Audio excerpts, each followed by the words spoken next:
Liz, are you on site in chambers to start? Yes, council member, you are ready to go whenever you are ready. Wonderful. Well, good afternoon. Today is June 10th, 2020. The Select Budget Committee meeting will come to order. I'm Teresa Mosqueda, Chair of the Select Budget Committee. Will the clerk please call the roll? Councilmember Peterson? Here. Councilmember Strauss? Present. Councilmember Lewis? Present. Councilmember Morales?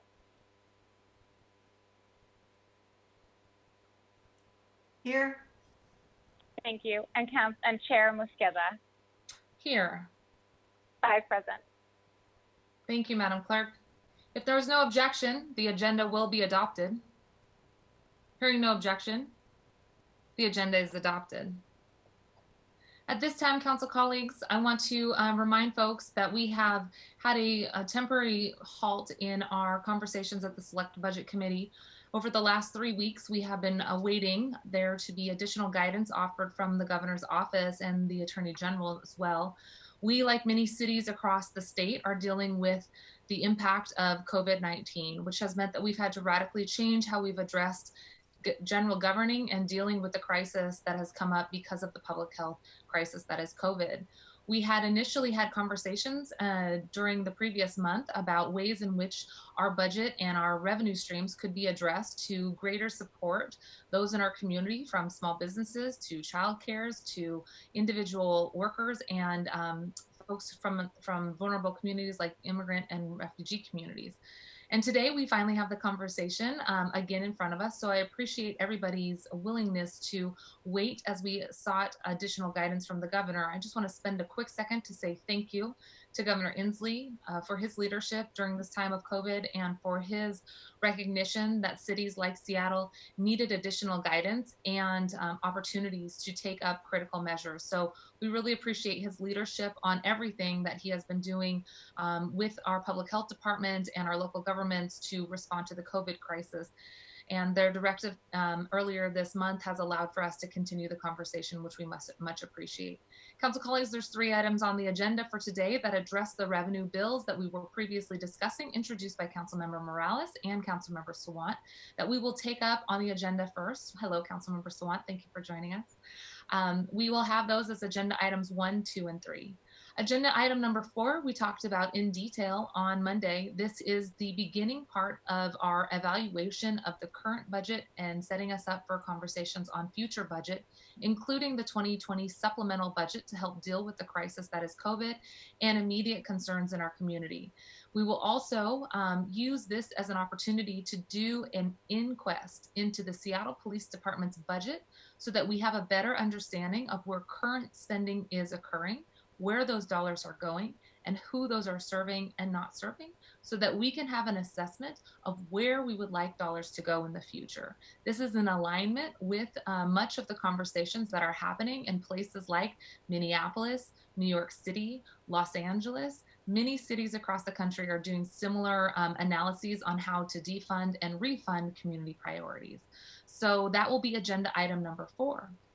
Just at the top of the agenda, I want to say to folks, you all received notification from me that the City Budget Office, CBO, and Director Ben Noble are taking additional time to add to the budget that they were planning to send to us yesterday.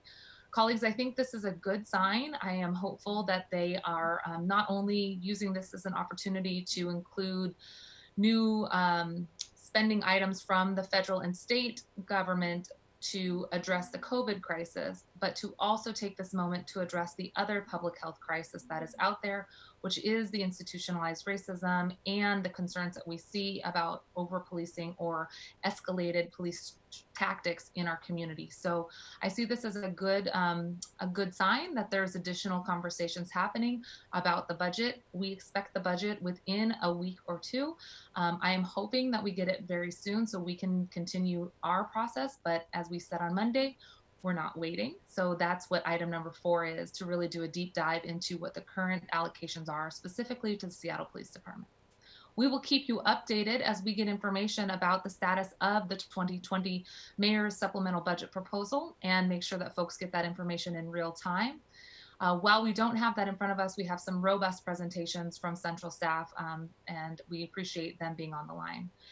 Also, for quick housekeeping, we have about 85 people signed up for public testimony. I have committed to having a full hour of public testimony at our hearing today to also hear from folks who had been waiting to make comments about the revenue proposals that were put on hold.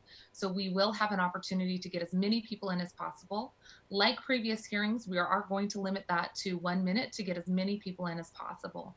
So the 3 parts of our agenda, again, are the first hour dedicated to public comment, the second hour to the revenue package as introduced by Morales and Sawant, and the third hour to specifically look at the Seattle Police Department's budget and to do our inquest into where those dollars are going.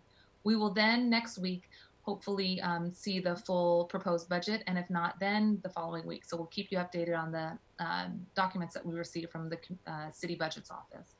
With that, council colleagues, I want to get into public comment. I know folks are anxious to have this conversation.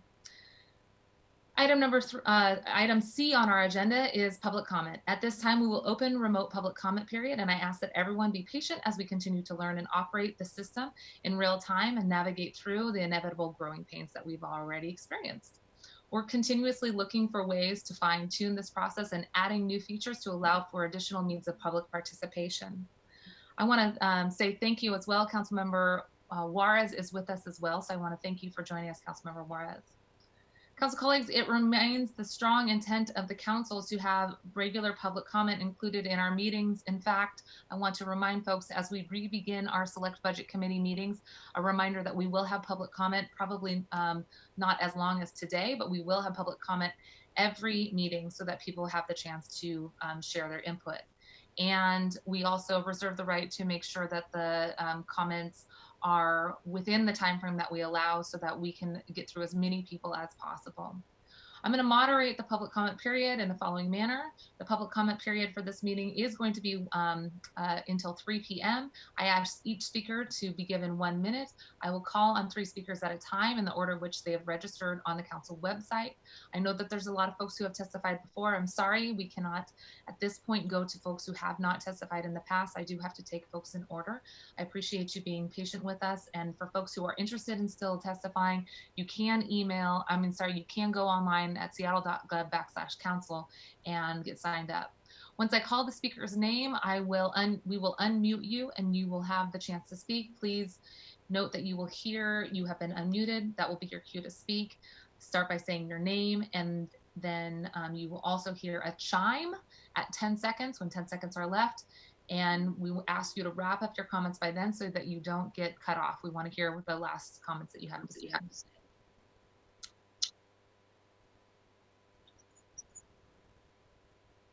1 second.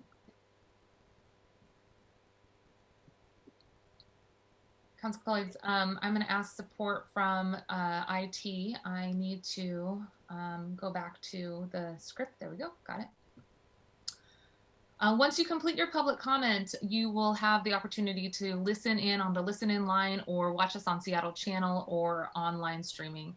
I thank you for your participation and for those folks who've been eagerly waiting to testify on the topics that are in front of us today. Again, revenue, you are welcome to talk about the proposed budget because we did talk about having that on the agenda, though we don't have the document in front of us. And you're also welcome to share your feedback on the concept of Seattle Police Department's inquest today on their budget.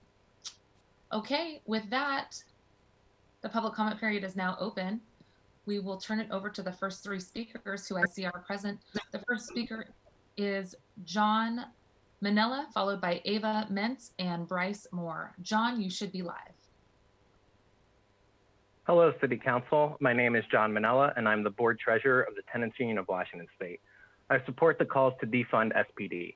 At its heart, this is about freedom, but let's talk about what this would actually look like. Right now, we pay SPD hundreds of millions of dollars every year to respond to calls about homelessness, drugs, property crime, and violence. And this has been a failure. Ask anyone. Ask our communities if they feel safe, or small businesses, or homeowners, or the construction worker who finishes a 12-hour day only to see that someone broke into their car. We need solutions, not police. And there are more effective, less expensive alternatives to policing. What if I told you that 3 months of jail costs the same as a full year of permanent supportive housing? The person gets the care they need and is off the streets forever, and we save a lot of money that we can then use to help more people. And that's just one example. There are lots more better, more cost-effective alternatives to public health and safety than policing. We can be a lot safer and save a bunch of money if we defund police. Thank you. Thank you very much. Ava Mentz. Hi, my name is Eva Metz, and I'm a renter in District 2, and I'm here speaking in support of defunding the police by cutting the police budget in half and reinvesting it into our communities. Also to support banning the use of chemical weapons and chokeholds by the Seattle police. And finally, I think City Council needs to schedule a vote on and pass Councilmember Swanton Morales' Amazon tax legislation. I think we're seeing a lot of Democratic Party politicians making radical sounding promises, both in Seattle and across the country. And it's really important that we don't just rely on the same political establishment that got us here. It was protesters that forced Seattle police to leave the East Precinct, but a number of Democratic establishment politicians have consistently voted in support of more police funding, voted against our tax Amazon legislation, except for Sean LaFlante, voted against the SPOG contract in the past. And we need to keep organizing and fighting to win substantial police reform. Thank you. Bryce Moore. The next three people will be James Cooper, Josh Castle, and Naomi C. Bryce, please go ahead. Hi, my name is Bryce Moore. I was born and raised in the greater Seattle area. Imagine perceiving the phrase Black Lives Matter as your opponent and not as an obvious objective truth. This is what the SPD has done. Your officers went onto their radios, well aware that the protesters were listening, and lied about witnessing the presence of white supremacists in downtown Seattle to try to worry the protesters. No photos of them have arisen from Seattle at any point, which seems odd when you consider reports of 25 to 30 armed men walking through busy streets. They weaponized black fears of white supremacists against them. Imagine the amusement of Carmen Best when this happened. My toe was broken and my leg was shredded when a flashbang exploded on it. I've seen other protesters who have been riddled with bruises, cuts, even issues of life-threatening asthma attacks and pulses stopping in your streets. Darth Sidious, Jenny Durkin, and Carmen Best must be impeached and resign. Defund the Seattle Stormtrooper Department. I thank the council members who have made it to the front lines, and especially thank the surrounding Capitol Hill neighborhood for its continued support of this. We know this hasn't been easy for you, and we appreciate your sacrifices. Thank you. James Cooper. Last week when this is James Cooper from District 2.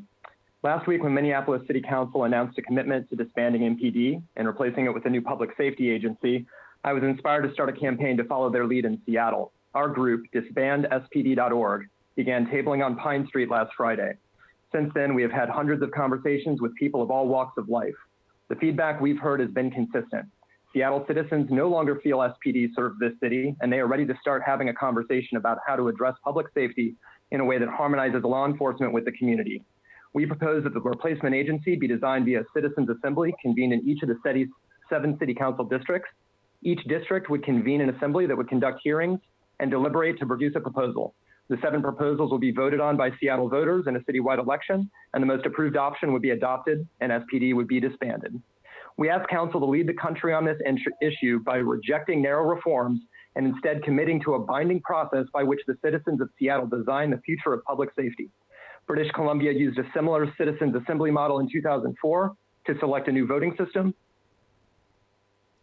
Thank you. Josh Castle.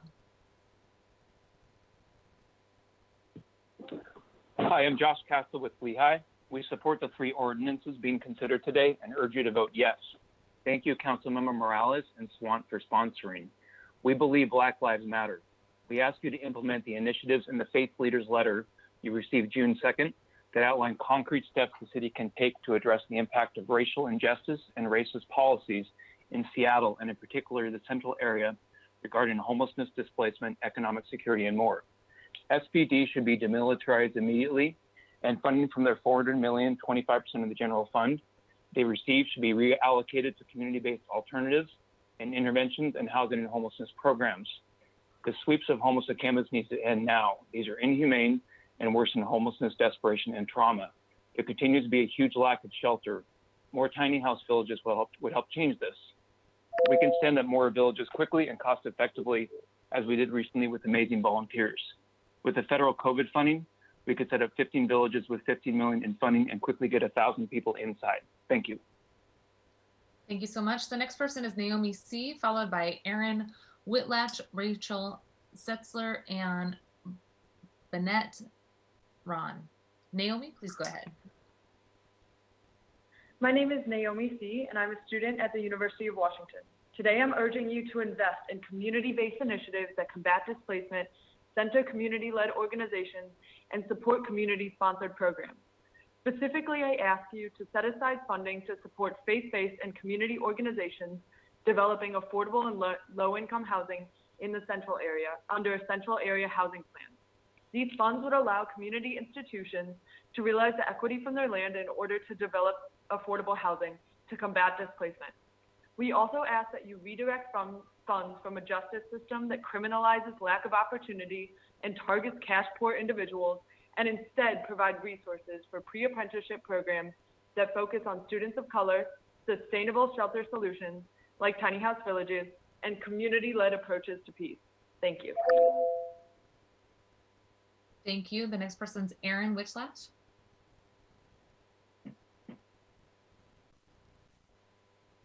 Hi, Aaron, can you hear us? You might be on mute. Hi, my name is Aaron Whitlatch, and I live in District 6, and I'm calling in support of defunding the police. So I sent an email to everyone on City Council. So right now I'm just going to quickly reiterate. I'm asking that each council member hosts weekly town halls or something of the like with their constituents to specifically update us on the status of the process of defunding the police and of reallocating the funding toward community well-being. I know that on Monday there was some hesitancy from a number of council members on this issue, and I understand, that while the discussions are moving extremely rapidly, and Unite are also tasked with running a city during a pandemic, that it's difficult, but this is even more of a reason to keep this process as open as possible with your constituents. I think that it's a good platform to provide and request additional educational resources, and it really just demonstrates transparency and accountability for each of the council members. Thank you.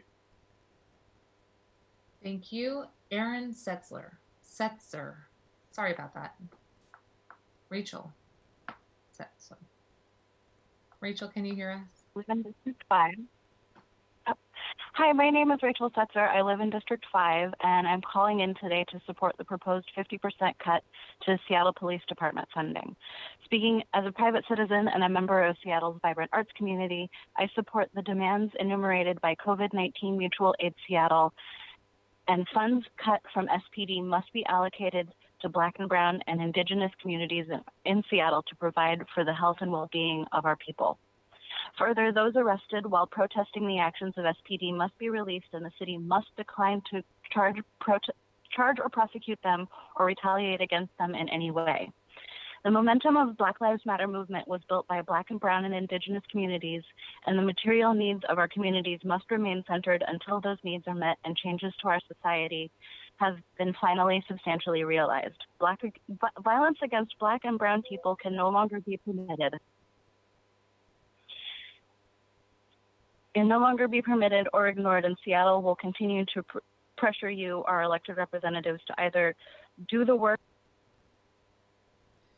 Thank you. The next three people are Bennett Ron, Chris McDaniel, and Sydney Porter. Bennett, you should be live. Good afternoon. My name is Bennett Ron. I'm a renter in District 4 in occupied Duwamish territory. I would like to speak in particular to dismantling the SPD. I stand in solidarity of the Black Lives Matter protests and wish to echo their demand that we reallocate all of the $400 million in funding for the SPD into other areas of public good, including, but not limited to, public mental health infrastructure, public housing initiatives, specifically trained domestic abuse responders, de-escalation public health officials, and other initiatives to help support those in need in our community, particularly those of Black and Brown bodies. I believe that defunding the SPD will allow for a more just and peaceful Seattle. Thank you. Thank you. Chris McDaniel, you should be live. Good afternoon, ladies and gentlemen. Thank you. It gladdens me to see that your councilmen are getting an early start on the budget you are going to have to come up with the shortfalls in every department. I don't envy you your task.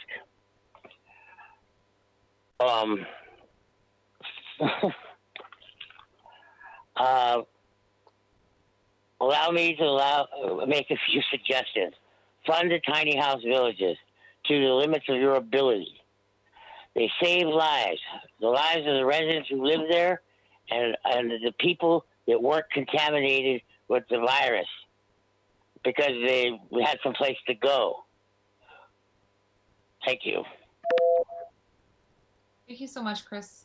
Appreciate your words. Sydney Porter, then Jocelyn Huerta, and then Emily MacArthur. Sydney, you should be live.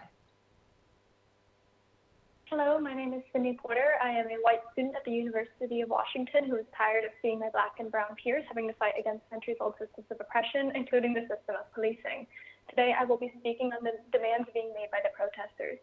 These demands include the defunding of the SPD by at least 50%, increased immediate and long-term investment in Black communities, and to end the prosecution of protesters. The Seattle Police Department's budget has continued to grow over the past decade as people have called for police reform. This budget was supposed to fund practices that would make our communities safer and reduce the police brutality of which the SPD is infamous for. Yet our communities have not become any safer, and the police have only continued to be a threatening force that thinks de-escalating a situation means shooting to kill.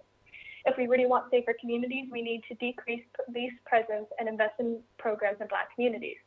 I am here to amplify the protesters' call for the City Council to propose and vote for a 50% cut to the SPD's $363 million budget. This should go into education, mental health care, and other community services.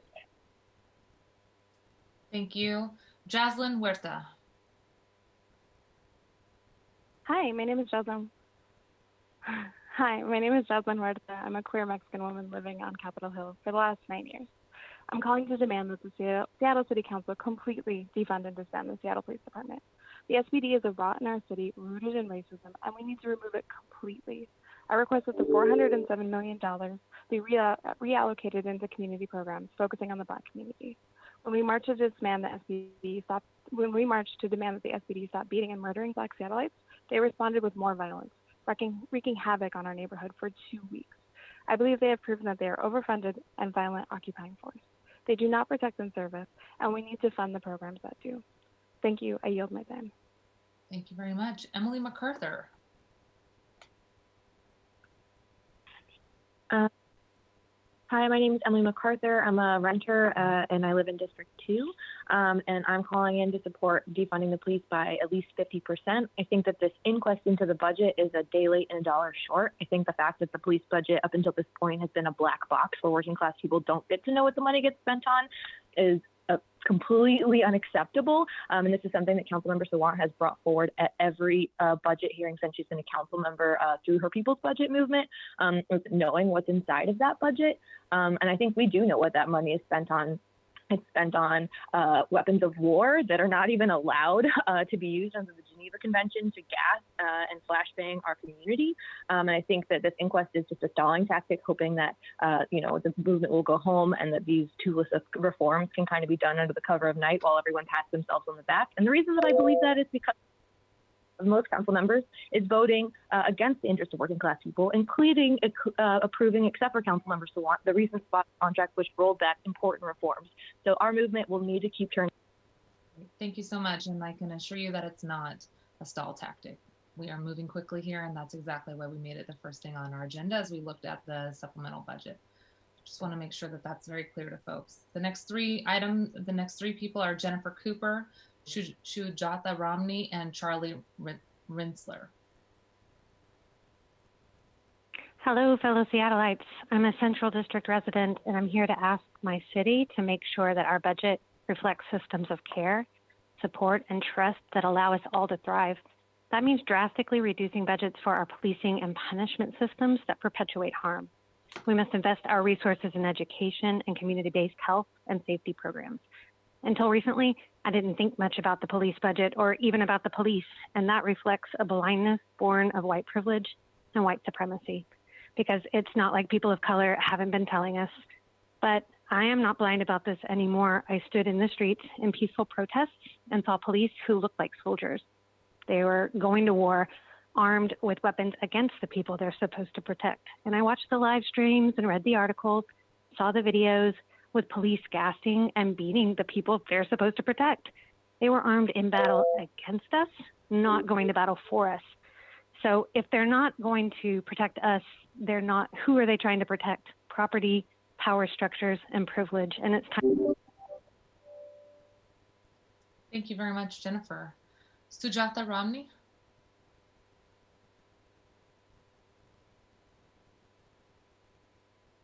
Hello, Jai Bhim. My name is Sujata. I'm representing the Coalition of Seattle Indian Americans today. Our community strongly supports and follows the lead of Black Lives Matter movement and is opposed to the militarization and violent techniques used by the Seattle Police Department. We want the council members to bring legislation to entirely defund the police department and use the funds for restorative justice that are led by the Black community in Seattle. Use the priorities of the 8 to Abolition campaign to guide your defunding strategy. Reject any proposed expansion to police budgets. Demand the highest budget cuts each year until it gets to zero. Slash salaries, police salaries across the board until they're zeroed out. Immediately fire police officers who have excessive force complaints. Do not hire new officers or replace fired or resigned officers. Cut funding for public relations for the police department. Deplatform white supremacist public officials. Suspend the use of paid administrative leave for cops under investigation, reduce the power of police unions until they are fully defunded. Thank you very much. Charlie Rinsler. Hello. Can you hear me? Yes, go ahead. Thank you. My name is Charlie Rinsler. I represent Solidarity, Unity, and Peace Seattle. I'm here to talk about revenue from the sale of the Mercer Mega Block. With an estimated $42 million set aside in Finance General waiting to be allocated, we must use all of this money for low-income communities. Why did they not make a decision initially to set aside this money for low-income communities? And how is the $50 million that has already been set aside for transportation being used to benefit low-income communities? Thank you. Thank you so much, Charlie. Great questions, and we'll make sure to mark those for our upcoming budget conversation. Jen Musia, followed by Valentina Warner, Victor Kipping. Jen, you should be live now. I'm Jen Muse. I direct the Ballard Food Bank, and today I'm speaking on behalf of the Seattle Human Services Coalition. This year, instead of a portfolio with a list of new activities to fund, SHSC recommends a framework for re-envisioning the whole budget with new priorities for an equitable recovery. Human services are essential to build and support well-being. Yes, the COVID-19 pandemic storm hit all of us, but we weren't all in the same boat. We must ask, what kind of system do we want to build for our future? First, make no cuts to community health and human services. Second, re-envision the use of city resources, rebuilding to remedy inequities that have been built into our systems, including new progressive revenue, and examining the SPD and criminal justice budgets, reducing funding and reallocating resources to community-led housing, health, and human services. Thank you. Thank you very much, Jen. Valentina Warner. Hi, can you hear me? Yes, thank you. Can you hear me? Okay. I'm a family practice doctor in the Rainier Beach neighborhood. I've worked at the same clinic for 21 years, and I'm in District 2. And I'm asking for you to defund the police, to put those funds into desperately needed things for our patients. We aren't able to do our jobs as physicians to take care of our patients because they're homeless. They don't have access to healthy food. They don't have access to their medications. They have no access to meaningful mental health care. Our mental health system is a disaster. And that disastrous mental health system is what the police calls are being done to. And then the police don't have the skills or resources to deal with it. So it's just only a logical conclusion to reduce funding to the police and increase funding for social services so that we don't need police. In addition, I was in the Rainier Beach March at Othello this weekend. There were no police to be seen. It was entirely peaceful. It was one of the most beautiful things I've ever seen. We will not suffer with reduced police presence. Thank you. Thank you. And as a healthcare provider, thanks for everything you're doing during COVID. The next three people are Victor Kipping, David Colmeres, and Adrian Corcoran. Victor, you are up. Yeah. Okay. Hello.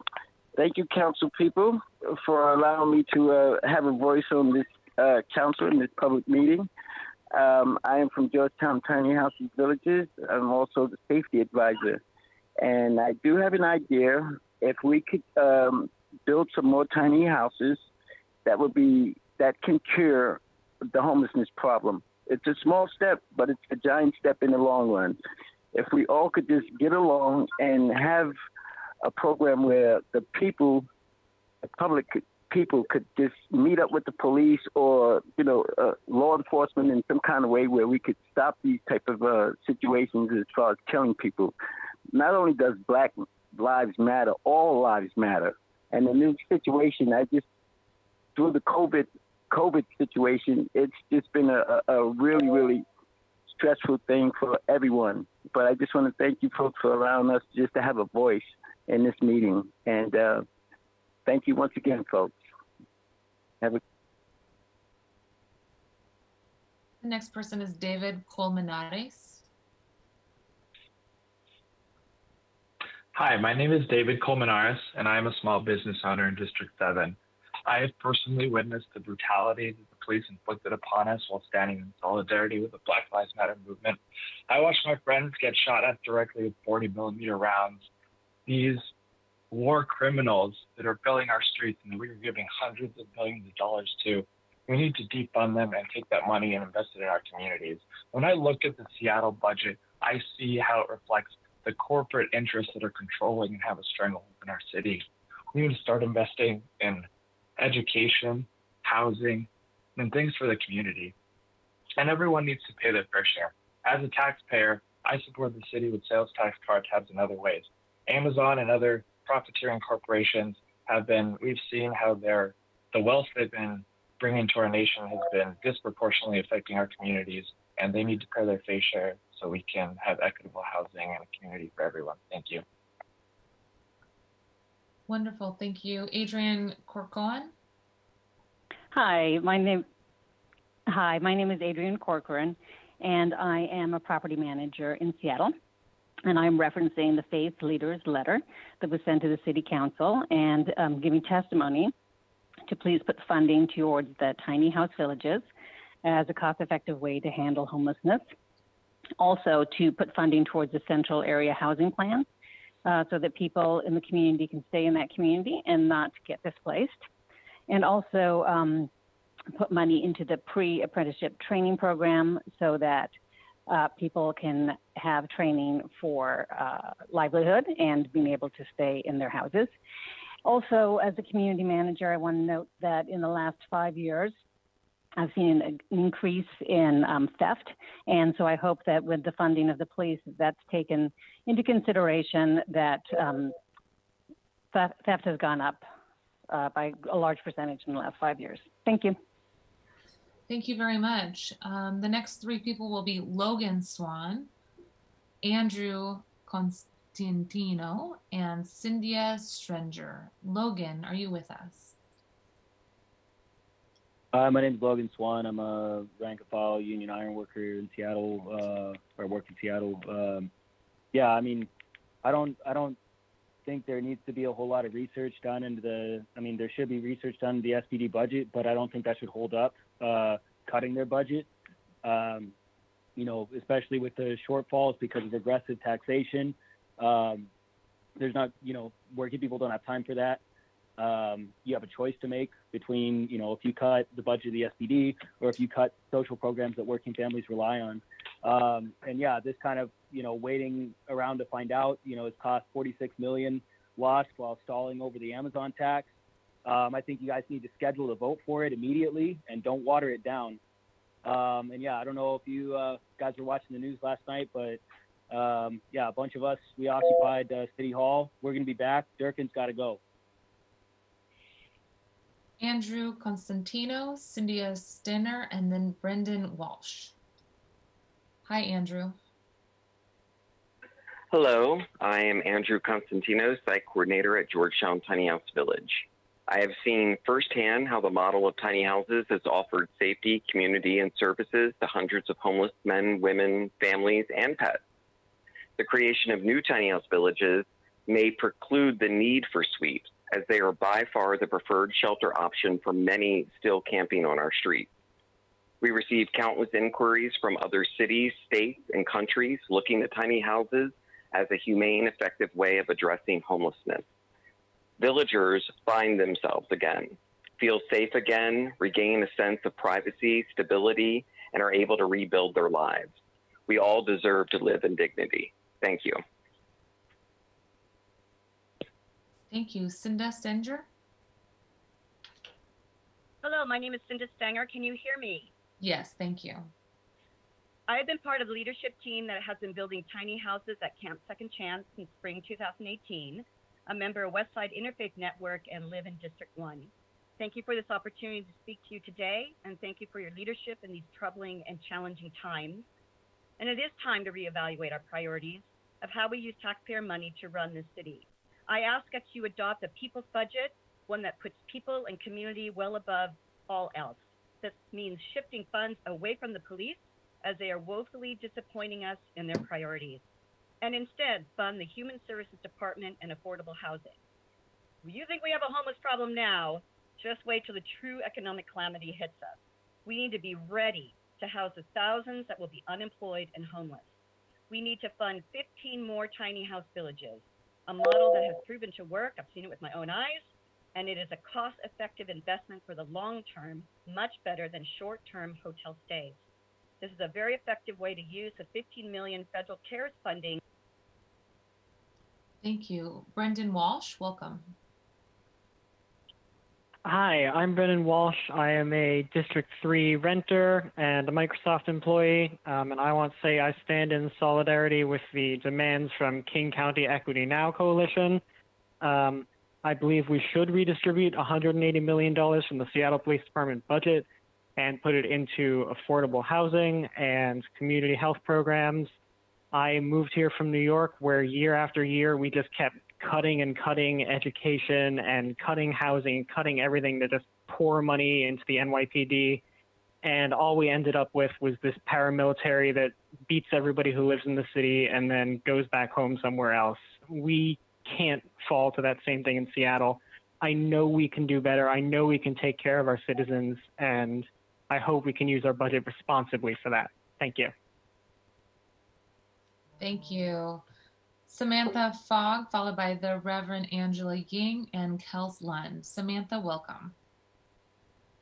Hello, this is Samantha Fogg. I live in District 4. I'm calling specifically with an ask that you defund the Seattle Police Department by at least 50%, in line with the request by King County Equity Now. And also, as a PTSA parent, I want to state that I see the need for family support workers in all of our schools, especially now that we have so many students who have been traumatized not only by the COVID-19 pandemic situation, but more specifically by their interactions with the Seattle police. I know too many children who have now experienced tear gas just because they were in the vicinity of a peaceful protest or they were at a protest that they expected to be peaceful. It's not okay, and we need to defund the police now. Thank you.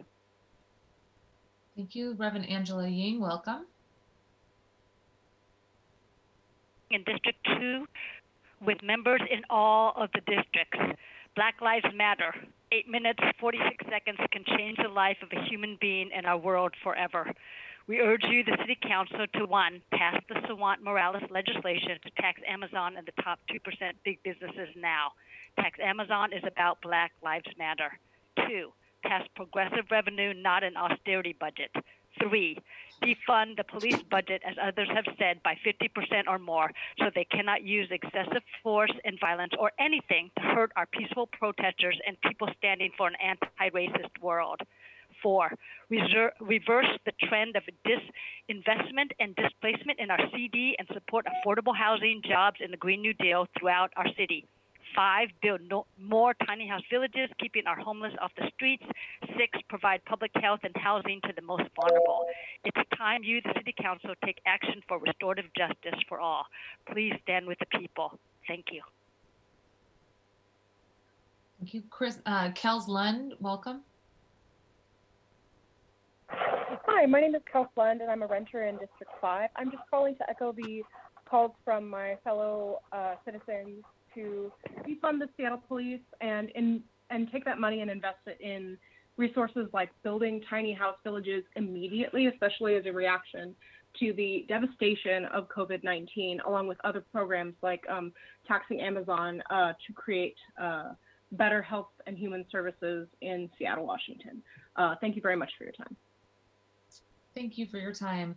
The next 3 people will be Helen Lee, Munya Chiro, and Caleb Maggie. Helen Lee, thanks for being with us. Hi, my name is Helen. I'm from District 3, and I'm just joining in with everyone calling for the Seattle Police Department to be defunded by at least 50% in the next budget. I work with teenagers, and one day I came to work, and then the teenagers came in, and they were like, sorry, my voice is gone because I went to a protest and I got tear gassed. And I think that's absolutely heinous. I also want to join in with the other demands that the funds from the Seattle Police Department be reallocated towards community funding, and also for all charges for protesters to be dropped. And that is all charges for all protesters. There are some who are still in jail, and they need to be let out right now as well. Thank you. Thank you. The next person is Munya Chiro. Munya, welcome. Hi, can you hear me? Yes, we Hello. Okay, perfect. Hi, my name is Munya Chiro. I'm a renter and tech worker from District 7 and the treasurer of Seattle DSA. I fully support the calls to defund the Seattle Police by at least 50%. The behavior by the Seattle Police Department violently responding to peaceful protests against police brutality was horrifying yet predictable. The Seattle Police have been terrorizing our community for as long as I could remember. They are agents of incarceration, they destabilize communities, and as a Black man, their presence put my life at risk, as police are the leading cause of death among young Black men in America today. That is unacceptable. It is time to defund the Seattle Police Department by at least 50% and reallocate those funds to community-based health and safety, stop the sweeps, and increase public housing. Thank you. Thank you. Caleb Maggie, you should be with us. Are you with us? Caleb? Waiting for IT to let us know. Can you hear me? Yes. Hi, yep. Caleb. Go ahead. Hi. That wasn't my name. That's why I was confused. My name's Kayla Frazier. Hello? Hi. Let me just double check. We have... Okay, great. Caleb Frazier, if you could hold for 1 second. Caleb McGee, please go ahead. Thank you. First thing that I want to say is I want to hold City Council accountable for hearing everyone, for the vast majority of people that's saying that we want to defund the Seattle PD. And I want to echo that sentiment. And we want to make sure that the City Council is no longer doing homeless sweeps or and taking more money from the Seattle PD and introducing those into more social programs, specifically around housing, education, and supporting the underrepresented minorities that we have here in the city of Seattle. Thank you. Thank you so much. We have Kayla, since we called you, I think you are with us still. I'm just going to go to you and then we'll go back real quick. Kayla, go ahead if you're still with us. My name's Kayla Fraser. Can you hear me now? Yes, we can. Okay. Kayla Fraser, concerned citizen. I'm pro defunding the police by 50%, whose budget is grossly larger than that of other more helpful programs. In March 2019, Mayor Durkin and all city council members, except one, approved a $15,000 signing bonus for trained officers to join the force and $7,500 incentive for new recruits. This funding was an effort to fill 1,467 full-time jobs, which would more than double the amount of police we currently have. We are consistently hearing that council members vocally acknowledge the police brutality issues and SPD needing to reform, and that they have known for a while. If you all acknowledge that police brutality has been an issue over just the past year, why would you elect to use funding for an ineffective incentive program instead of using taxpayer dollars to provide proper training and de-escalation tactics? I should mention versions of this incentive program were also adopted in Everett and Bellevue. Now is an opportunity that wrong and reallocate those funds. What kind of system can justify to continue to give more and more money to a police force that has been openly under federal oversight since 2011? Thank you so much. We're going to go to Mahinka Rao, and then the following three people after Mahinka is Stephen Grego, Stacy Johnson, and Pastor Willie Seals. Mahika, are you with us? Hi, can you hear me? Yes, we can. Hi, I'm Mahika Rao and I attend the University of Washington. I would like to first acknowledge that I'm not Black, nor is anyone on this council, and we should be looking to Black voices for leadership and direction at this time. Thank you to the council members bringing forward the bare minimum legislation to eliminate police brutality and defund the SPD. The SPD has been under investigation by the Department of Justice for 4 years for excessive force. Mayor Durkin needs to hold her police accountable. Jenny keeps saying that there are some good protesters and some bad protesters. The only bad guys in this situation are the Seattle police, and I would like to hear Jenny acknowledge that. She must immediately commit to entirely defund the police and invest that into our community. And I want to end by saying every time I hear Jenny Durkin speak, I lose a little more faith in local government. Over the past week, my friends and family from all over the country have been contacting me, showing me videos of the SPD saying, "Is this your city?" This is what we are known for. I hope you know that when people think of Mayor Durkin and Seattle, they think of useless leadership, horrible police violence, and the power of the people. You work for us. I push for the council to defund the police department and impeach Jenny Durkin. Thank you. Stephen Grego? Stephen Grego. Wonderful. Please go ahead. Hi, my name is Stephen Grego, and I'm a high school teacher, so I'm coming at this from a very emotional place. I've seen firsthand the effect of brutality on the Black community, and I'm calling to demand an immediate defunding and dismantling of the police department, especially the SPD, which has a long history of racism and violence against the people of this country and this city.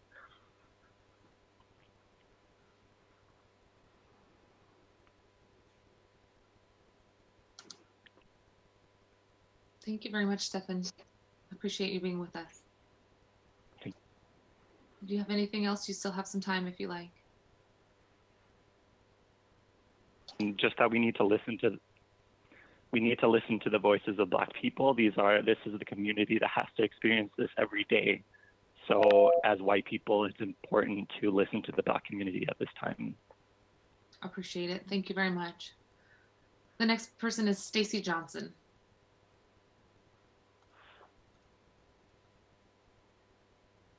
Hello? Hi, hello, I'm Stacy Johnson, bookkeeper at the Georgetown Tiny House Village. Safety, dignity, and community. These are necessary things to be a human again, to be able to continue to progress in this thing we call society. Tiny house villages are that progress. There's been no plague here. Not one single person has had COVID in any of the villages. We don't need to sweep them and force them to go to the villages. People will come here willingly. Every day we have to turn people away that want to get in here. So maybe if you're going to take the funding away from the cops, build more tiny house villages and people will come here. Like, build it, they'll come. Or if not, give the money to the library so it can be open 24/7. Yeah. That's about it. We appreciate your time.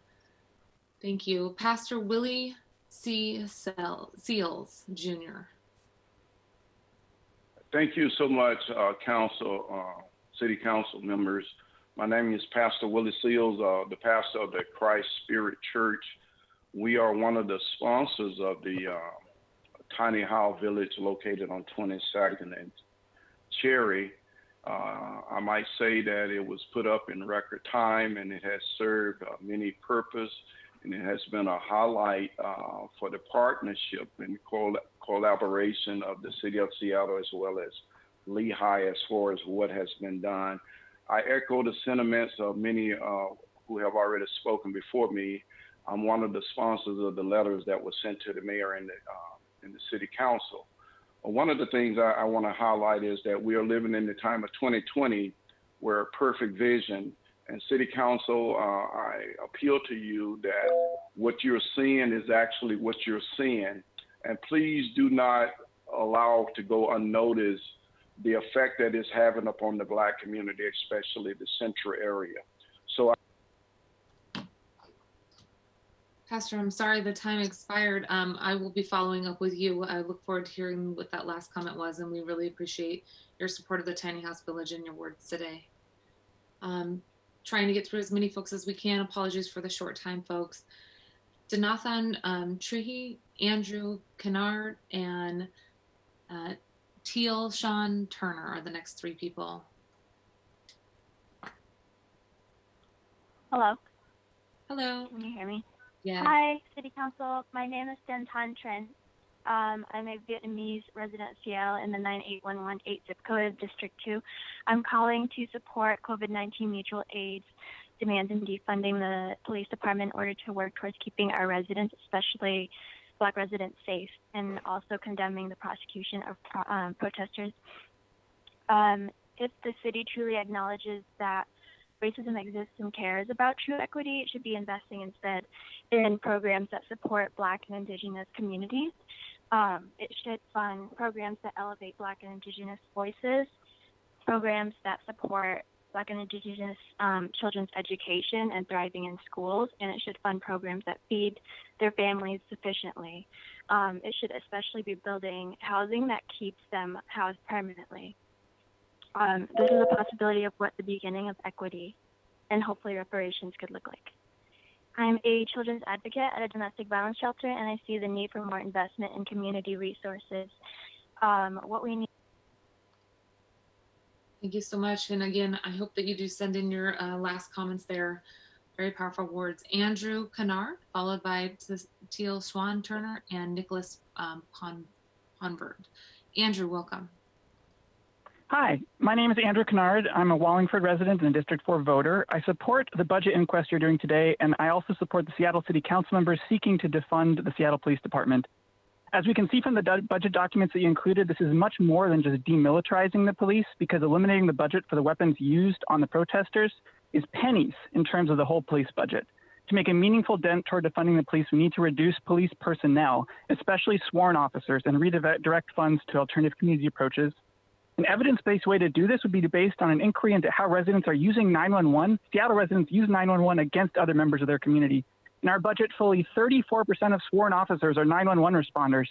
The Willamette Week newspaper found that over 50% of 911 calls in Portland were not crime calls, but disorder calls in which the caller was merely inconvenienced by something and requested police to solve the situation. Do we know how many 911 calls in Seattle are disorder calls? Or do we know how many of those calls are about unwanted persons? We could redirect those resources to other services instead of the police. Thank you for that specific question.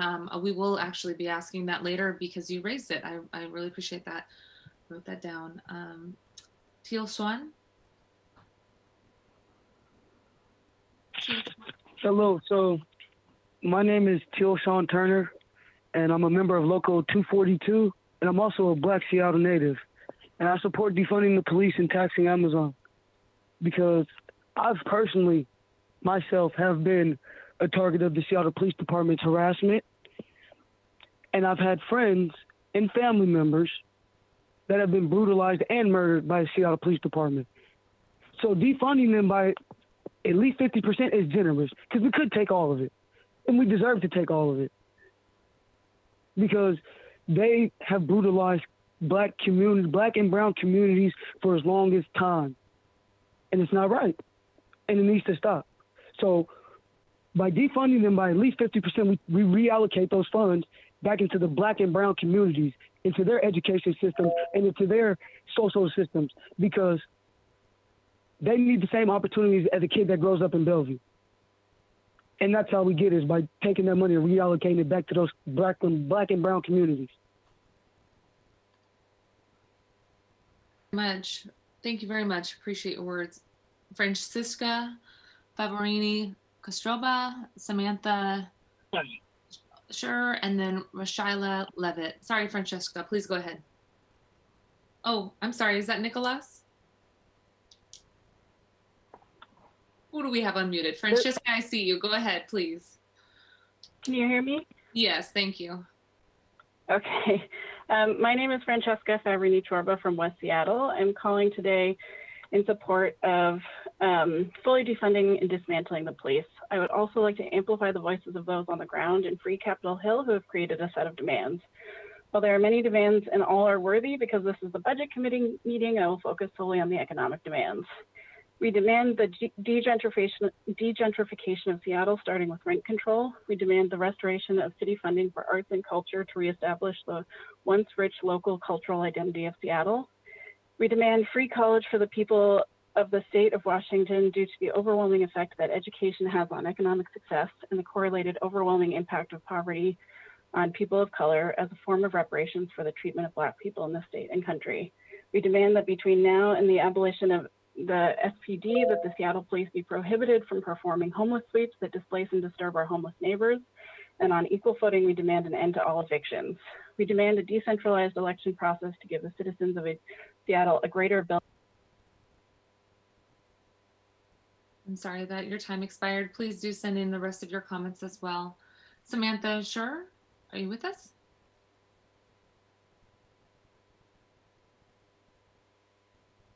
You guys think that? Please go ahead, Samantha. Sorry. Thank you. I'm sure you guys think that the Geneva Conventions they have repeatedly violated don't apply because this isn't active combat. So then explain why you've outfitted police officers like combat soldiers and given them weapons we don't even use in war. And if we are not at war, then the dictionary definition of a terrorist becomes relevant, which is, quote, a person who uses unlawful violence and intimidation against civilians in the pursuit of political aims. That sounds like SPD to me. We will not be silenced by terrorist tactics, and as elected officials, you should know that if you continue to abandon us to them, we will not forget. Therefore, I demand that the council defund the SPD, permanently end the use of chemical warfare on our streets, call for Durkin's resignation, and drop all charges against protesters, because make no mistake, protest is patriotism, and it should command your respect. Black lives and our constitutional rights, for that matter, and it's time to act like it. I yield the majority of my time. Thank you. Rashyla Levitt, followed by Nicholas Ponvert. Can you hear me? Yes, we can. Okay. My name is Rashyla Levitt, and I am a facilitator of Washington Solidarity, Unity, and Peace. Today, we want to know what the plans are to reduce the Seattle Police Department's budget. We want to know what the expected timeline of those funds being reduced is, and can we expect to see all of those funds being redistributed into our communities? And if that money is being reallocated into our community, where specifically is it going? And when can we expect to see outcome of that reallocation? The community is asking, based on what we've heard, that our city council take those funds and financial resources and immediately recirculate them back into our community by funding housing opportunities to prevent gentrification and increase funding to low-income school districts, distributing citywide taxes to schools evenly so that lower-income areas aren't left with less education resources. I yield the rest of my time. Okay, thank you. Nicholas Convert. Thank you, Council. My name is Nick Panver, and I live in District 4. I fully support the call to defund SPD. The recent behavior of the Seattle Police Department has indicated that they have only one real conflict resolution tool at their disposal, the application of violence. This violence is dispensed in a way that perpetuates systemic racism. This is unacceptable for the public servants that we rely on for so many emergency responses in this city. We need to rethink what it means to keep the public safe and respond to emergencies. Also, importantly, we need to make sure that the public safety officials of this city are accountable to strong oversight and that every single use of force, including non-lethal force, is documented and investigated for racial bias. I believe that Seattle can dream big and can innovate and can forge a new system of public safety that helps all people instead of being an oppressive force in the lives of many. Thank you. Thank you so much. And we will take 3 more people here, and then we will have to close out. I apologize for all the folks who called in today. We will have public testimony every day of our budget meetings going forward, so there will be more opportunities. The last 3 speakers are Christopher Papetti, Donate Cruz, and Sasha Anderson. Hi, my name is Christopher Petty from District 7. I request this committee to drastically reduce the Seattle Police Department budget and reallocate that money to fund communities of color and addressing homelessness. I've witnessed the Seattle Police Department use violence and terror against legal demonstrations of Seattle citizens, including myself and your fellow council member, thus perpetuating the very brutality that we were actually there to protest. I saw some of you council members on that front line of the protest in Cap Hill. Please back up your public demonstrations by taking actions to defund the police for the sake of Black lives and people experiencing homelessness. Thank you. Thank you. Deontay Cruz.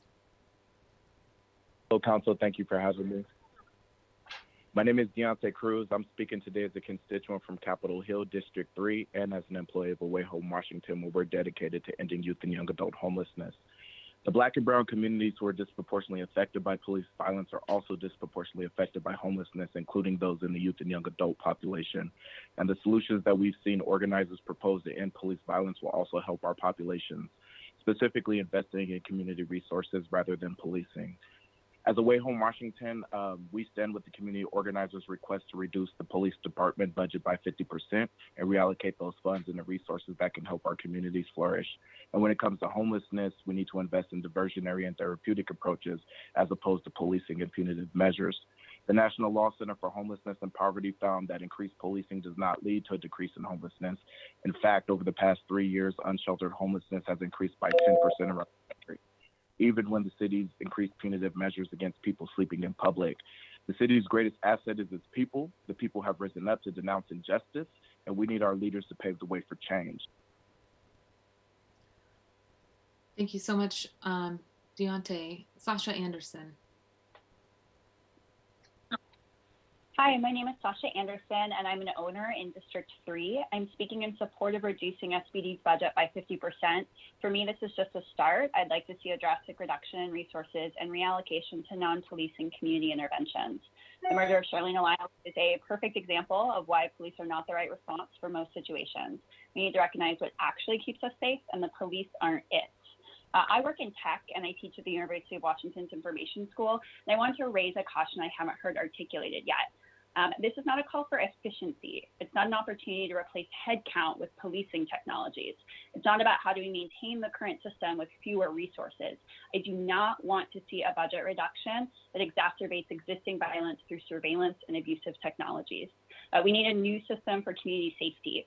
The police should not have access to military-grade weapons. They should not be allowed to use tear gas and rubber bullets. They should not be allowed to predict criminals with data science snake oil. They shouldn't be shielded from legal action for abuse on the job. And certainly no one should be hired who has a record of domestic or sexual violence. Thank you so much. Sasha, I'd love to see the rest of your testimony as well if you could email that to us. Council colleagues, we have done a full hour on public testimony. I want to thank everybody who has signed up for public comment. Again, every committee meeting, you have a commitment from me that we will have public testimony at the beginning of the meeting, especially because we know a lot of folks have had to already log in and wait to testify given our remote access challenges. So we will have that at the beginning of every public comment. At the beginning of every committee meeting. Today is a continuation of the conversation that we began about 3.5 weeks ago, and we know that there's a lot of anticipation to have conversation on the 3 bills in front of us, which are items 1, 2, and 3.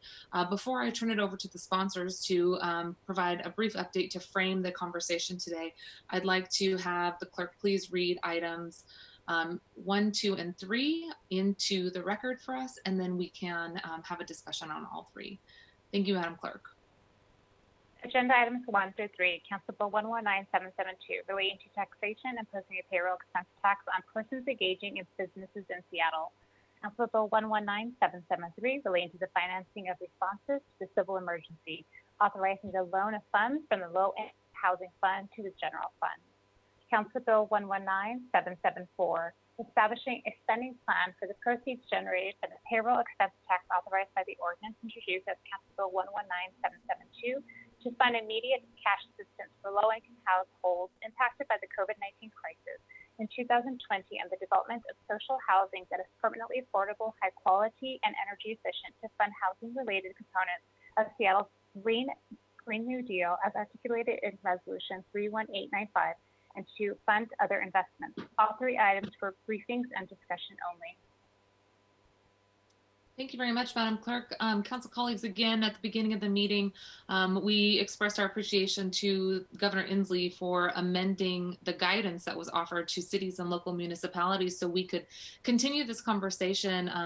In terms of good governance, we need to make sure that we're responding not only to the crisis that is COVID, but also planning for the crisis that will come, both in terms of the public health and economic crisis that is going to be imposed on our city. And as we do so, we know that there is going to be a shortage of revenue and there's going to be a need for additional investments in housing, social services, human services, small business support, support for immigrants and refugees, and many of are in our community who need rental assistance and mortgage assistance.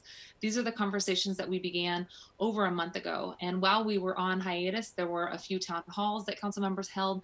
I held a economic forum. And again, if you haven't had a chance to listen to that, to hear from national and local experts, including community organizations right here in Seattle who were talking about what impact COVID will have on them, not just the physical health of the community, but the economic health of the community. I would encourage you to take a listen to that and the national partners as well. We tried to do that as a way to continue the conversation and to keep the momentum going as we waited for the new guidance from the governor's office to come down. So I know that there's a lot of interest in continuing this discussion. And first I will turn it over to Councilmember Morales to remind us about the legislation and tee up today's conversation. Thank you, Councilmember Mosqueda. We have a lot to talk about, so I will be brief, but I appreciate the opportunity to frame a little bit about, remind folks what we're doing. I want to take us way back to 2019. If my colleagues will remember, we had hundreds of community conversations and forums where many of us were asked one question over and over again. What are you going to do about homelessness? We had many conversations and many questions from our constituents, from our community, asking over and over again, what are you going to do about the lack of housing for average workers? What are you going to do to stop the displacement of our Black and Brown neighbors? So whether we're talking about housing first or building community wealth or anti-displacement strategies, a key element in answering all of these questions is housing. We need more of it, and we need it now. So I want to acknowledge before we begin this process again, and I'm looking forward to the discussions that we have today and in the next few weeks. I do want to acknowledge that this proposal is not going to solve all of the problems that we have in the city. You know, since we even originally offered this bill, the world has shifted in more ways than one. And so we acknowledge that there are a lot of issues that we need to have a conversation about. And I'm looking forward to having the conversation this afternoon about the police department. But this is an important step toward funding the solutions to longstanding problems that we've been talking about. Thousands of homes for people who need them, services for neighbors transitioning out of homelessness, and especially right now, community-led development that is rooted in racial equity. These are the issues that Councilmember Sawant and I have brought for us to discuss. These are the problems we're trying to solve and the reason why we're looking for a more equitable way to fund the services that we need in this city. And I just want us to keep in mind the reason we're doing this. We're looking for solutions that our community and our constituents have been asking for. And in order to solve some of these longstanding challenges, we have to have new sources of revenue to do it. And this is what we are about to embark on as we discuss how best to do that and how to provide some security and stability for our neighbors. Thank you, Councilmember Morales. Appreciate it. Councilmember Sawant, would you like to say a few words before we turn it over to Central Staff? Absolutely. Thank you, Councilmember Mosqueda, and thank you, Councilmember Morales. As I have said before, I am really glad that our two offices have brought this very important legislation forward, and it's been many, many weeks. The COVID crisis has already taken its toll and is going to continue to take its toll. And the pandemic and the long-standing crisis, the endemic crisis of the capitalist system, both together have resulted, with COVID as just the proximate cause, but not the fundamental cause, have resulted in a recession that is very quickly turning into, in many aspects, turning into worse than the Great Depression. This is going to be a massive economic devastation for ordinary people, for working class people. But as always, we see that the disproportionate cost of the COVID crisis, the COVID deaths, the lack of healthcare, the lack of access to food, the incidences of joblessness, and ironically also the people who compose our essential workforce without hazard pay and without adequate protection against the COVID pandemic. Disproportionately on all these fronts, we see Black and brown working class people and their families and children and elderly being affected. And it is so crucial that after all this delay, the City Council actually takes some action on this. We are in a city with the nation's most regressive tax system. This is not only an overall crisis for working class families, the majority of people, including the middle class, because those of us who are in the working class and middle class, we shoulder the brunt of the tax burden, while the wealthiest people pay 2 or 2.5% of the income in taxes. And when you look at the executives of top corporations like Amazon, Microsoft, Boeing, and so on in our state, then they pay little to nothing. And sometimes when you add up the subsidies that they get, they are paying negative taxation. That's a stunning injustice and a status quo that we have had for decades.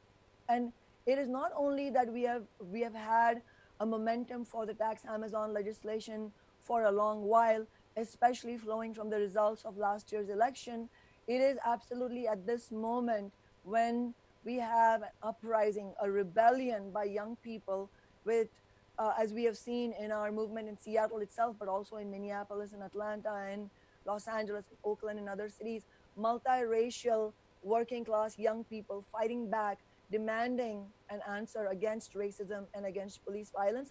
But those activists and that movement has also pointed out that, and as Reverend Angela Ying said, it is not going to be enough for politicians to say that Black Lives Matter. We have to put dollars on the line, as Brother Viking Garrett from the Central District in Africa Town and as Sister Nikita Oliver have said. The political establishment and the big business establishment has to pay the fee, meaning we need to see dollars on the table to actually address the issues that Black people are facing, our Black community and neighbors are facing. And obviously a paramount in that is the defunding of SPD by at least 50%. And I agree with the people who spoke in public comment that this is absolutely starting with demilitarization and taking away their right to purchase weapons. And so, as many of you know, my legislation and our movement's legislation to ban chemical weapons and all so-called crowd control weapons is going to be coming for a vote on Monday. We absolutely want a yes vote without watering down on that bill, but it goes beyond prohibiting the purchase of these devastating weapons. We also need to go beyond that and actually cut the SPD budget by at least half and use those funds for grassroots initiatives, not big organizations, but grassroots initiatives, people who are already doing the work in the community for restorative justice. And along those lines, we have to, I just want to make a few points because we are in such a unique moment. This is not just about a committee meeting. This is about the City Council actually showing that we are not tone deaf to the movement that is going on outside. And it's just not just any movement. It is a historic moment that we are experiencing. And I wanted to take this opportunity to thank, I did this last night as well, but I wanted to do it again. Thank all the young people, hundreds of young people who have been on the front line facing the police violence and brutality at 11th and Pine. It was my honor and my duty to be able to stand with you and get maced and tear gassed, but it is absolutely unacceptable that the mayor has allowed this to happen. She has been gassing her own people, and the kind of courage it takes to face that is cannot be described in words. And it is important for us to recognize the victory that this movement has won by driving the police out from 11th and Pine and from the East Precinct. But it's also important to remember that we are not going to be able to stay there permanently intense. We will need to convert this into a political demand. We need to permanently take East Precinct away from the police, but we also don't accept that it should be boarded up permanently either. We need the city council and the mayor's office to convert this into a community center for restorative justice and creative arts, you name it. There, we are so spoiled for choices because so much of our needs in our marginalized communities are underfunded. I also wanted to say in relation to the budget, in addition to defund SPD by 50%, in addition to the East Precinct being converted to a community center, in addition to the tax Amazon legislation, which is incredibly important, which I'll come to in a second, we also wanted to echo, my office wanted to echo the demands of the King County Equity Now Coalition, which is demanding that the decommissioned Fire Station 6 on 23rd and Yesler become the William Gross Center for Enterprise as designated in the City of Seattle Equitable Development Plan. We need to bring that forward as well because these are concrete initiatives that will begin to make a dent in the gentrification and the displacement and racism that our Black and brown families have faced in the Central District and in South Seattle. I also need to mention that the tax Amazon legislation is going to, is very much, as Reverend Ying said, is very much related to the question of the inequities and racism towards our communities of color, because the people who have been most disproportionately affected by the skyrocketing rent, by the lack of affordable housing, by the complete domination of the private housing market, the property management corporations, the big developers like Vulcan, all the land prices that have shot up because of Amazon, all of this is it has disproportionately badly affected our communities of color, which on the flip side means that if we are able to win taxes on big business to create the revenues to build social housing, which is publicly owned, permanently affordable rent control housing, it will disproportionately also help our communities of color to come back to Seattle and live in the neighborhoods that their ancestors lived in, and live in the neighborhoods where they have created community, where they have helped build this city. And that is why it is very important that we really push for this to happen. And I'm happy that we are going to be continuing discussions now. I also want to echo all the community members who are saying, and I've already said this before, but I wanted to say it again, that absolutely none of the activists or protesters who have been arrested during the George Floyd protests should be prosecuted. It would be shameful if the city brought any charges against them. The charges should be dropped immediately. In fact, as the others have said, we should be thanking them for their courage. It's an honorable thing that they've engaged in. And we absolutely should make sure that we have community meetings as well, as others have said. And so the last thing I wanted to say is that I will be hosting a People's Budget Town Hall, as I do every year, and on the 16th of June, so that we can discuss, our movement can discuss defund SPD by 50%, discuss the demand from the Central District and from Capitol Hill for community development and for the tax Amazon legislation. Thank you. Okay, with that, I want to thank the folks from Central staff that are on the line with us. I see Dan Eater, Ali Panucci, Tracy Radcliffe, and do we have anybody else on these first three items? Tom Meixel, anybody else here with us? Okay, I want to thank you for all of your work. Central staff have been busy preparing issue identification memos and a PowerPoint presentation. All of those are linked in today's agenda, and council colleagues, you should have also received those in your email, and they are online. Tracy, Tom, Ali, Dan, thank you for waiting with us. We will turn it over to you to walk us through the presentation that you have in the issue identification memos. Thank you, Madam Chair. As the first bill on the agenda, Council Bill 119772, I'll tee this off for for my colleagues. It'll be me discussing the tax bill first, then Dan Eater covering the interfund loan legislation, and then Ali Panucci and Tracy Ratcliffe will follow up with the spending plan legislation. So with regards to Council Bill 119772, next slide, please. Thank you. Thank you. So as we've had a series of Council Select Budget Committee deliberations on this legislation that were delayed, but we did have a fairly robust overview provided in those prior meetings. We are just going to give a light touch to the overview of what the bills are doing, and then dive into the issue identification and those amendments of which we are currently aware. With regards to the corporate payroll expense tax, this tax is designed to generate an annual revenue of $500 million from corporate payrolls. The structure of the tax is a rate of 1.3% on generally on business payrolls above $7 million per year, though there are some specifically exempted businesses that are included. Those businesses would be nonprofit businesses, educational and government employers, grocery stores, and businesses that the city is otherwise not legally eligible to tax. The legislation as introduced was to have an effective date of June 1st, 2020, and I'll touch on the implications of that in the issue identification. Next slide, please. So there are generally three topical areas to cover for this issue identification. The first is with regards to technical and clarifying corrections.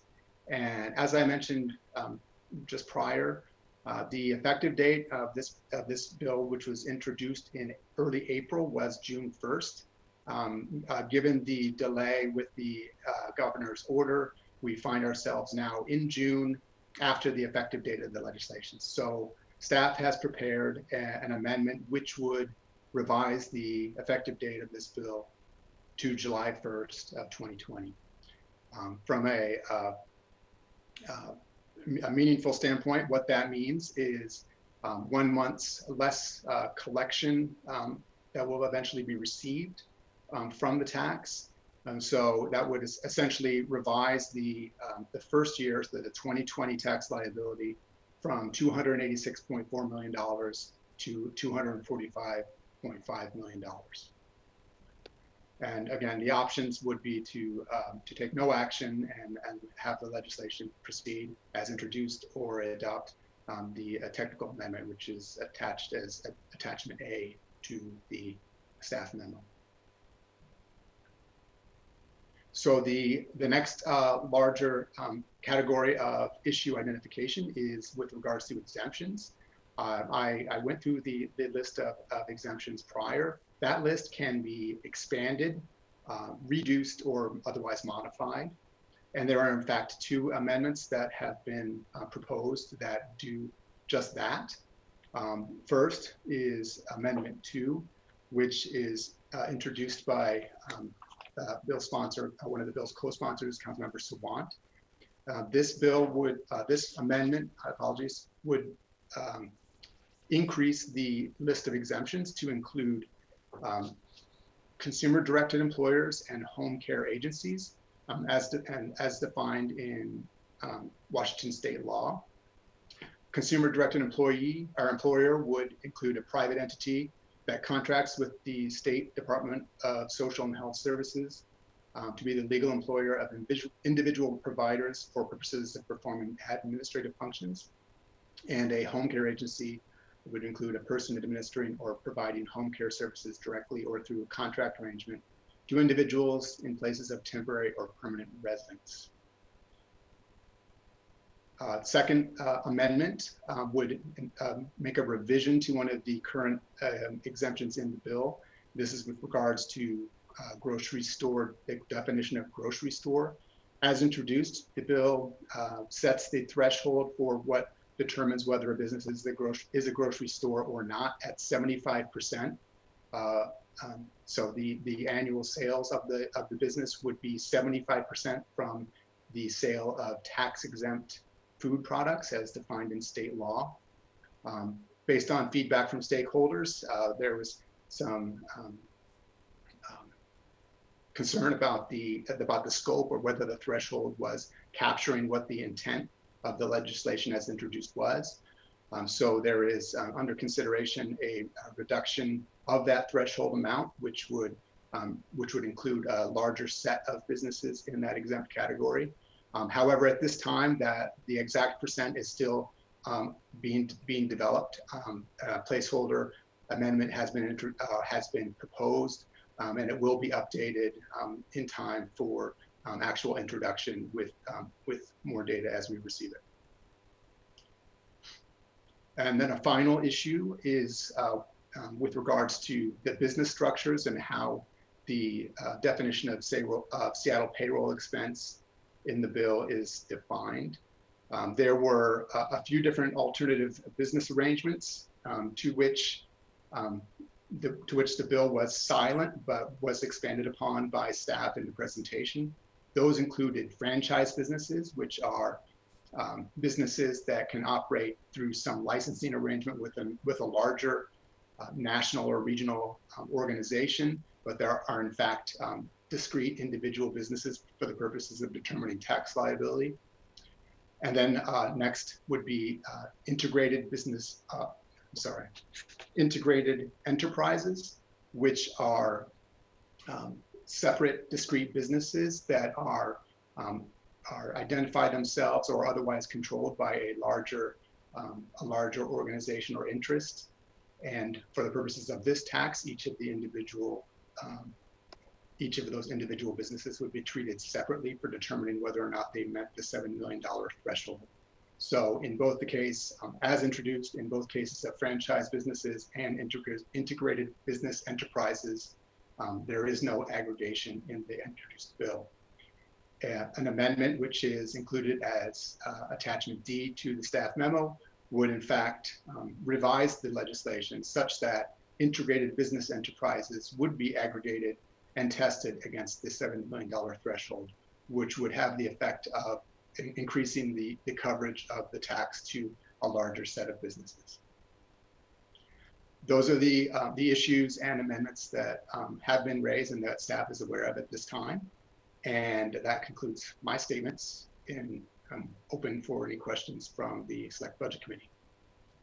Thank you very much, Tom. Council colleagues, you also have a central staff memo that provides more information and detail about these options here.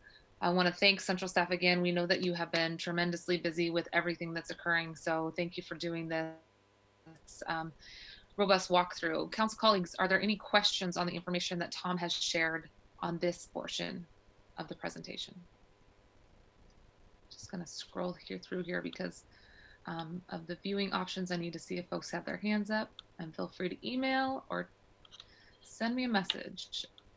Okay, I see no hands up. Let's continue with the presentation. Oh, so sorry. Councilmember Herbold, please go ahead.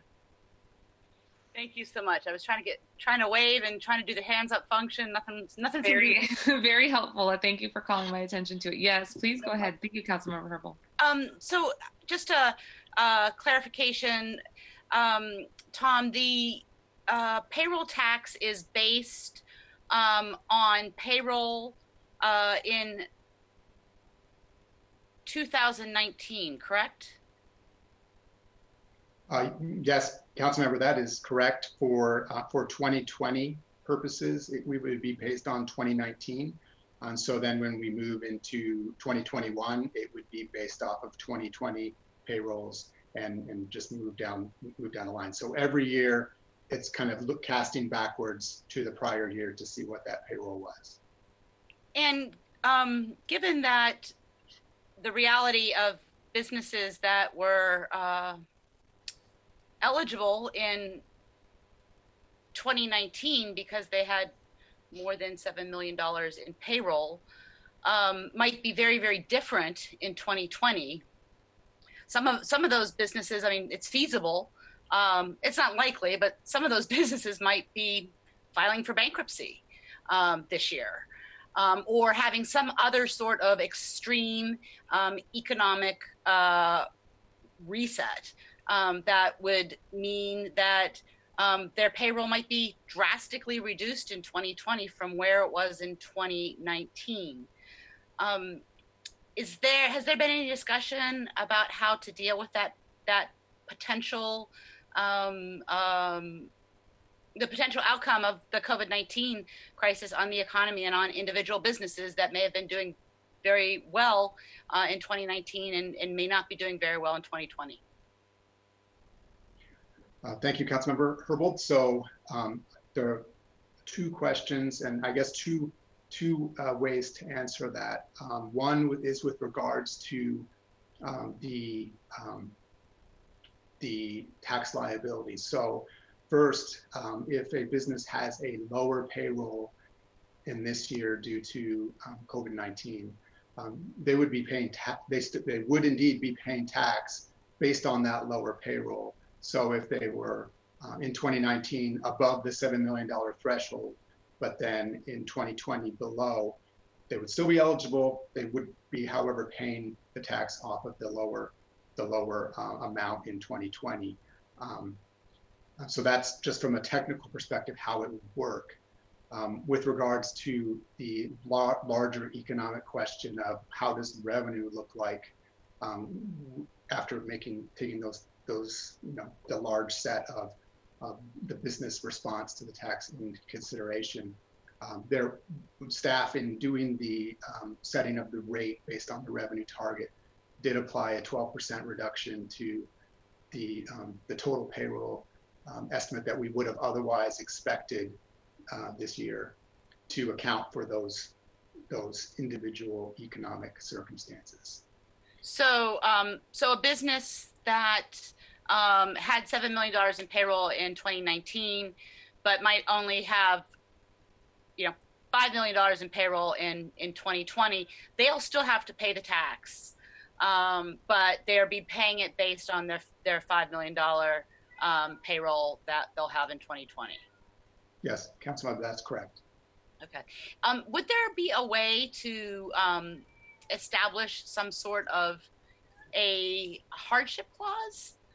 It just doesn't seem like it's in the spirit of the of my understanding of the purpose of the threshold to make a business that is seeing a reduction in staff or likely a reduction in their profits in those instances to still have to pay the payroll tax when they're having to potentially lay people off. So I'm wondering would there be a way to structure some sort of a hardship clause that if your payroll is reduced X percent over what you reported in 2019, that either it would be a different tax rate or that you would be exempt from having to pay.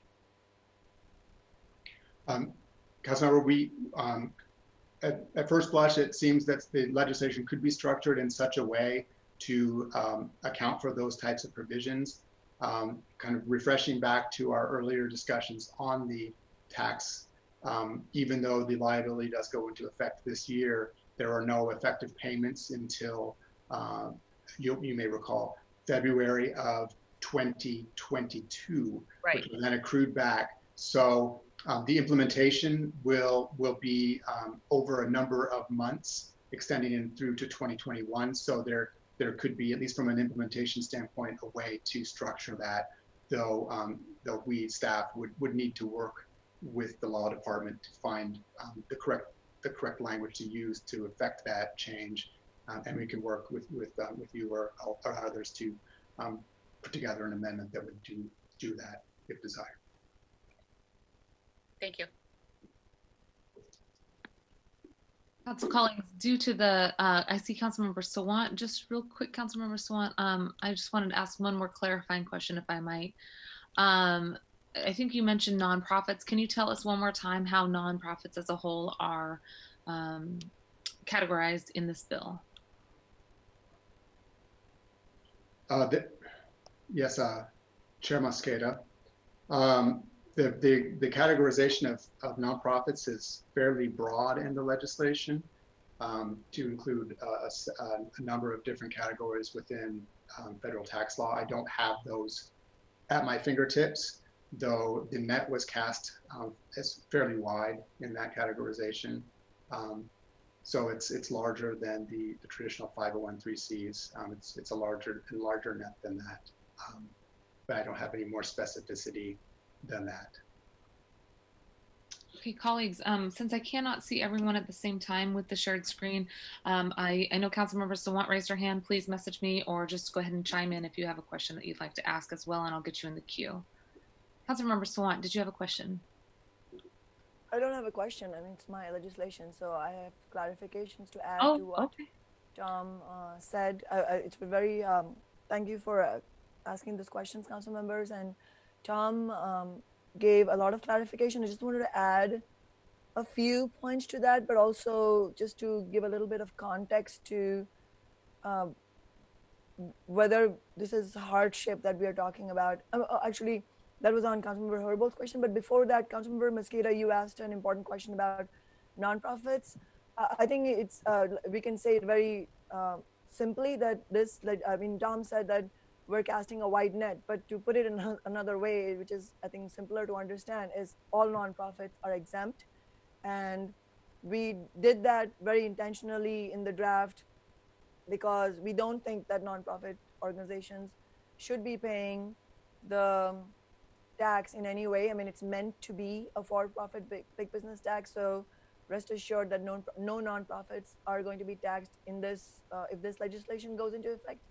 And also, I mean, just to put to go back to the questions from Councilmember Herbold, I mean, the word hardship was used. I think we need to put this in perspective. We are talking about companies that have as Tom mentioned, at least a $7 million threshold of corporate payroll, $7 million of corporate payroll. And we're talking about a 1% tax on those. These are the largest businesses. And it's only a 1% tax on the corporate payroll. So if you look at the overall sort of earnings of of that corporation, it will often come out to less than 1% of the overall earnings. So we're talking about a very, very minor component of their that would be taxed from them. And so I would say it quite different. I would say the tax burden is actually quite light to begin with, and that the hardship that we are going to be seeing and that we are already seeing is almost entirely being experienced by working families and small businesses, neither of which are going to be taxed even remotely in this legislation. The whole point is to address the regressivity of the tax system that we have. So for instance, if a company that had $7 million in payroll in 2019, but saw a reduction in 2020, would have a tax bill of $91,000. Yes, they even if they had a reduction next year, they still have to pay the tax on the last year's payroll. In the previous year, they had $7 million in payroll, they will have to pay, but they would have a tax bill of $91,000. I mean, just put that in perspective, that is nothing. And as Tom just noted, they would have a full 18 months to pay. Compare that to the kind of conditions that the majority renter city is of ours is facing. That renters, once the eviction moratorium is lifted, you're not going to have that kind of leeway to start ponying up the rent, back rent, debt, and so on. So and also again, another thing to put this in perspective, we were talking about Amazon obviously is one of the corporations. It's a pandemic profiteer, which has seen its revenue go up as a result of COVID. But we're also talking about major downtown law firms. For example, we're talking about Nucor Steel, which is the biggest steel firm in the country and is located in District 1, Councilmember Herbol's district. We're talking about Wells Fargo, which has exploited communities of color for years and was also prosecuted by the Department of Justice. And we're talking about, for example, the billion-dollar construction firm named Lee Scrutcher Lewis. These are just some examples of corporations that would be taxed. So we're not talking about small or medium-sized businesses by any means, by any stretch of the imagination, and we're certainly not talking about working families. And so we have brought this legislation forward because this was a technically and legally feasible way to measure the largest businesses. Looking at the previous year's revenue is the best and most accurate thing we have found. And if Councilmember Herbold or any of the other council members have a better way of identifying the largest businesses, then I'm really, I would welcome those suggestions, so that we can pass a progressive revenue legislation. Councilmember Swan, I appreciate your comments, and I see Councilmember Herbold nodding as well. I know for our viewing audience, it's hard to see all the council members when we're doing one video at a time. I am going to ask if there's any other questions on this legislation, because we have 2 more pieces to get through. I'm pausing here just in case anybody's on mute. Okay. Great. Let's continue to go through the PowerPoint presentation in front of us and go back over to central staff. Okay, this is Dan Eder, Deputy Director of the Central Staff Team. My portion of the presentation addresses the interfund loan bill. At the April 29th Budget Committee, the committee walked through a detailed discussion of the interfund loan bill. Today, I will provide a brief overview and summary of the bill, and then I'll tee up 3 potential issues for your consideration and address any questions you may have. As you just finished discussing, the revenues from a proposed tax bill won't be available to spend until the 2021 budget. The interfund loan bill is therefore proposed to serve as a bridge between the revenues from the tax bill that Tom just talked to you about and the planned 2020 spending that would be authorized through a separate bill that Ali Panucci and Tracy Ratzlaff will talk to you about next. The interfund loan bill would authorize the city to borrow from the city's consolidated cash pool and name specific source funds, and that would allow the city to pay for the 2020 spending. In particular, the interfund loan bill would authorize up to $50 million from each of 6 source funds, up to a cumulative total of $200 million. The borrowed amounts plus interest would then be repaid plus, with a future flow of tax revenues. The 6 source funds were selected to provide a range of options that minimize or eliminate impacts on the city's planned spending for projects and programs. And like the tax bill and the spending bill, the interfund loan bill includes an emergency clause that would require a 3/4 supermajority of council members to vote for it and for the mayor to sign the bill. Next slide, please.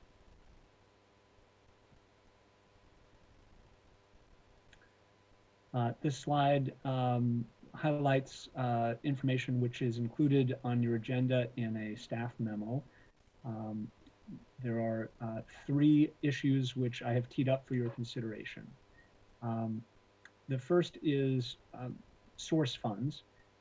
As I mentioned just a moment ago, the bill identifies 6 separate funds that would serve as potential sources for up to $200 million in a cumulative loan. Those funds are the Low Income Housing Fund, the Move Seattle Fund, the Families Education, Preschool, and Promise Fund, the 2019 Library Levy Fund, the Parks District Fund, and something called a Housing Incentive Fund. We have discovered in the weeks since our last discussion that the Housing Incentive Fund is actually a sub-fund that supports the Low Income Housing Fund, and as a technical correction, the council should consider removing that 6th fund from the list of authorized source funds. So that's the first issue that I bring to your attention. The options are do nothing, essentially no action, or to remove the Housing Incentive Fund from the list of source funds. Are there any questions about the first issue, or I'll move to the second? maybe I'll walk through all of the issues and then answer any questions at the end, unless you have more Oh, that sounds great. The second issue is the authorized source fund amounts.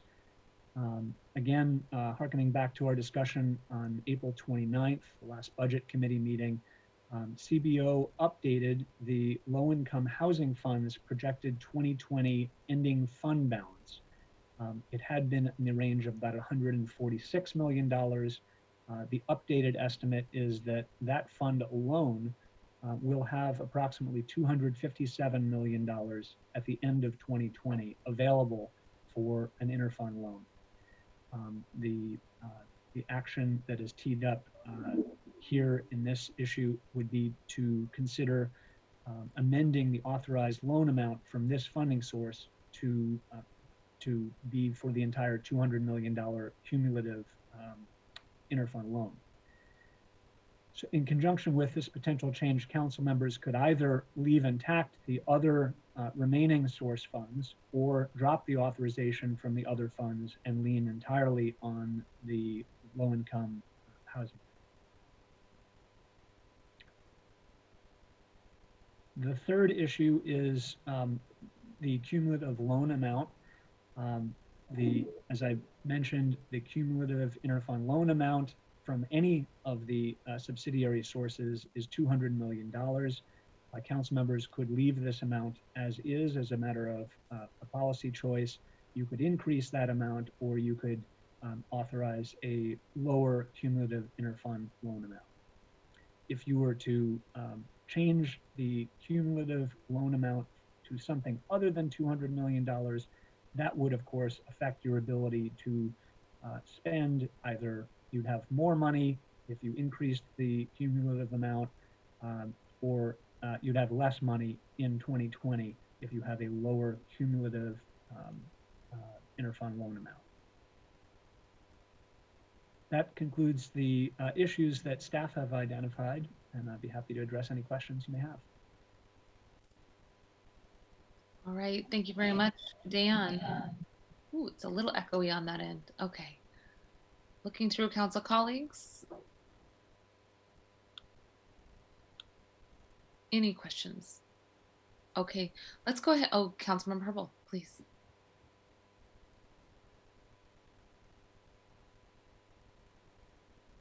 Councilmember Herbal, you are on mute still, and I saw your note requesting a question, so I'm sorry I didn't see that earlier. Please go ahead. Quite all right.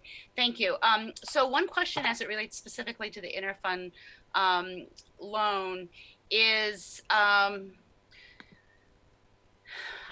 should probably qualify this. It's actually not related to the interfund loan. It is tangentially connected to it, but it's more a how are we in the future going to pay, are we going to have another interfund loan in the future? Basically, the way I see it is we're contemplating taking an interfund loan of $200 million so that we can spend some of these funds in 2020 where there is great need. We are not going to be collecting funds until 2022. So we're going to be spending $500 million of funds in 2021 that we will not have collected again. So that creates a need, it seems, to pay back $400 million of funds, the 200 that we've spent this year, and the 500 that we'll spend next year before the collection of funds in 2022. I know I've asked this question of central staff before, and there's been sort of reference to the fact that it's not unusual for the city to spend budgeted funds at the beginning of the year before they've collected them, and that there is some accounting magic that's done that allows us to do it. I have asked for and not received an explanation of exactly how that works, and whether or not we have, as a practice, done it to this scale, $700 million that we're basically looking at sort of fronting, as I understand it, at the beginning of 2021. Councilmember, my read of it is similar to yours, but a little bit different. The $200 million loan would, in 2020, would not be repaid until the very end of the budget year for 2021, which includes some month or so of 2022. And the way that our books work is that some revenues come in after December 31st of a calendar year and are still counted towards that same calendar year. So you are correct that the flow of tax revenues from the tax bill, the new payroll tax, would begin effectively February 1 of 2022. The entirety of the funds received by that date would accrue back to the 2021 budget and be available for spending in 2021. It would be at that time that we would repay the $200 million interfund loan from 2020. And we would also have, for the first time, the cash expected to cover the expenses that are incurred in 2021. My understanding is that that's similar to how our several property tax measures work, where there is typically a chunk of money received in April and October of the same calendar year that we're talking about spending the money, but there is an uneven flow of funds, and it's many times higher than the $200 million that we're talking about. It is on a par with the $500 million that we're talking about supporting spending in 2021.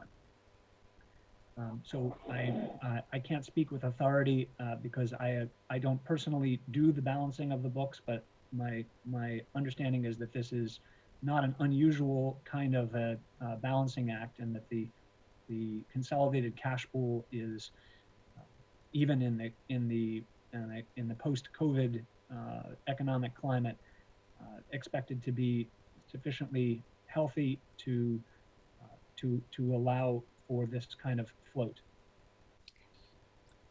Thank you. Ali Panucci from Council Central Staff. I would also just add that a large percentage of the spending in 2021 is for investments in social housing, and generally speaking, those financing commitments would be made likely towards the end of the year and typically don't go out the door immediately, so wouldn't necessarily be a lot of actually writing checks in 2021, with 75% of the funding going to investments in new housing. I would suggest that that's a great segue to look at the spend plan, if we could get through those last slides and then see if there's additional questions. Great, thank you. This is Ali Panucci with your Council Central Staff. Tracy, that's the Council Central Staff. So good afternoon, council members. Today I will walk through a brief overview of the proposed spending plan, and then walk through 5 issue areas and potential amendments to the proposed legislation and answer any questions. And then Tracy will provide additional information, particularly in response to any detailed questions you might have. So generally speaking, as proposed, Council Bill 119774 would establish a spending plan for the revenue generated by the proposed payroll tax. More specifically, the bill would authorize $200 million in spending in 2020, made available through the interfund loan that Dan just described, to be used for emergency cash assistance for up to 100,000 low-income households impacted by the COVID-19 emergency. The bill also outlines the intended use of tax revenue in 2021 and beyond. As Dan noted, after accounting for startup and ongoing administration costs, $205 million in 2021 would be used to repay the principal and interest on the interfund loan. And then all remaining funds in 2021 and in all future years would be allocated as follows. 75% of remaining revenue would be used for investments to build or acquire new social housing and to support the ongoing operation and services needed for permanent supportive housing developments. And 25% of the remaining revenue would be invested in housing-related strategy called for in Seattle's Green New Deal resolution. In addition, the proposal directs the executive to submit an implementation plan for the council for the new tax. It also establishes a new social housing board that would provide recommendations to the mayor and the council on implementation of the social housing investments. It modifies the duties of the yet to be established Green New Deal Oversight Board, which includes adding a responsibility to coordinate with the Social Housing Board, and specifically calls out oversight of the proposed Green New Deal investments that would flow from this new tax revenue. And because the spending is proposed to respond to public needs resulting from the COVID-19 and homelessness civil emergencies and to address climate change, the proposal includes an emergency provision and would have an immediate effective date if passed by 3/4 of council members and signed by the mayor. So with that, I will move on to the discussion of issues, and just bear with me while I learn how to flip between screens. There we go. Okay, so the issues and options that I'm going to walk through now and potential amendments are not necessarily exhaustive, and additional amendments may be identified during the course of the committee's review, discussion, and public engagement.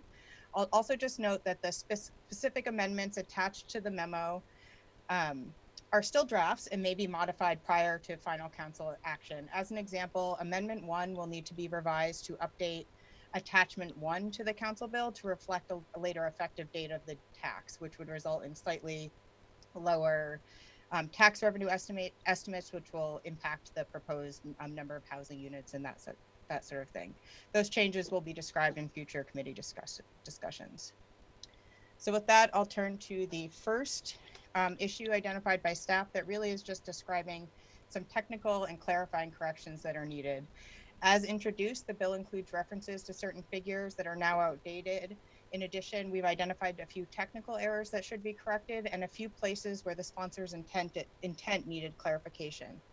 Amendment 1 attached the memo is sponsored by Councilmember Swant, would address the technical errors and makes a few additional changes to better align the draft legislation with her intent. This includes reorganizing and adding to the proposed findings in Section 1 of the bill and updating the CPI index that would be used to regulate the maximum annual rent increases that could be imposed on the housing units supported by the social housing investments, and sets an absolute maximum for annual rent increases to not more than 3%. So that, and then there's a series, like I said, of technical corrections. The second issue is related to the proposed process and use of emergency assistance in 2020. As I noted in the overview, the bill authorized spending $200 million in 2020 for emergency cash assistance to low-income households impacted by the COVID-19 emergency. As proposed, 50% or about $100 million of the funds would be distributed to low-income households enrolled in existing city assistance programs or state programs administered by the city. The second half of the funding, about $100 million, would be distributed to those impacted by COVID but are not already enrolled in existing city programs. That process would be developed by the executive. The proposed distribution process prioritizes providing financial assistance to low-income households as quickly as possible. The trade-off in such a process is designed to move quickly, is that it could reach some people who are less in need and not reach all of the priority populations or households most in need who aren't already receiving assistance. Page 5 of the central staff memo posted to the April 29th Select Committee agenda outlines some other models that could be used to distribute the emergency cash assistance. The primary difference we found in looking at other programs is that those programs relied more on partnerships with community-based organizations to identify recipients of the assistance, and in some cases to determine the mix of services that would best serve the community.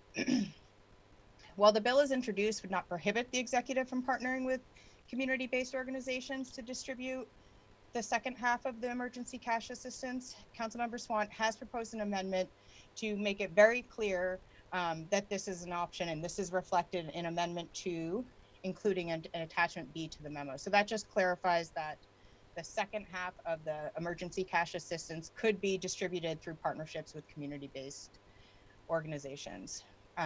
So while partnering with the community-based organizations may take more time to get the assistance out the door to households compared to sending checks to households who we've already identified through enrollment in existing programs, CBOs are likely better positioned to ensure the assistance is reaching the priority populations and may better be connected with the types of assistance that those communities need.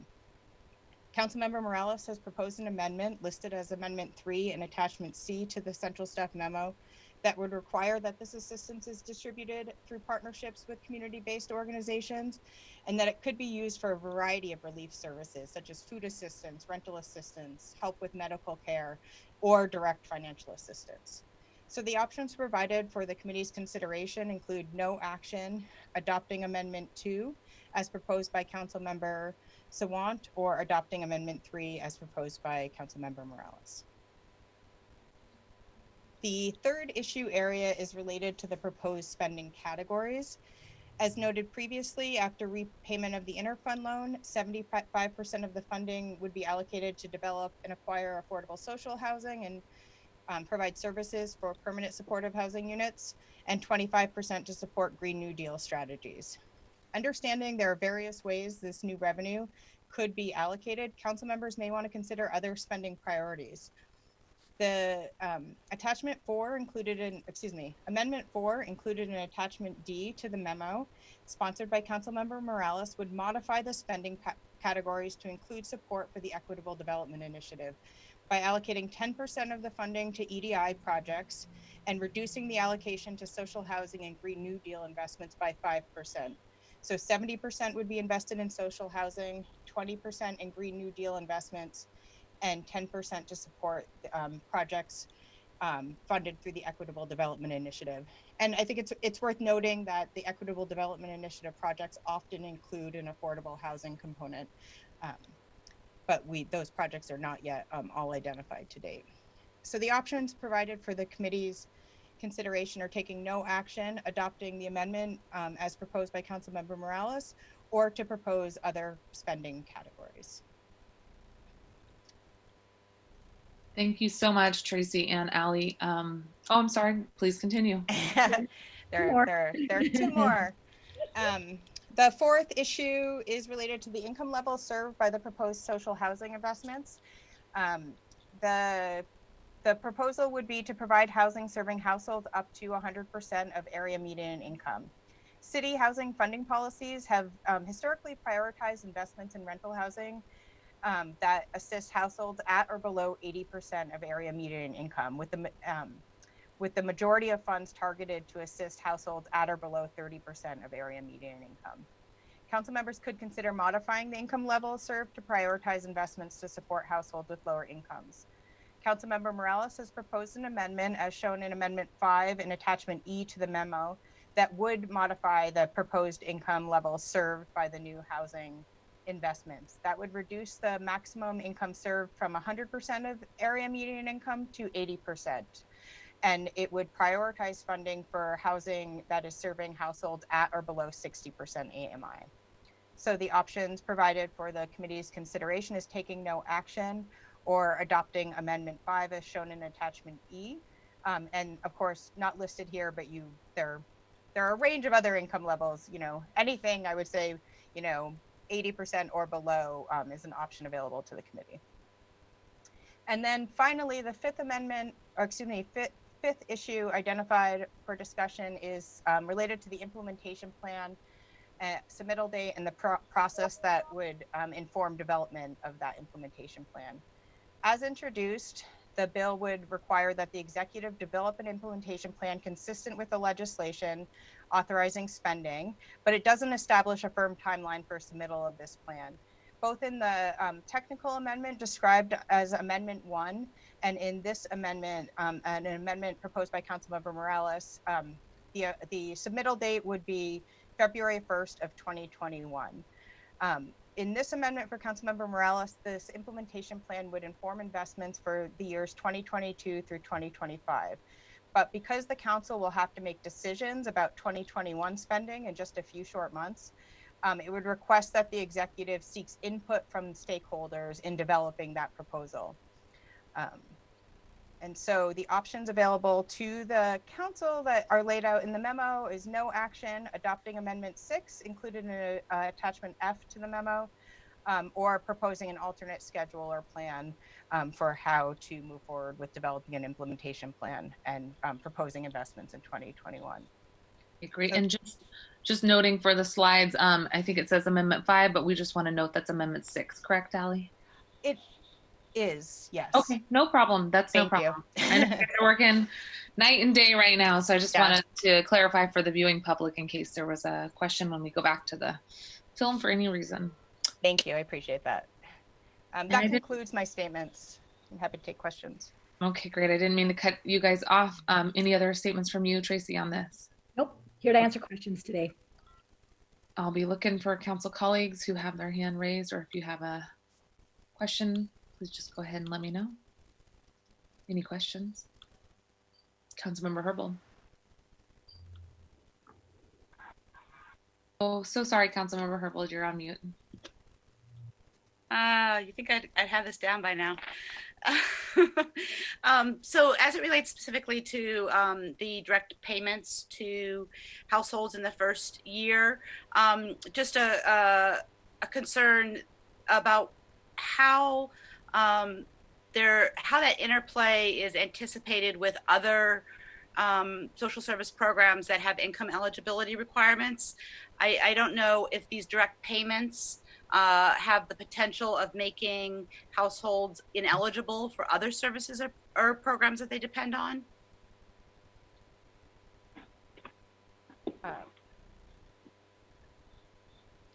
Councilmember, that is a question that has come up that we don't have a firm answer for yet. It somewhat varies by programs, and we're trying to sort this out real time with some of the other assistance that's going out the door for right now through the city. So we will follow up with more information when we can. I will say that in some cases, providing not direct cash assistance may mitigate some of those concerns. So the proposal included in Councilmember Morales's amendment may address some of that, which is modeled, I should say, in part off of the program that the city of Austin stood up early on in the COVID crisis, which I think was maybe just 2 months ago, but feels much longer. Yeah, so we will follow up. Thank you. And then as it relates still to the immediate direct payments, does the spending plan provide help to folks who are experiencing homeless find homes or at least find shelter during the pandemic? Is that contemplated either in the direct payments or another part of the spending plan?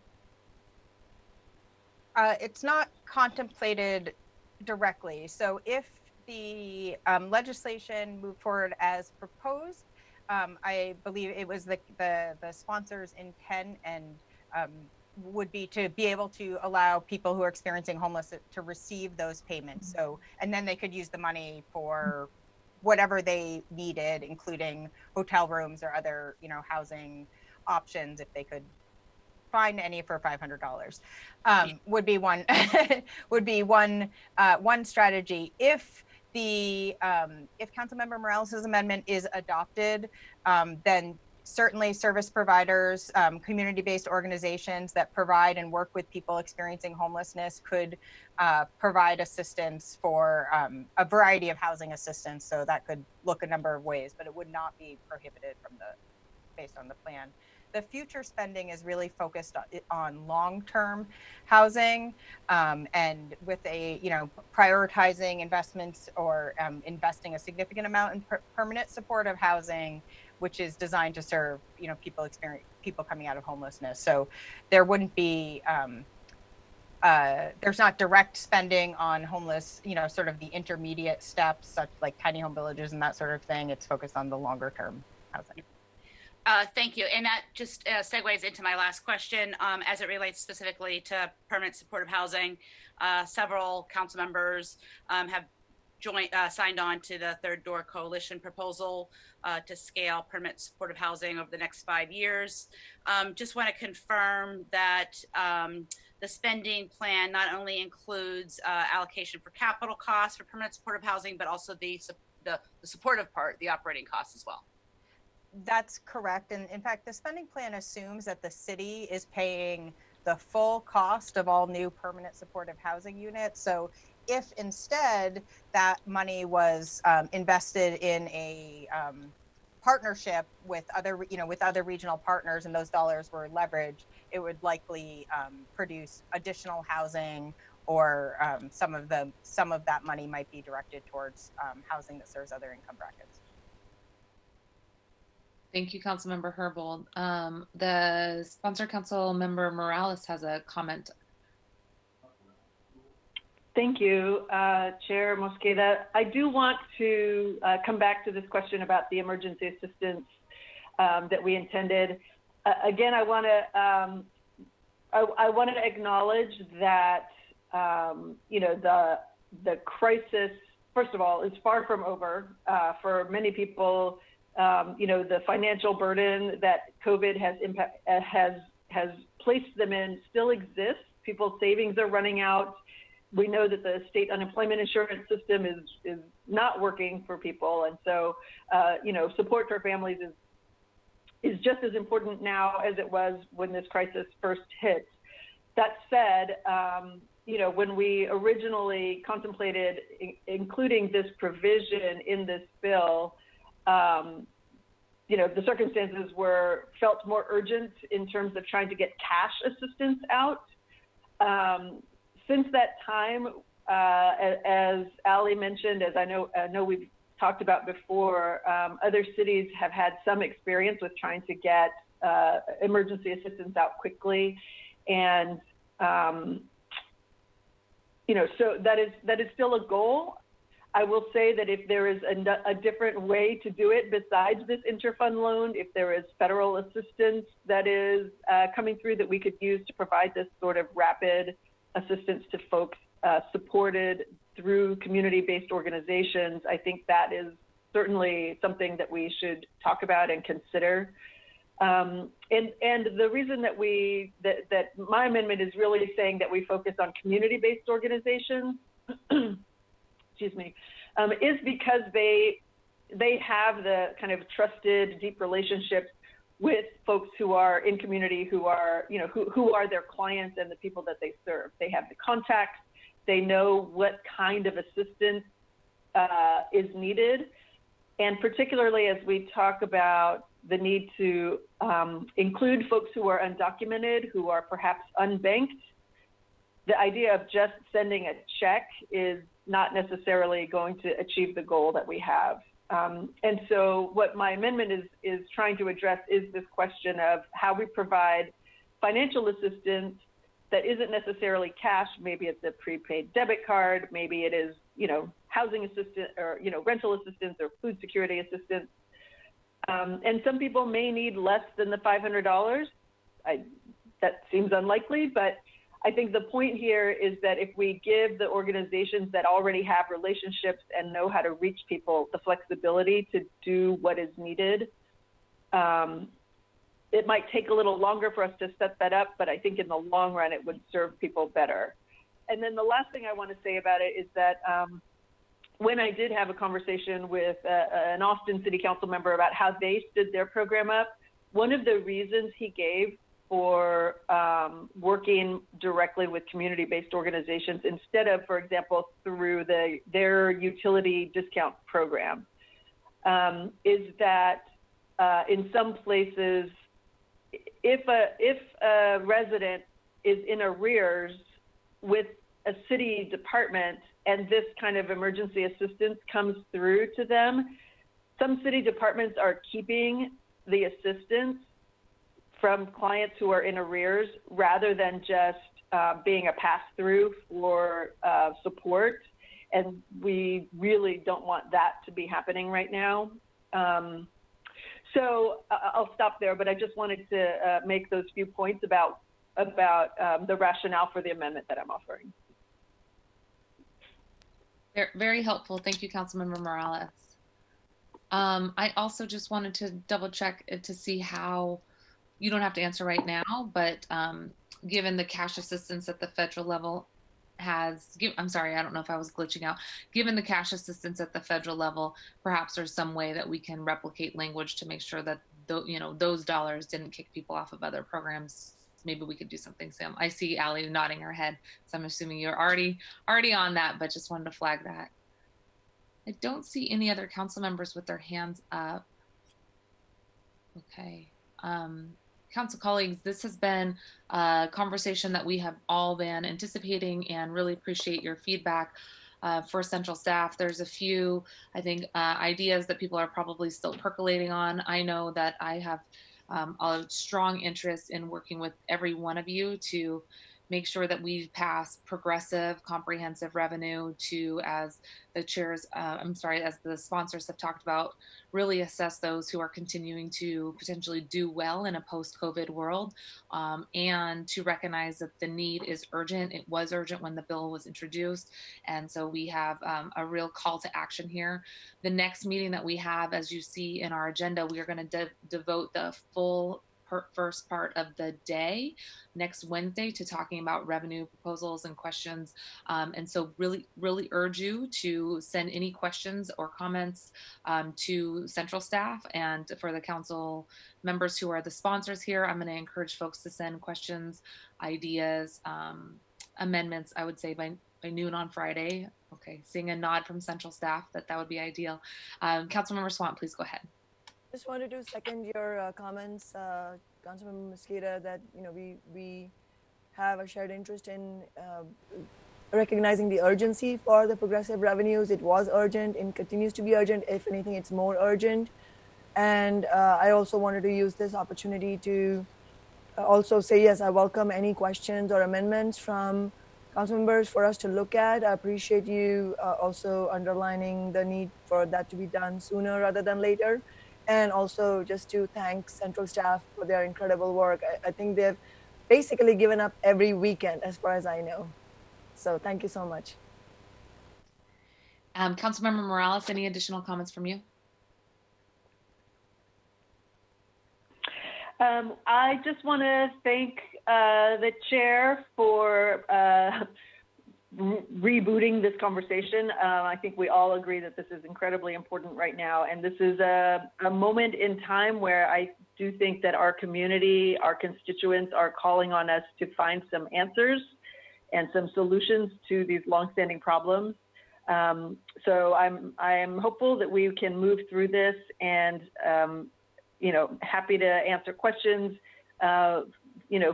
field questions from folks. And I also want to echo Councilmember Sawant's thanks to the central staff, who's been incredibly helpful and diligent in helping us think through alternatives and really prioritize our goal around serving our community and making sure that we are addressing the many crises that we have right now as best as we can.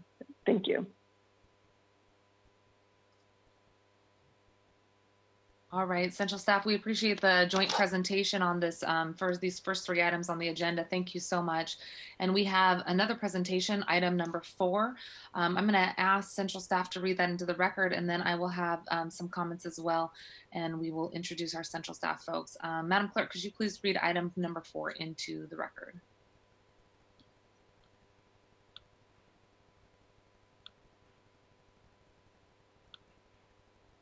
Madam Clerk, I'm sorry, we do not hear you.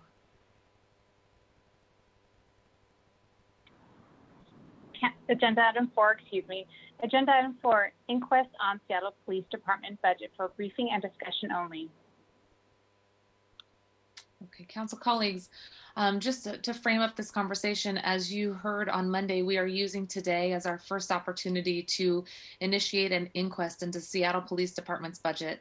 We stated on Monday that our intent as a council is to provide a full, thorough, transparent, deep dive into Seattle Police Department's budget simultaneous to our ongoing revision and review and amendments to the mayor's 2020 revised budget.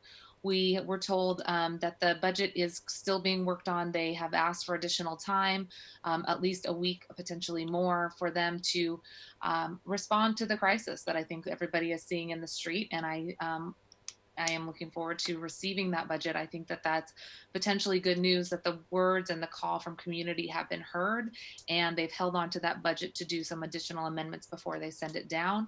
That does not relieve us as a council of our responsibility and our duty to provide not just amendments around the edges, but to really assess whether or not the budget is meeting our values as a city council as a whole, and specifically to the Seattle Police Department's allocation.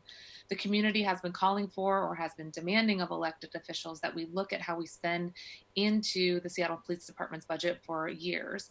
The public safety system that we are trying to create is new, so I want to lift up the words, I think, from Councilmember Juarez and others on Monday, who said, you know, we need to make sure that this is a thorough process. And I think it's really important that we also lift up the words of community that says, as we try to create a new system, we also need to be really gracious with each other to figure out what the next chapter looks like. Because if we don't do this in a thoughtful way, and if we end up recreating the very systems that we are trying to dismantle, we have not actually accomplished change.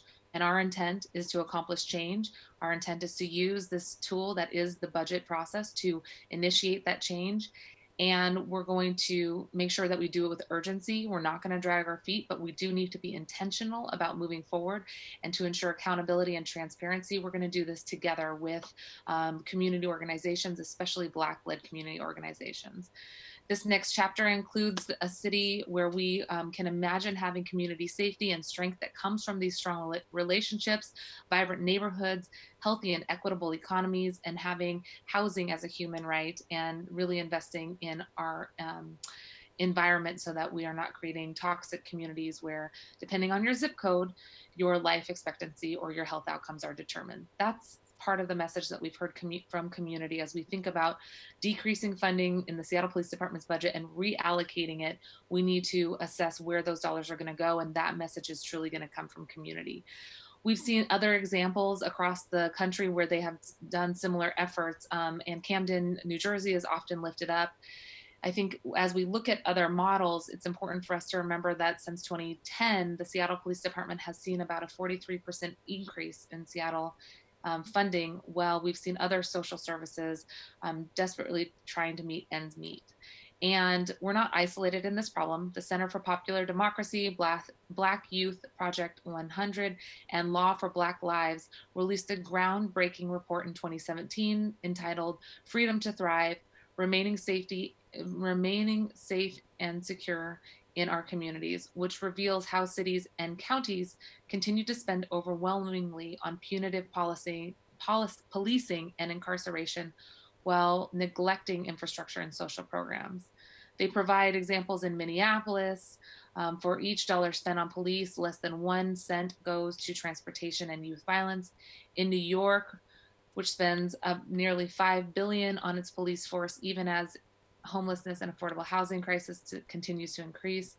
In Baltimore, where 28% of the Black population lives below the poverty line, Baltimore spends $772 per person on policing, and for every dollar the city spends on the police, it contributes just 55 cents to the Baltimore public schools.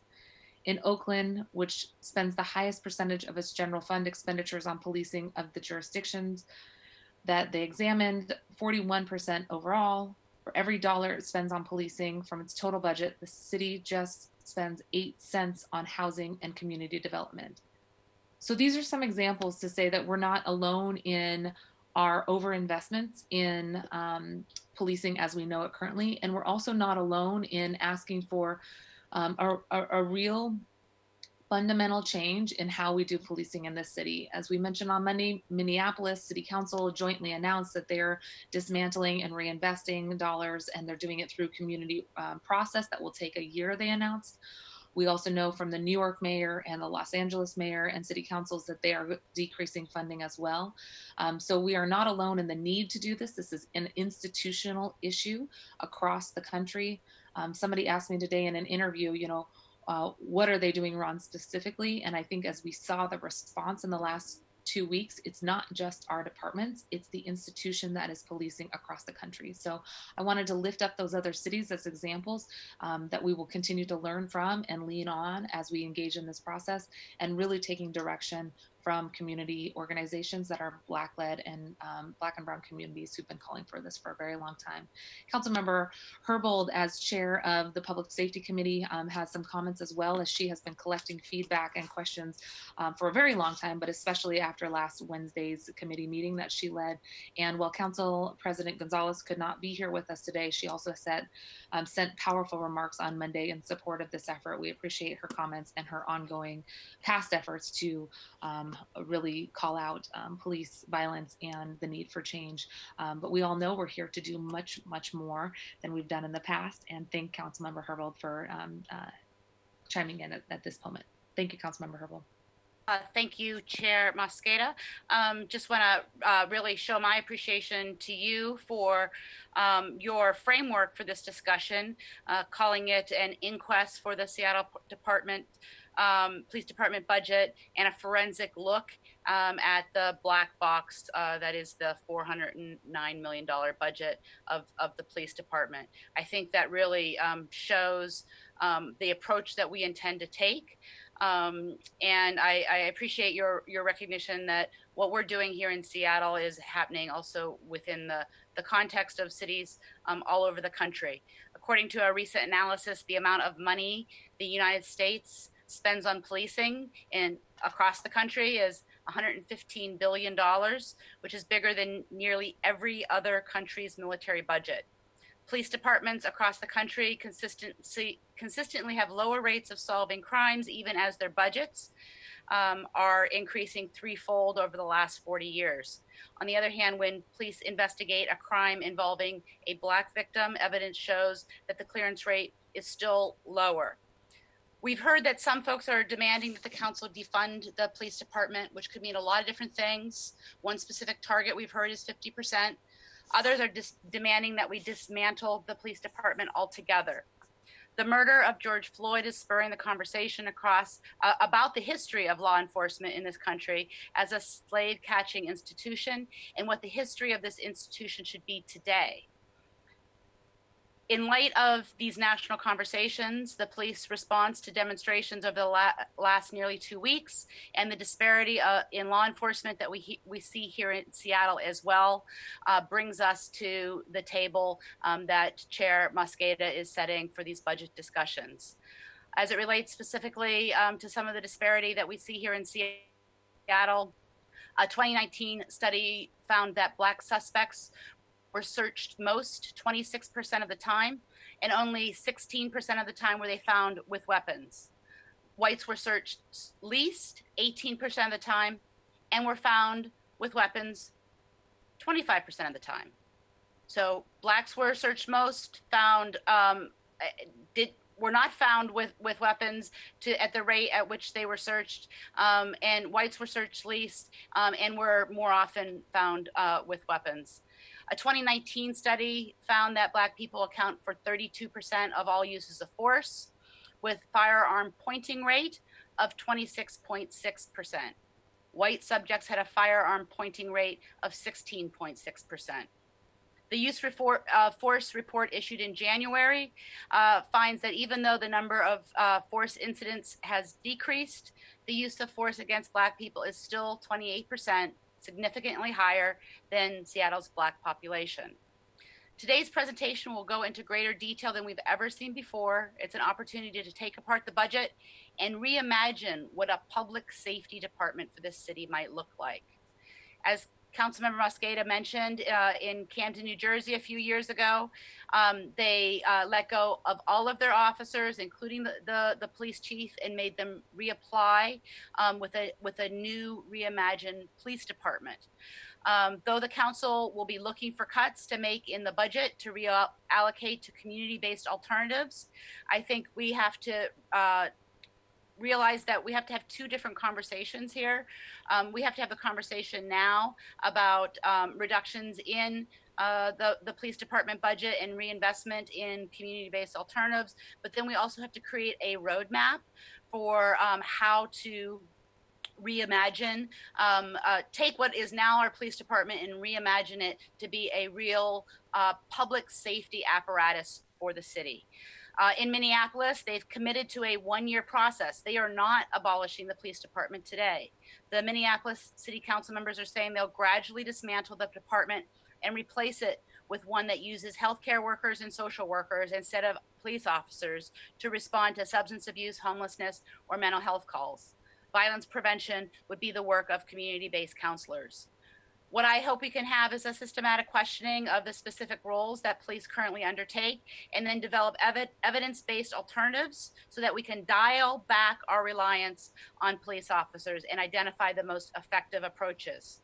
For instance, we should do an analysis of 911 calls to see how many of them are for mental health distress or overdose or disorder, so that we can begin to determine whether or not we need SPD response in all cases, or would social workers and substance abuse disorder professionals and conflict dispute resolution experts be more appropriate. One example that's already taken place in response to youth protest on Friday and the position of the Seattle Teachers Union, the Seattle Education Association and the school board have expressed an intention to end the practice of having armed school emphasis officers stationed across Seattle schools.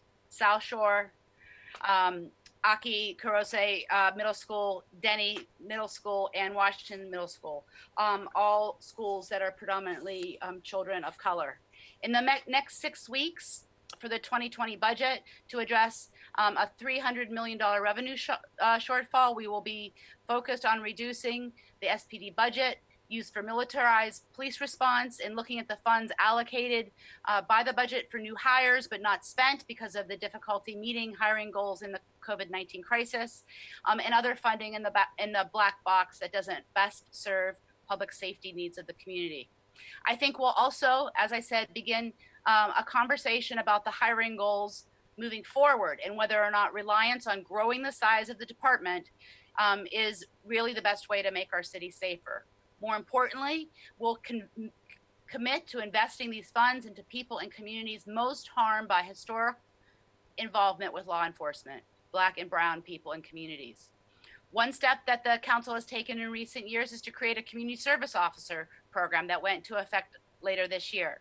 CSOs assist with mediating disputes, following up on calls for non-emergency services, helping residents navigate services, support programming for at-risk youth, and attending school and community-hosted events. Some of the work involves assisting homeless people and individuals struggling with substance abuse to access programs like diversion opportunities, housing, and behavioral health services. One study shows that law enforcement spends 21% of its time responding to and transporting people with mental illness. That can't continue.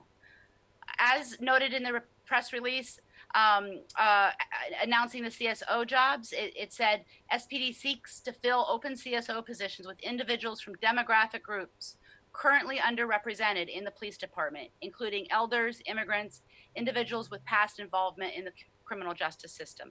When the job application was posted, the response was overwhelming.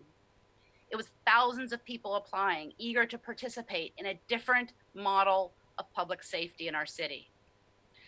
I read an article recently, and I'm going to close out with this quote from a Dallas chief, David Brown.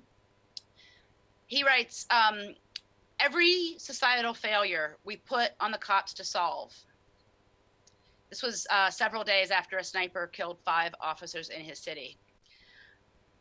Not enough mental health funding, let the cop handle it. Not enough drug addiction funding, let's give it to the cops. Schools fail, give it to the cops. That's too much to ask. Policing was never meant to solve all of those problems. I just ask that other parts of our democracy, along with the free press, to help us. Just closing out, I want to just, again, highlight the questions that we are going to be asking relate specifically to how much Funding is available due to SPD not meeting prior hiring goals. How much of the adopted 2020 budget has already been spent? A breakdown of 911 calls and categorizing SPD's work. The cost of school emphasis officers. Related to the militarization of SPD, these are the questions that council members have sent earlier this week. How much does SPD spend annually on riot gear, tear gas, and pepper spray, other chemical agents used against protesters, rubber bullets, flashbang grenades, blast balls, and any other less than lethal expendable weapon that has been used against protesters? What is the per unit cost of each weapon, and where are such weapons sourced from? Approximately how much has been spent on these items so far this year? We've also asked for the number of officers deployed in the recent protests, the breakout of how much overtime has been used, how much in overtime SPD expects to spend this year. We've asked whether or not SPD is planning to restock any of the non-lethal expendable weapons that I mentioned earlier, given the amounts that have been used in the last several weeks, and if so, how much? How much has the city spent on supporting National Guard members who have been working in the protests? How much has the city spent on supporting other law enforcement agencies who have been working at the protests?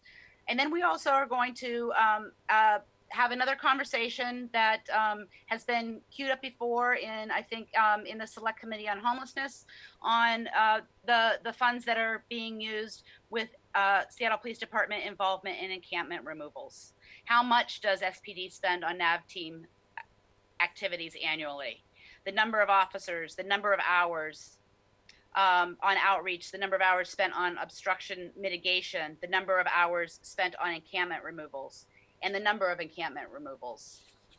And then just lastly, on the questions, is I'm really interested to know whether or not we can approach this budget as what has been called a zero-based budget, and using, again, the lens of racial equity to build it back up. Zero-based budgeting means that all expenses must be justified for each new period based on need, and the process starts from a zero base, and every single function would be analyzed for its need to achieve stated goals that we all agree on and the cost for those goals.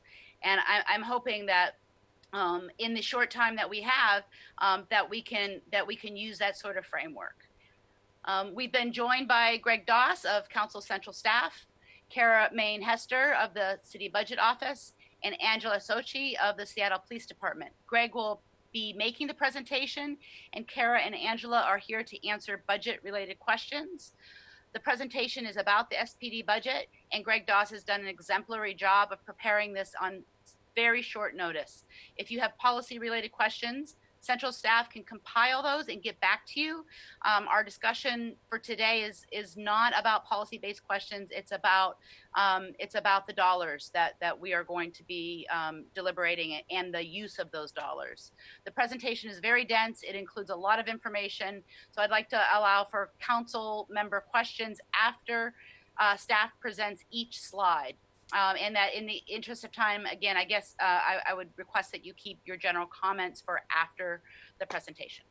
Councilmember Herbold, I would want to speak right now, and I think my record on these issues speaks for itself, so I am going to go ahead and make my comments. Yesterday, we had an incredible rally. Short, because you did say some comments at the very beginning, so yes, really but 500 people are watching. Central staff has asked us that we hold our policy-based comments and questions. So but council members, you both made your general comments, and my office has the strongest record on these issues, and I absolutely insist on making these comments. I'm going to go ahead and make them. Yesterday, we had an incredible rally of 2,000 community members, many of whom have been on the front lines for the last 10 days in this movement that was immediately set off by the George Floyd murder, but reflects long-standing issues of endemic racism and police violence. We had incredibly dynamic speakers from the Central District, Black community leaders who've been leading the community for decades. We had speakers from the Seattle Education Association, the union that has just voted to remove SPOG, the Seattle Police Officers Guild, from the King County Labor Council. And the speaker, in fact, was Bruce Jackson, who is an African American member of the Educators Association, and he is a teacher at educator at Aki Karuse Middle School. We had iron worker Logan Swan presenting a petition from rank and file workers to remove the Seattle Police Officers Guild from the Labor Council. So as we have, as my office has said before, we stand with local community in demanding that the SPD, the Seattle Police, be defunded by at least 50%. I won't say more about that because I already said that before, but we also are demanding that the East Precinct be taken away permanently from the police, not be boarded up, and a community center be organized there. We also support the King County Equity Now Coalition to convert the decommissioned Fire Station 6 to become the William Gross Center for Enterprise. But we also need an elected community oversight board with full powers of the police. This is not what we have right now. We don't want a commission or committees that are appointed by the city council and the mayor and the same politicians that have failed Black and brown community members. We need a community oversight board that is directly elected by voters. We have seen the statistics. 30 people have been murdered. 30 Black and brown community members have been murdered by Seattle police since 2011. Not one of them has been prosecuted. Out of them, 8 people were murdered since Mayor Jenny Durkin was elected. Not one single police officer prosecuted. We absolutely have to educate our movement by looking at the history of many of the council members here. As was reported before, every council, 2 years ago, the police contract, which was going to roll back police accountability measures and was opposed by the Black community, the council that stood then, some of the council members are here today, voted for the police contract.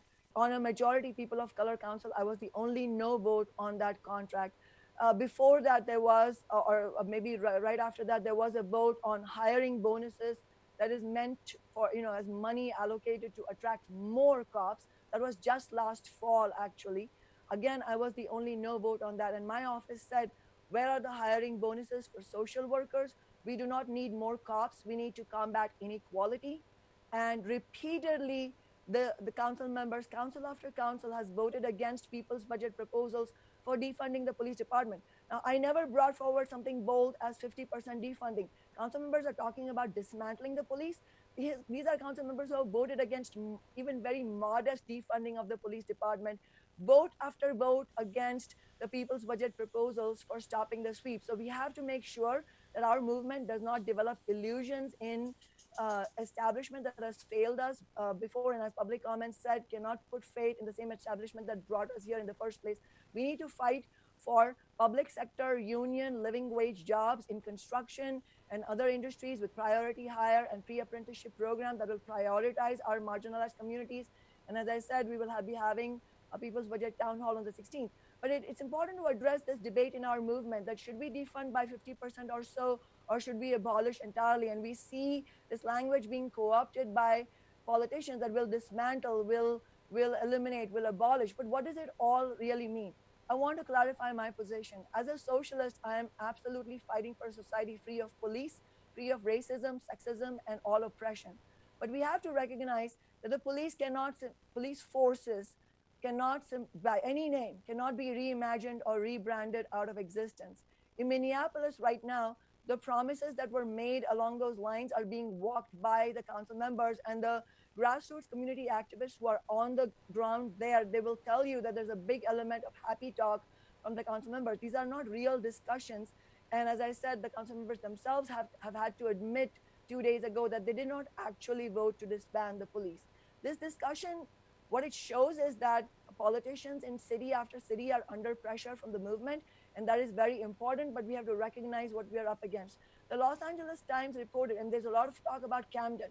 To quote the Los Angeles Times, quote, "The new Camden police force is run by the county, not the city, and some residents complain that they don't have a voice in its operation, nor does the new force reflect the community. Roughly half the officers are white, while the city is more than 90% non-white."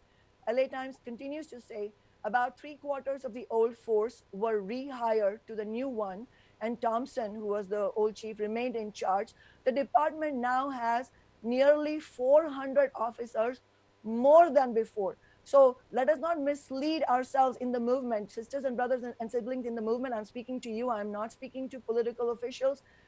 Let's not be misled by this by this sort of illusion of dismantling police departments. This has not happened anywhere. The police exist under capitalism for a reason, just as the FBI exists, the CIA, the NSA, and all the other forces of the repressive state apparatus. They exist to defend capitalism, which needs repression. It's a system that needs repression to enforce a deeply unequal and unjust society in which hundreds of millions of us face hunger, joblessness, and economic and other social stagnation, while the very few at the top rake it in.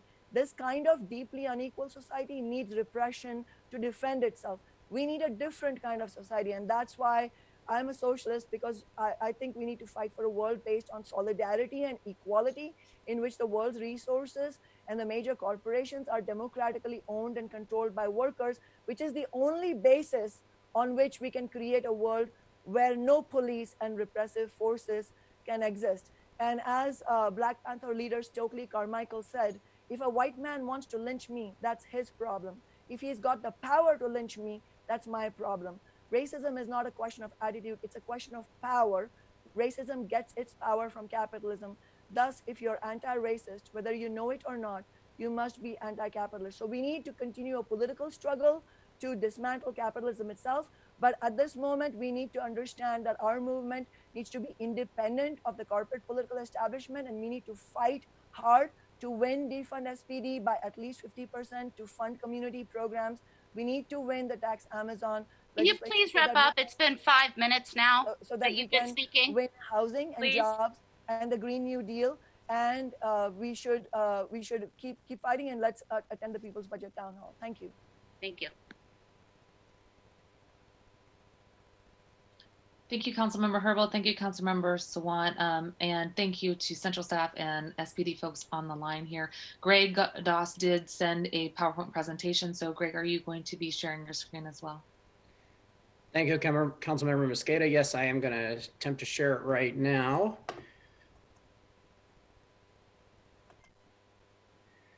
All right, can everyone see the PowerPoint?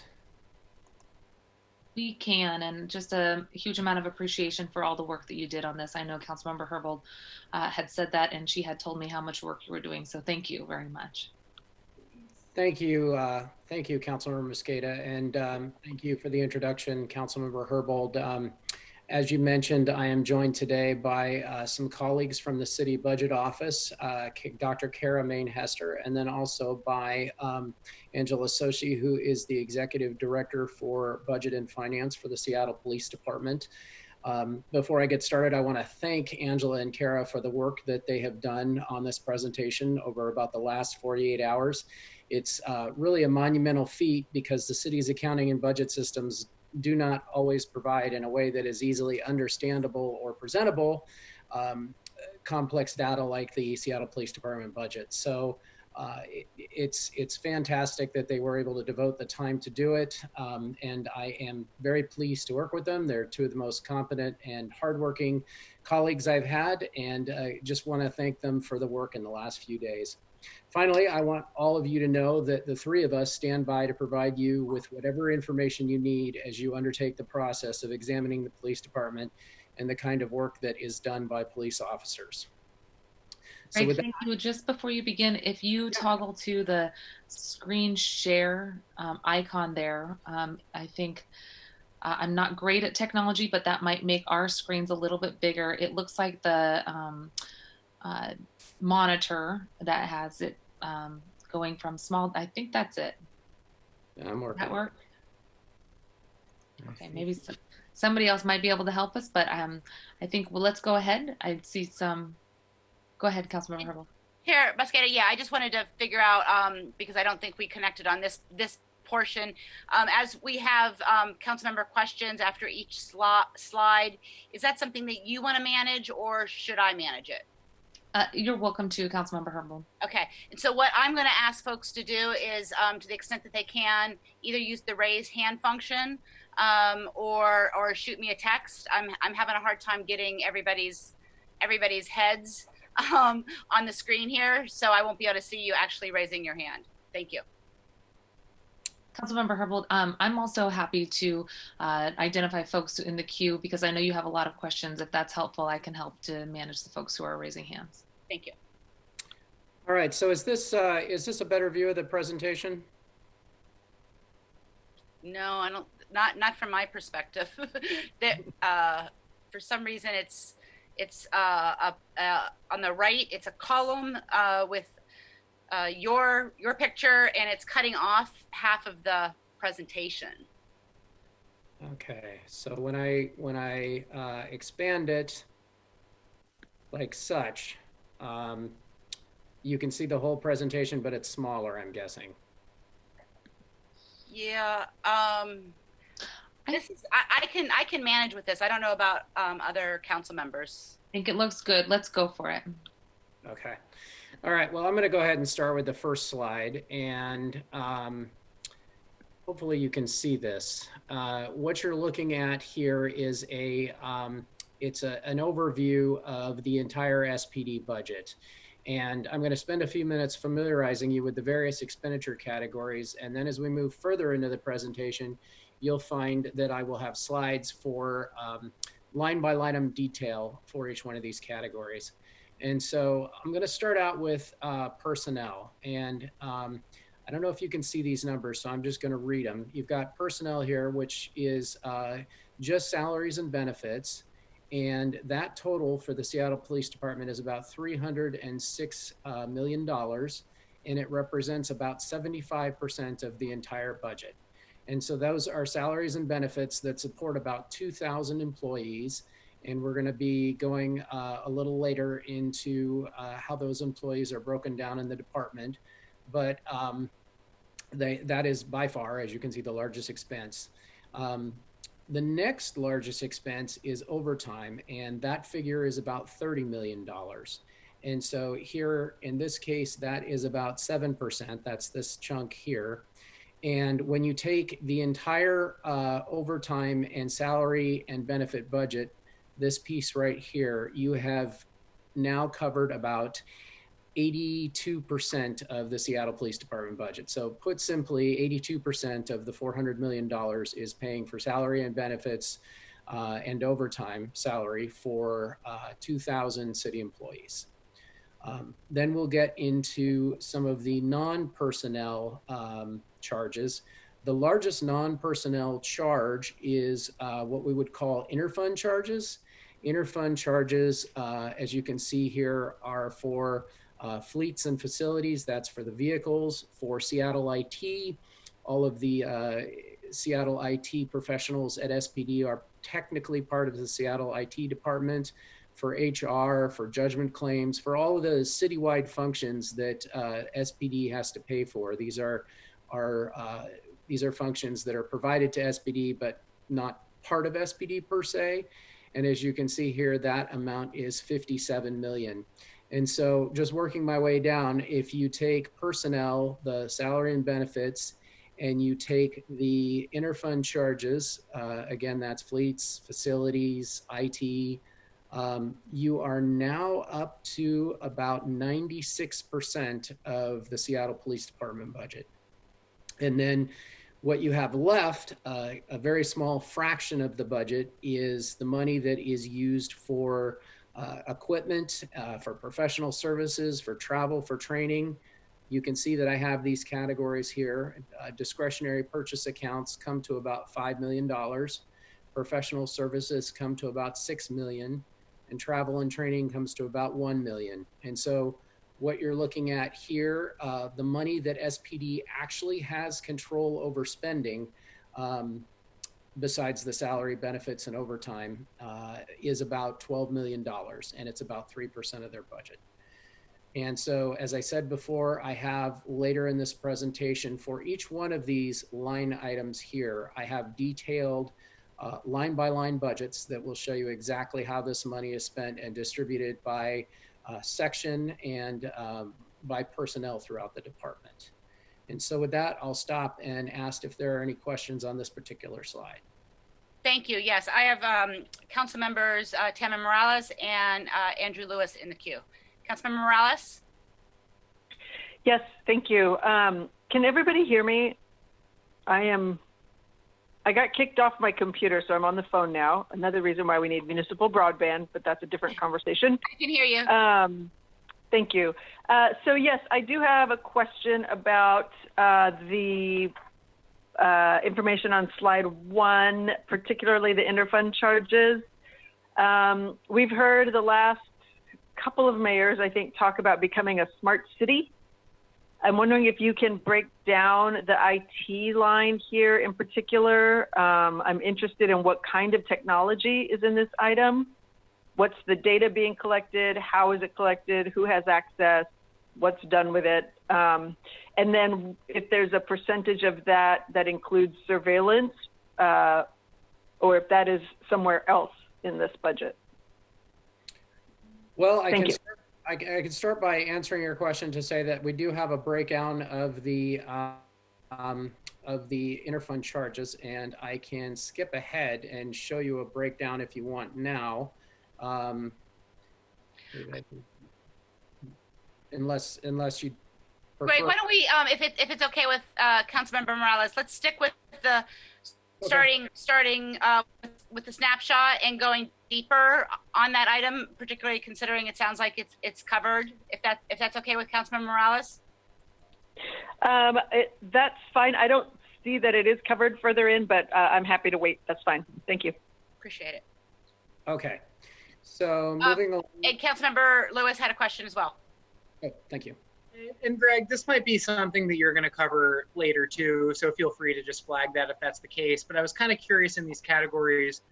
I know like one of the recent big equipment purchases for SPD has been body-worn cameras for all patrol officers. I'm just kind of curious sort of where if that lives in this budget or if that's out somewhere else. And if that's coming later, that's fine. But I was just kind of curious of those.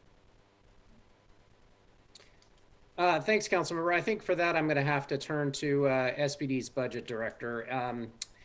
I'm not sure if that lives with the IT allocation or if that lives with SPD. So Angela, is that something you might know? Yeah, so just to bring some clarity to this particular line, the interfund charges, these are all set by the central cost manual. And so specific IT items, things like the body-worn video are built into our IT rates, just like they are for every city department. In the case of the body-worn video system, there was a project for the rollout and implementation. We're now into maintenance. So in that case, Seattle IT, actually, we don't have a capital improvement project budget in our department. And so that was funded in Seattle IT. The subscription costs associated with the program, also the budget for that also lives in Seattle IT and is paid for them by the IT department. So just as a follow-up then, does that come in then on the interfund tab? Is that how I'm hearing that?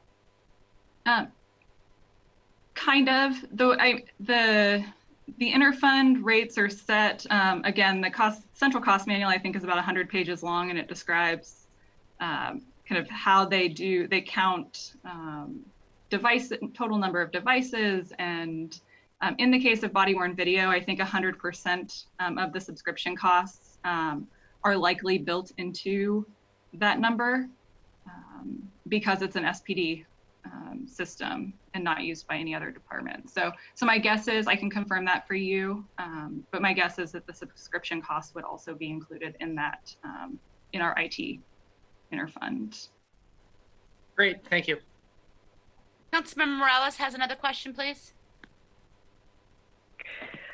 Yes, can you just tell me where of these categories would be school resource officers in the expenditure, and then is that funded by general revenue? We're going to get into some of the more detailed level categories a little bit later, but the school resource officers are part of the personnel costs, that $306 million, and they are technically part of the bureau name is escaping me. Part of the I want to say it's a community outreach bureau. Angela, what's the name of that bureau? Collaborative policing. Thank you. Collaborative policing. It used to be community outreach years ago. So they're part of the collaborative policing bureau, and we're going to get into that slide. Okay, thank you. Okay.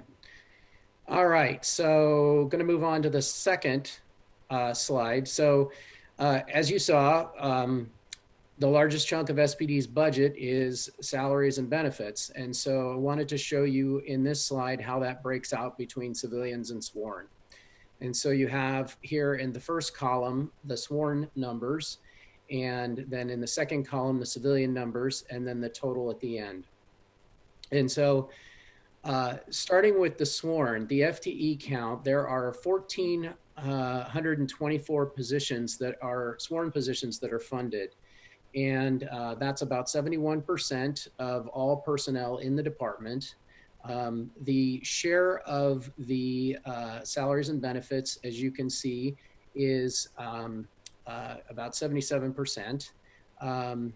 The 1424, I'll talk about a little bit. The 1424 is funded FTE for sworn, and it's a little bit misleading because it also includes recruits and student officers, and recruits are technically not sworn, but that number includes all the folks that are either sworn or going to be sworn. Regarding Councilmember Herbold's question about money for sworn and whether or not that has been affected by the COVID crisis, I'll go ahead and address that now. It has. The department is now bumping up against its funded number of 1424. What has happened in the last several months is that, and this is expected in any recession, recruiting has picked up dramatically, and separations have stopped, or not stopped, but very much slowed down. So if you were to look through the month of April in this year, you would see that SPD has made 40 recruit hires, 2 lateral hires, for a total of about 42 hires in this area here. And they've only had 17 separations. And so that kind of disparity is unseen in a very, very long time. I think that it likely reflects the recession. It's hard to know for sure.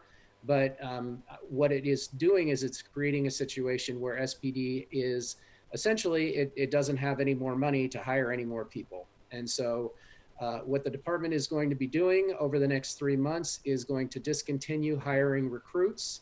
That is happening partially because, as I say, they're bumping up against their funded FTE level. It's also happening because of sort of practical COVID reasons.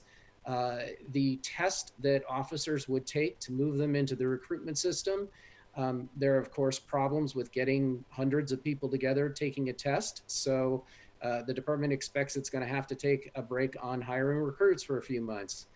If things are to return to normal, according to the staffing plan this fall, then SPD would resume hiring of recruits, and it would have enough money to hire 7 recruits in each of the last 3 months of this year. So if everything returns to normal, they are able to test and get recruits, then they'll be looking at making about 21 sworn or hires towards the sworn force.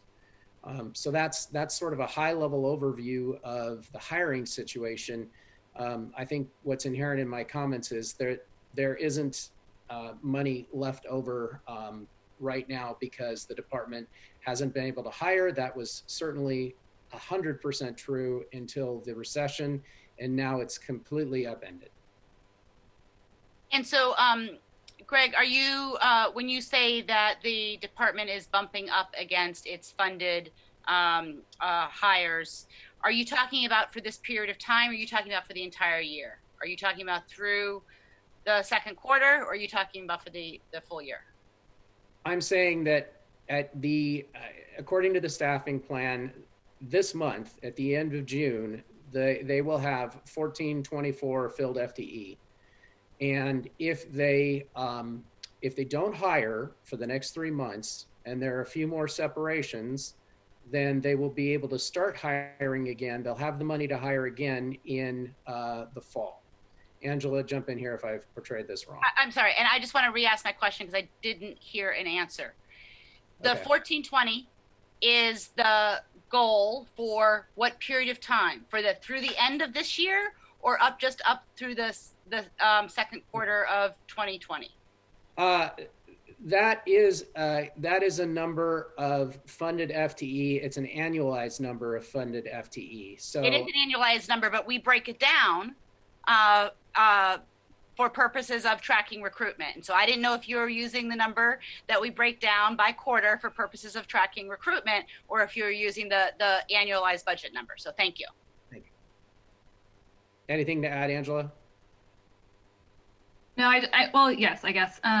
So this represents a departure from past practice where we try to anticipate attrition and hire in advance of that. Given our financial constraints this year, we opted to, and it actually ends up being, I believe, a 4-month hiring freeze for sworn. We've opted to, instead of pre-hiring in anticipation of separations, we felt like from a budget standpoint that we ought to, we do have a pool of approved candidates that we are holding on, and felt it wise to monitor attrition and see that we weren't hiring over and above what we were actually separating, primarily for budget purposes. Any other questions? Thank you, Angela. Any other questions on this, or shall I move on? I do not see any raised hands, and I have not received any texts from my colleagues. So let's please move on. Thank you. Sorry, Councilmember Swan. And when I say raised hand, I mean on the app. I haven't figured out how to get everybody's heads showing. So Sorry. I will do that in the future. I sent a chat message, but I'll do that. Oh, I figured it out. So. Oh, no problem at all. No problem at all. Just one quick question on this one. Just to clarify some information and to make sure I've got it right, and so just to understand moving forward, did you say that there were 40 new sworn officers that were hired in April alone, and during that time there were 17 who quit? So basically a net expansion of 23 sworn officers. First of all, that's one question. Did I get that right? And also, I'm not clear because I'm not clear how the hiring is going on for new sworn officers, because hasn't there been a hiring freeze that has taken effect for all the other City of Seattle departments? And just to put a point on it, the Office of Labor Standards, which does a really important work, actually has been understaffed for months. I mean, and that doesn't even have anything to do with the recession that much. So the Office of Civil Rights, for instance, has open positions that they haven't filled. So it just seems like quite a stunning contrast that other departments have now had a hiring freeze instituted because of the recession, and many of those same departments have had long time hiring problems, and yet the Seattle Police Department has hired in the net at least 23 new sworn officers in April during COVID. Just to clarify one point, it's the entire year through April. Those are the actuals that are in the last staffing report. It takes a while for the actuals to catch up. So the last staffing report that was transmitted to the council, there were a net of 40 officers hired. Actually, I should say 40 recruits hired, 2 lateral officers hired, and then 17 separations. And so that's for the first several months this year through April. And my recollection is that I actually thought I heard from the Public Safety Service Commission that they were suspending testing because of COVID-19 concerns, but I may be remembering in error on that. I thought I remembered hearing from them sometime in like maybe the last month or so. I think that's entirely possible, council member, and I think that, you know, as I alluded to earlier, I have heard from the department that the testing is going to be a problem, and that, of course, is another reason potentially why they are going on a 4-month sort of recruit hiring freeze. In terms of the folks that have been brought on board since January, the way the hiring system works, the tests happen only a few times a year, and they get a great big bunch of candidates. My guess, and I'll ask Angela to tell me if I'm wrong, is that the folks who have been coming on over the last few months came from the last test pre-COVID and have been, you know, it takes a while to get them backgrounded, and it takes a while to get them interviewed. And so I think that the 40 and the 2 that came on anywhere between the beginning of the year and April, I suspect came from tests that happened prior to COVID. Thank you. I have a question from Chair Mosqueda in the queue. Thank you. This might be something that we can look into later, but Greg, I want to flag, I'm concerned about the overall recruitment strategy. I understand that there's a heavy emphasis on recruiting from military events and things like that, and perhaps we don't need to get into that question right now. It's more policy oriented, but if there is a budget element that is tied to recruitment and it does involve training to places like that, that would be helpful for me to know. Okay, thank you, council member. There is a budget element that is tied to recruitment. I think that the department would and probably should answer the question you're asking separately from this presentation. I know that they've been boasting that they had the highest level of recruits of people of color in this last year, but I don't know that that speaks to your question as to whether or not they are mostly going to military events. That's something that I think that that they'll need to answer. Appreciate it. We can do that later if you'd like. Okay, we'll get back to you on that. We've got another question from Councilmember Councilmember Morales. Nope, sorry, I'm looking ahead to slide 9. Thank you. Okay. Let's move ahead to slide 9 then. Perfect. All right, so going to slide 3, unless you want me to skip to 9. Oh no. No, that's okay. I can wait. I'm just trying to get in the queue. Sorry, everybody. Okay, this is one that we threw in to give you a flavor of how much it costs to pay for all those folks that are responsible for 75% of the salary and benefits, or 75% of the budget of SPD. And so what you can see here is sort of the top 10 job titles and the number of FTE here in this column for each title, the salary and the benefits for that particular category of employee, and then the average cost of that particular category of employee. And so what you're looking at here in the green, these are civilians, and the blue, of course, is the sworn. And just to give you an example of the kind of cost disparity that you'll see here, you'll see that the civilians are, obviously in the low 100s. You've got, for the parking enforcement officers, about 100,000. You go up to about 113 for the dispatcher 2 level, as opposed to police officer patrol. The smallest rung in the ladder is 150. Of course, that's the highest group. And then as you work your way down, you've got lieutenants, and a lieutenant will typically cost a couple $100,000 per lieutenant. And this, of course, is both salaries and salary and benefits. So this is the cost of the city of, say, 1 lieutenant. And Greg, can you say sort of just ballpark what percentage of that average cost is salaries alone? I can't, but Angela can. We talked about it earlier. So Angela, you're up. Yeah, so on average, it's about 30 to 35% if you were to look at all of our employees. But because the benefit structure for sworn is so different from civilians, it's definitely worth calling out those. So for a sworn employee, you're looking at about 25% on average for benefits. And for the civilian employees, it's actually about 48%. And what accounts for that difference? So the sworn are different in that they don't pay into the same retirement fund. They don't pay into Social Security. Their healthcare costs their healthcare is different than most city employees, and so their healthcare is less. It's just the structure of the benefits. Okay. Thank you. Councilmember Mosqueda. Oh, thank you. Sorry.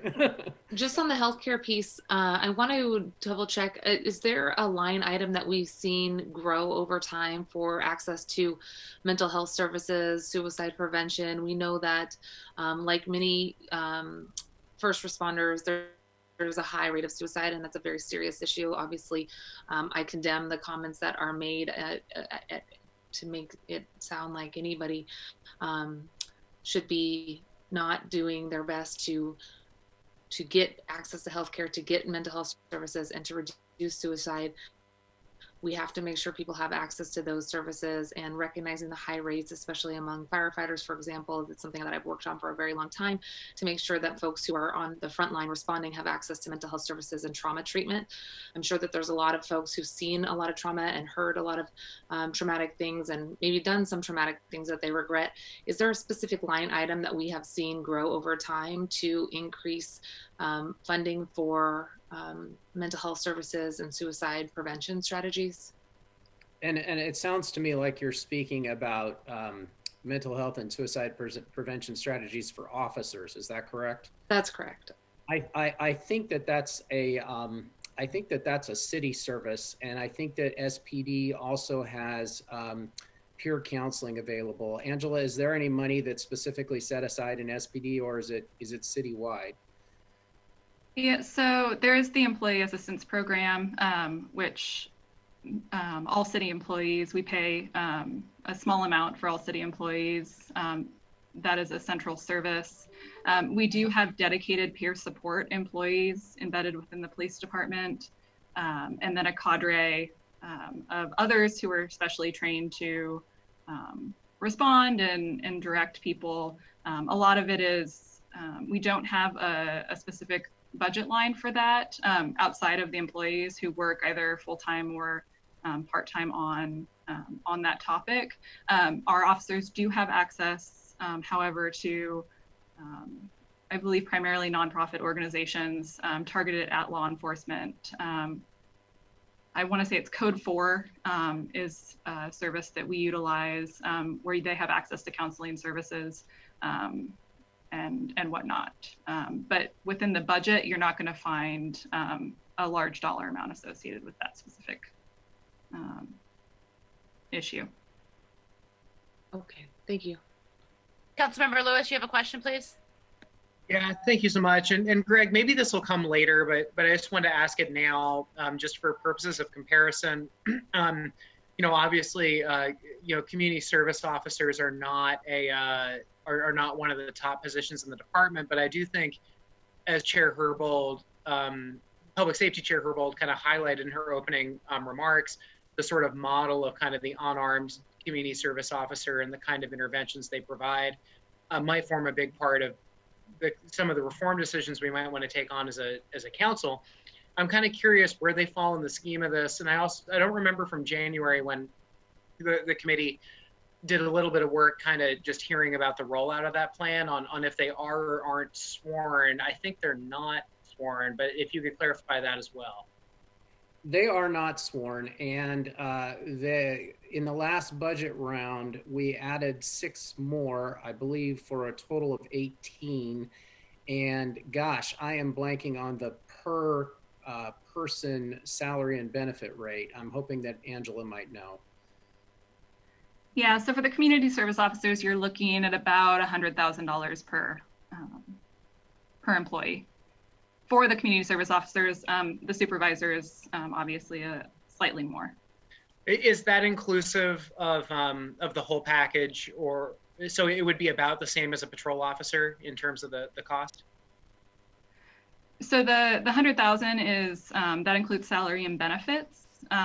Obviously, there's going to be some overhead involved in terms of vehicles and office space and whatnot that would increase that cost. I don't have that on hand right now, but an expansion, if you're just talking about the individual employee, it's about $100,000, whereas a patrol officer is about $150,000. Thank you. All right, thank you. I don't see any more questions for this slide. All right, so this slide is designed to show you show you where the civilians are and where the sworn are in the department, and sort of give you a visual understanding of the ratio.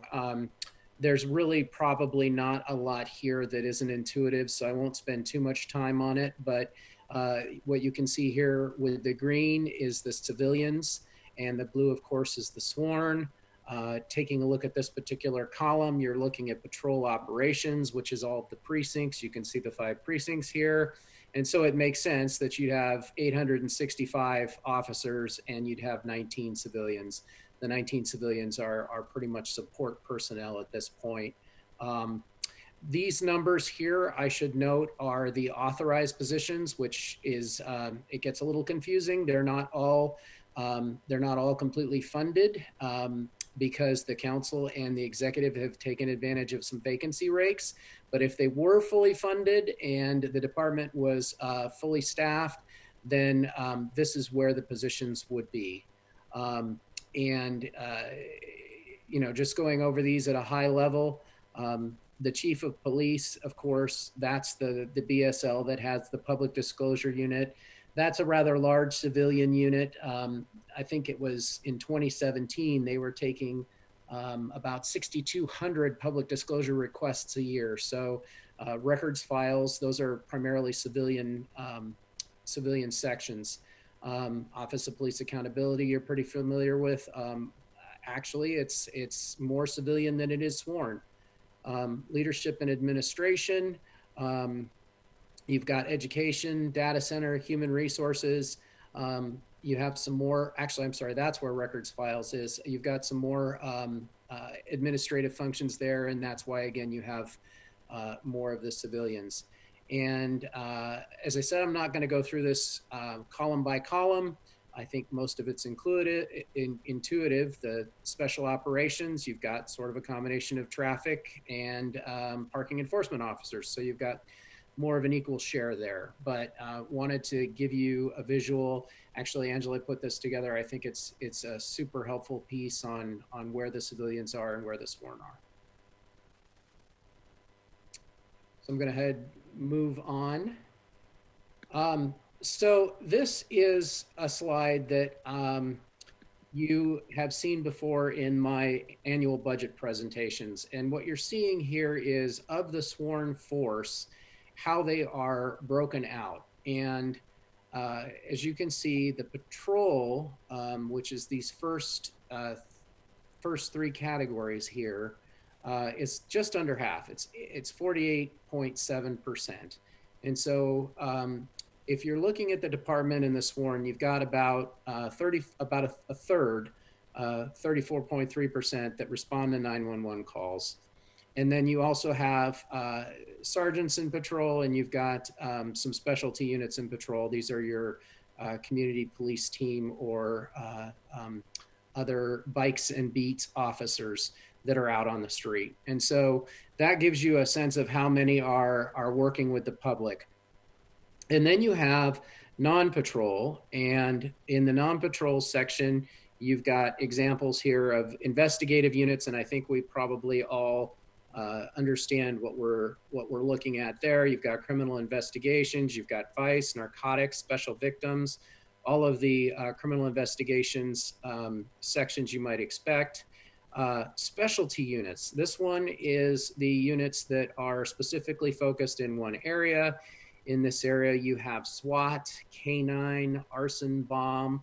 And then, as I've said before, each one of these units that I'm pointing out, later on in the presentation, we have specific detail on how many people are in those units and how much those units how many FTE are in those units, and we even have a budget breakout by how many discretionary dollars that those units have. And so we can dig into all of that today, or you're welcome to dig into those tables later and ask us questions at another time. Just to finish out with this slide, operations support is training folks. There's a lot of folks involved in training. You've got policy, leadership being command staff, and then administration, a very small category. That is officers, say, for instance, stationed in human resources or in other places. And so this is really a statement of policy that the department is making when you look at this slide. They are saying that this is how they choose to split out and dedicate their sworn force. And this has everything to do with performance measures on the 911 side that have to do with call response times. It has to do with proactive contacts that are made with the public, to the investigative side where you've got case clearance on murder cases, rape cases, et cetera. So again, this is very much a policy statement, and this is why I put the slide before you. Greg, as it relates to this being a reflection of SPD policy on how to allocate its resources, are there sort of best practices for departments that are embracing of community policing models? Everybody says they're a community policing department, but I think it's really whether or not you really are is about how you spend your resources and what you have officers doing. And so I'm wondering if there is something we could compare these percentages to as it relates to how a department would allocate its resources if it was truly doing community policing. That's a good question, Councilmember. I think that's something that we're going to have to get back to you on. Community policing in the sense that officers would come into contact with the public.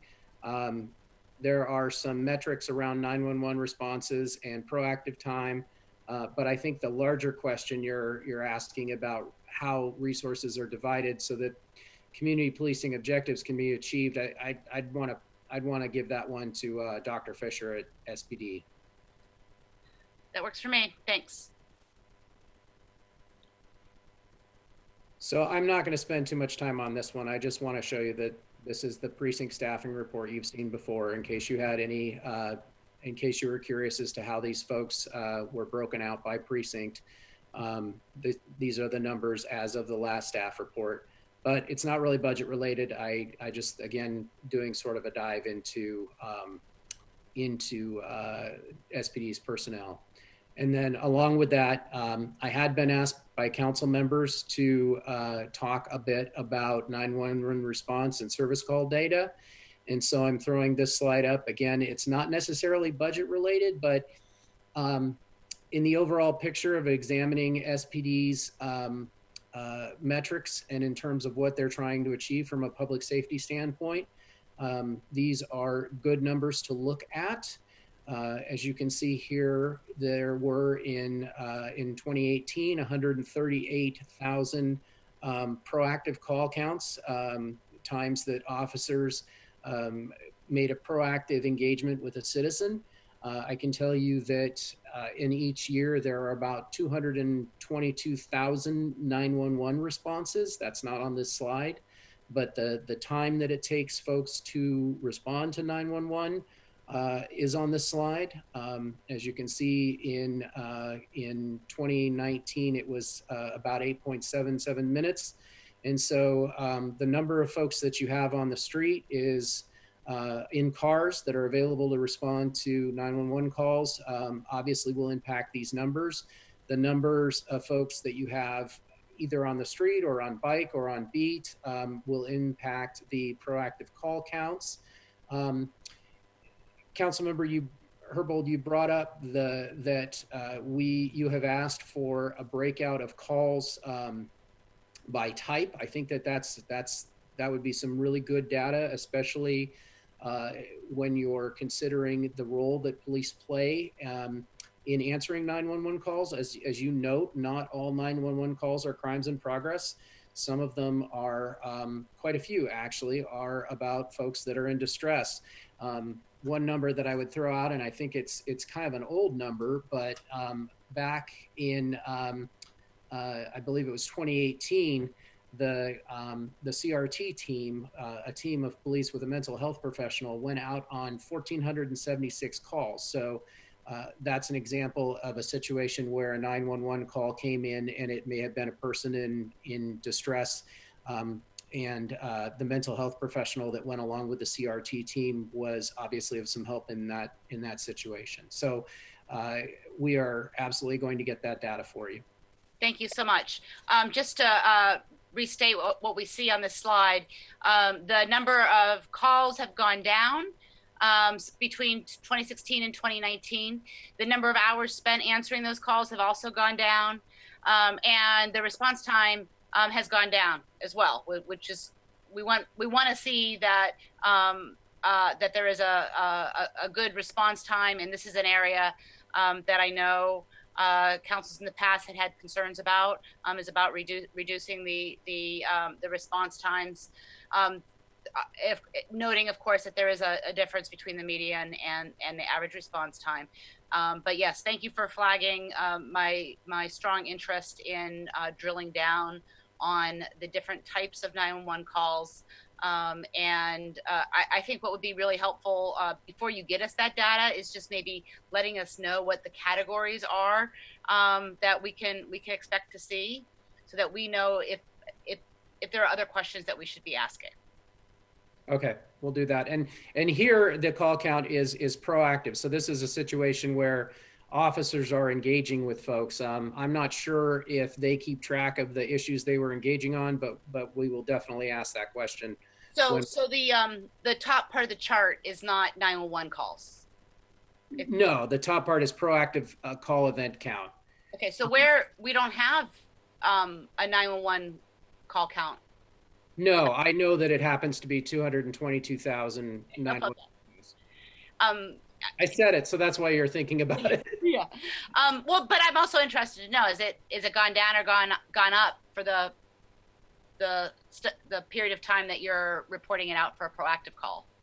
Yes, I will. And I should clarify, the 222,000 that I'm talking about is just the police calls. The actual call center for medical and the rest of it is more like 700 some thousand, but we will get you all that data. Thank you. All right. Let's see, anybody else here in the queue? I see no raised hands. And I see no notes in the chat function, and I see no text to me. So let's go. I've got 3 different places I'm looking. Okay, so now we're getting into a little bit more of the detail. And what you see here is the overtime budget. And I'm going to start by pointing out that overtime as a whole, well, let me back up. Overtime, $30 million. And so that was, as you remember from the very first slide, a huge chunk of the personnel expenses for SPD. When you take that $30 million and you add it to salary and benefits, again, you're at 82% of the entire budget of the department. So obviously it's a big area that the budget office watches very closely. Just to give you a high level overview, when you're looking at overtime, you have about 88% of the overtime is sworn and about 12% of the overtime is civilian. These are estimates that the budget office came up with. It's difficult to get this data, and so they did the best they could to triangulate to get these numbers, and this is a sense they have about how it's broken down. This is an overall picture on the left in this table about how overtime is spent. And I think as you move down and you look at the various categories, what you can see is that there are places where there's a lot of overtime spent, and you know, obviously what will jump right out at you is events at $6.8 million, or sports at $3.3 million.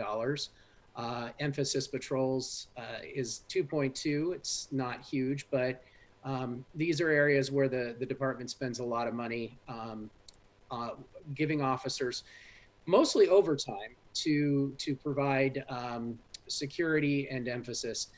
With sports, I should note that that is a category that is often largely reimbursable, like the Seahawks or the Mariners. But when you get to events, the $6.8 million, that is, the city receives some money for events through the special event permitting office, but it is nowhere near the cost that the city has for patrolling events. Here again, it's a policy choice of the city to use sworn officers for events, for traffic, or for security. It is absolutely within the department's purview to do things differently there. If they chose to use more PEOs for events and fewer officers, I know that that is something that they are constantly taking a look at. But again, showing you sort of where a lot of the expenses are. And most of the expenses here in the top categories, I think are fairly intuitive. The Criminal Investigations Bureau, the $3.4 million that they spend in overtime, what we're talking about there is largely extra time that's needed on a case. So if they work another 4 hours past their workload to try and clear some cases, then that gets logged into that overtime.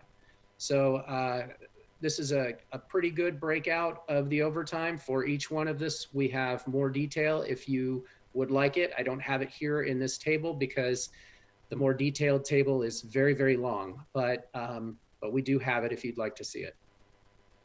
Greg, I just want to flag my interest. This is something I think I ran down before, but I don't remember the outcome of the question. The director of the Office of Arts and Culture had raised the issue of the costs associated with flaggers at events.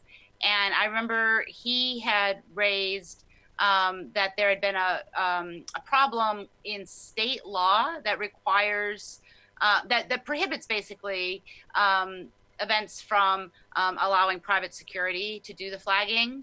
And so the costs associated, even though, as you say, they're not fully compensated when they're community events that the city is partially subsidizing, it costs the city money, whether or not it is being compensated, or it either costs the city money or it's going to cost the event sponsor more money, being that currently they have to be sworn officers. You mentioned that they don't have to be sworn officers.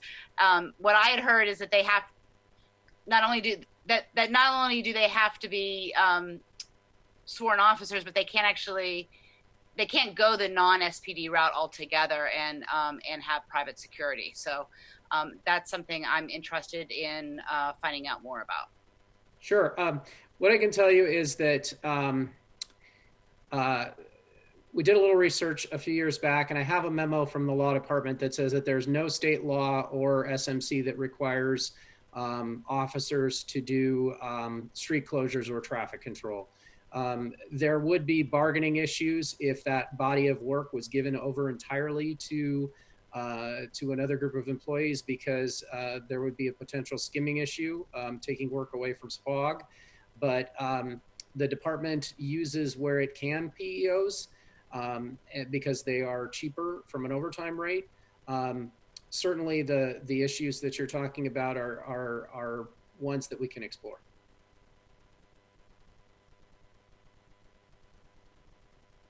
I think you might be on mute, Councilmember Herbold. Thank you. What I would be most interested in exploring, given what you have just unearthed from that old memo, is whether or not there'd be bargaining issues by just simply by the city changing its policy and not using other city employees to do the function, but allowing folks who are hosting community events to not use city employees at all, but to hire separately private security. We'll look into that for you. Thank you. Councilmember Herbold. Thank you. Thank you so much. Councilmember Mosqueda, yes. Thank you very much. The comment that you made about it is reimbursable, are we getting every dollar back from sports events? There is the city auditor did an audit a few years ago and identified how much of the city's costs are reimbursed as it relates to the special event permitting process. And as mentioned, police department are some of those costs, but there are other costs across all departments. And there are different results in our success at doing full cost recovery, depending on what kind of event. There is better cost recovery, generally speaking, for sports than there are for community events. But the analysis that the city auditor did kind of broke it down according to different types of events where our goal is to have cost recovery.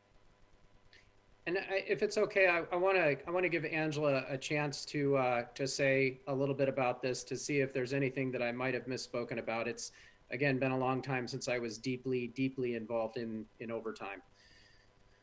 Please, Angela. Greg, I think you did a good job at capturing it.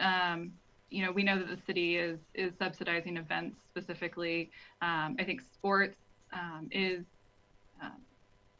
the sporting events are governed by a separate set of rules and contracts, and so we are recovering more of those costs and see a greater reimbursement percentage for those. That's all I have to really add on the event piece, but happy to answer any other questions about the overtime budget. Just to close the loop on the events for sports, I would like to know what percentage we're not getting back from the sports events and the total cost there. That seems like that should be 100% reimbursed.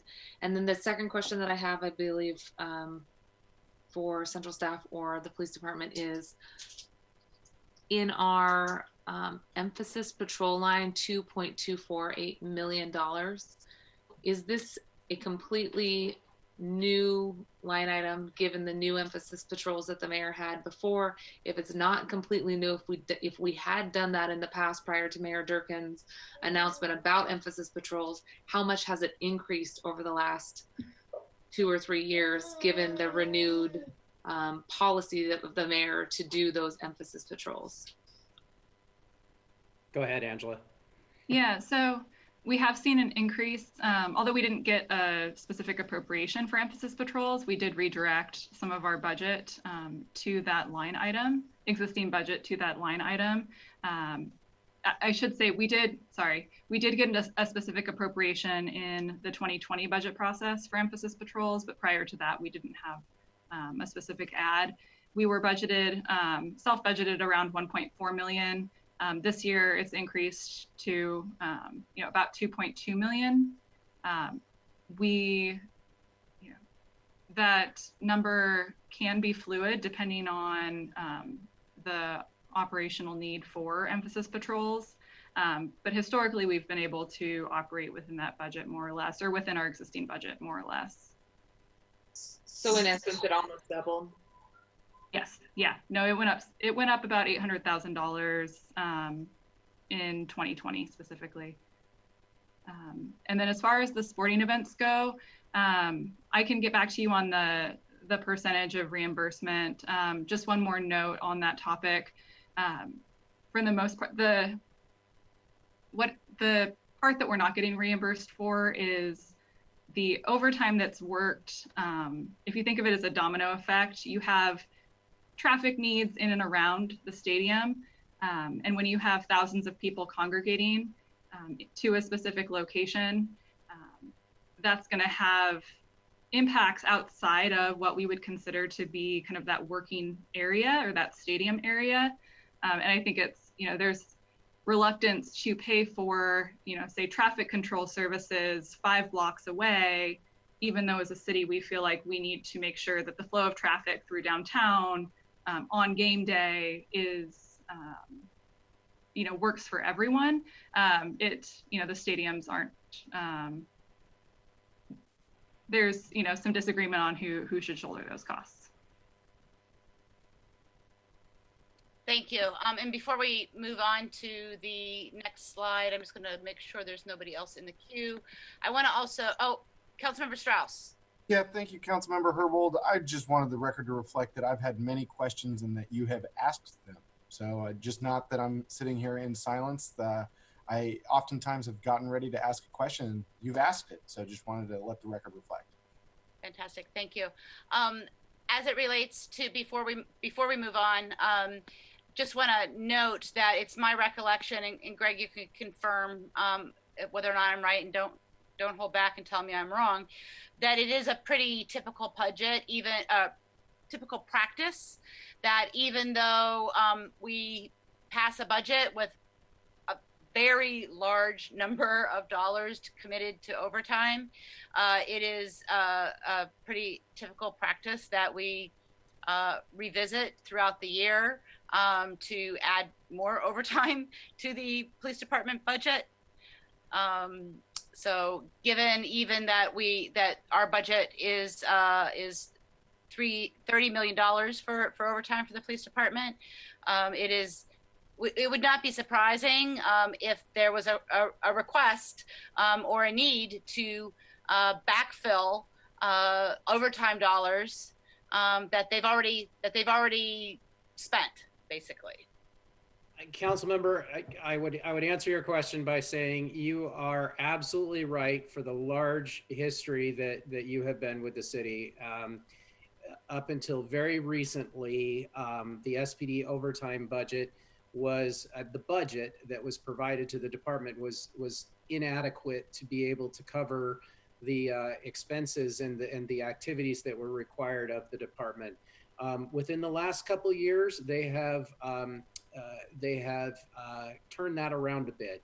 And I think Angela is probably one of the very few budget managers in the history of the department that has, to my knowledge, not had to come to the city council with a supplemental request for more overtime. It's truly a different world when it comes to overtime these days. And in fact, COVID is going to make it a very different world. A lot of the overtime that you see here, obviously around things like events, isn't being expended right now. Most of the summer events are just not going to happen. And so I think what you're going to see next week when the executive transmits its rebalanced budget so that it can address the revenue shortfalls for COVID is likely some expenditure reductions in the overtime budget because SPD is not having to deliver as many services there. The council will have an opportunity to review that budget, of course, next week. So I don't at all want to disagree with you. You are 100% right about the supplementals over many, many, many years, going back decades, actually. But within the last couple of years, they've really turned it around. Well, thank you, Angela. So I'm going to move on to this next one. This is part of a request that you had made for this presentation, and the department has put forward the cost for demonstration equipment. And basically what I did was I took that picture out of the paper. Actually, I think it was Como that had it. And I asked the department to give me a list of everything that they are wearing. And then I said, I think shields are also used, but they're not in the picture. And so this is what the department put together. And what you can see here, line by line, is each item that the officer is wearing and the subtotal for the unit cost, adding the tax, and then the 2020 cost. And I'm guessing the multi-purpose gear, the uniforms down below, that's something that probably is used all the time, not necessarily distinct to presentations. But I'm going to have Angela talk a little bit about how equipment, demonstration equipment, is paid for on a regular basis. I believe that it is that new officers receive it, and then have her speak to when those items wear out, how they're reimbursed or paid for. Thanks, Angela. Go ahead. Yeah. So with all uniform or standard uniform equipment, including the demonstration equipment that you see listed here, the majority of that is issued by our quartermaster, which is for those of you who aren't familiar with the term, we have a warehouse essentially of equipment and things that are purchased centrally, one for efficiency's sake, but also just for tracking inventory and stock and asset, the asset management piece. So as you are onboarded as a sworn police department or sworn police department employee, you are issued equipment, some of which is listed here for demonstration purposes or when you are deployed to demonstrations or crowd management incidents. In the course of your career at SPD, some of these things may get more use than others, but over the course of your time with SPD, if that equipment wears out or needs to be replaced, we have a process whereby you submit and request authorization to receive replacement equipment. All of that is handled centrally through the quartermaster. So when you see the purchase budgets later in this presentation, there is a line specifically for that equipment warehouse. They pretty much everything goes through that unit. I mean, from printer ink to pens and paper and notepads, they are responsible for keeping a level of stock there. If we also have I believe it's a $500 uniform allowance. Some items like the uniform pants and shirts here, anything on your duty belt, that's expected to be paid for out of your individual uniform allowance, which is built in to the contract. I think as far as, let me see if I'm missing anything. Councilmember Herbold, I might suggest that we try to get through the rest of the slides given the hour and the need to get through the rest of the materials.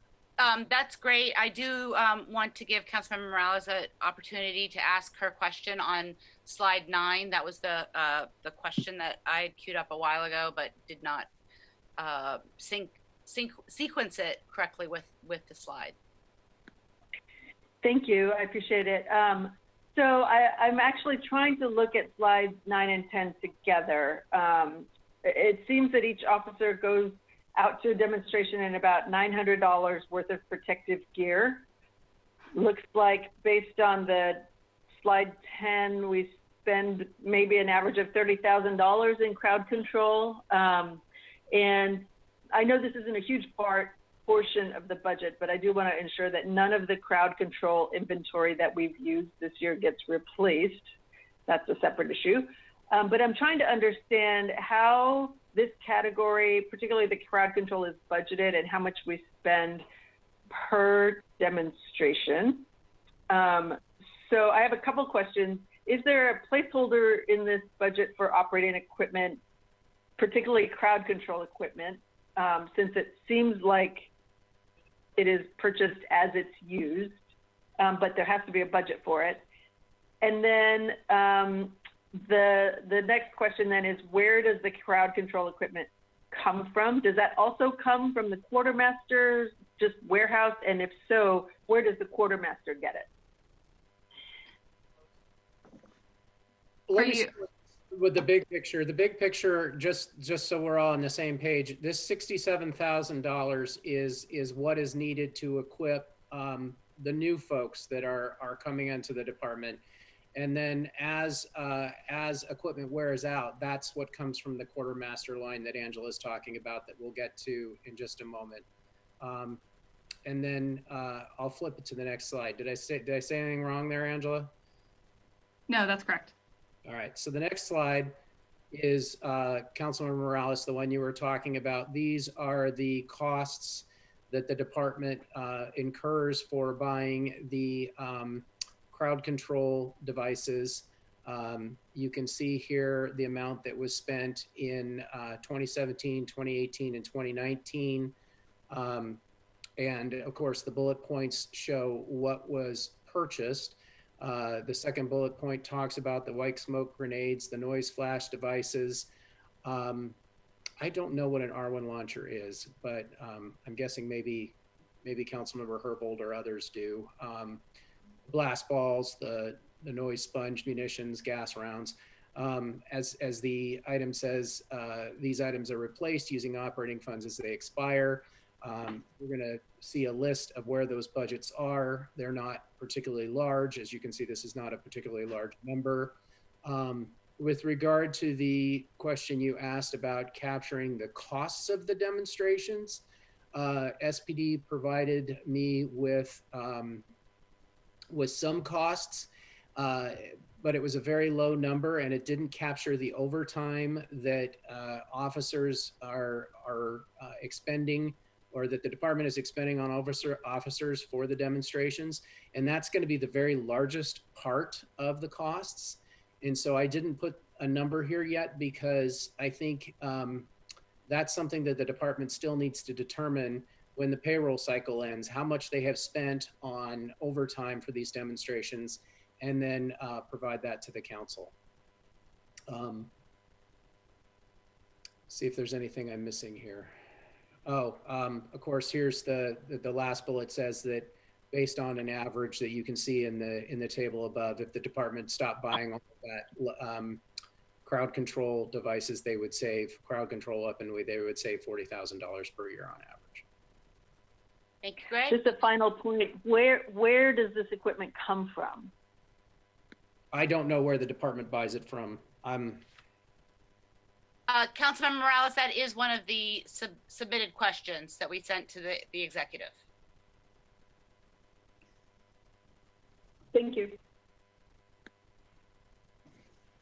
All right, so now this particular table and the next several tables start to get into some fiscal detail. And so the amount of time that you want me to spend on these, I will follow your lead. But at a very high level here, this is the interfund billing.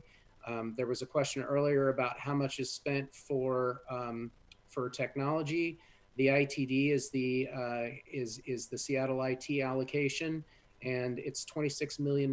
This is what Seattle IT charges the police department through the interfund billing cycle to provide IT services. As you can see, it is one of the larger numbers here. You can see the fleet's maintenance, the fleet's fuel, the fleet's replacement. All this comes to that $57 million number that we talked about earlier. And I'm just going to move along unless somebody yells at me to stop. Professional services. This is the budget that is used for various kinds of contracts that the department has. Probably the very biggest one that you can see at the top is for photo enforcement. The $3.3 million is the budget that the department has for paying American Traffic Systems, which is the vendor for our cameras. You can see along the line items that there's for instance, an item for the mental health providers that are on the CRT teams. There's 5 of them now, and that costs $447,000. They're contracted out with a community building organization. As you move down this list, you will see a variety of different kind of contracts that the department has, including its vet services.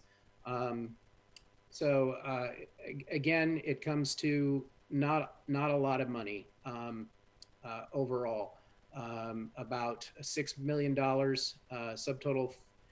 And actually, I'm not sure between the subtotal and the adopted budget what the difference is. Oh, the subtotal is the total of these particular items, and there's probably a miscellaneous category. Maybe that's the 239.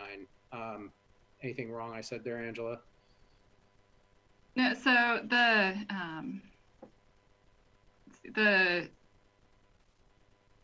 delta there is, I mean, years of incremental budgeting essentially creates, it creates a budget that may or may not be attributable to specific items.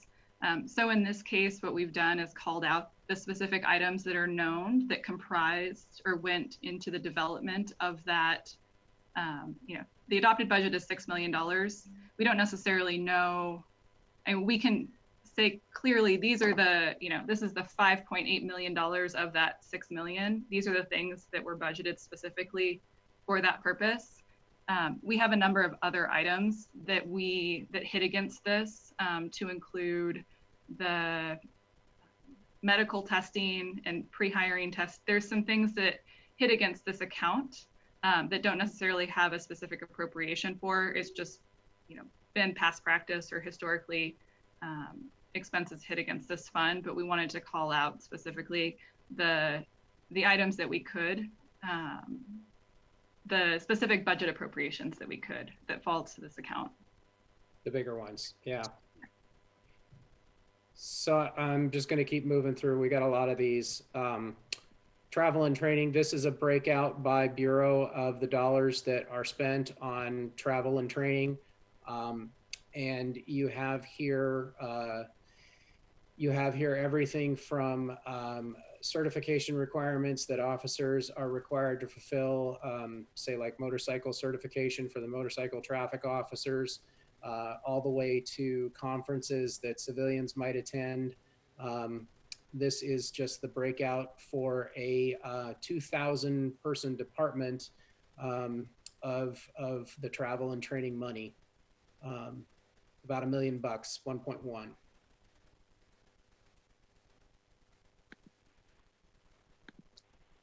Can move on.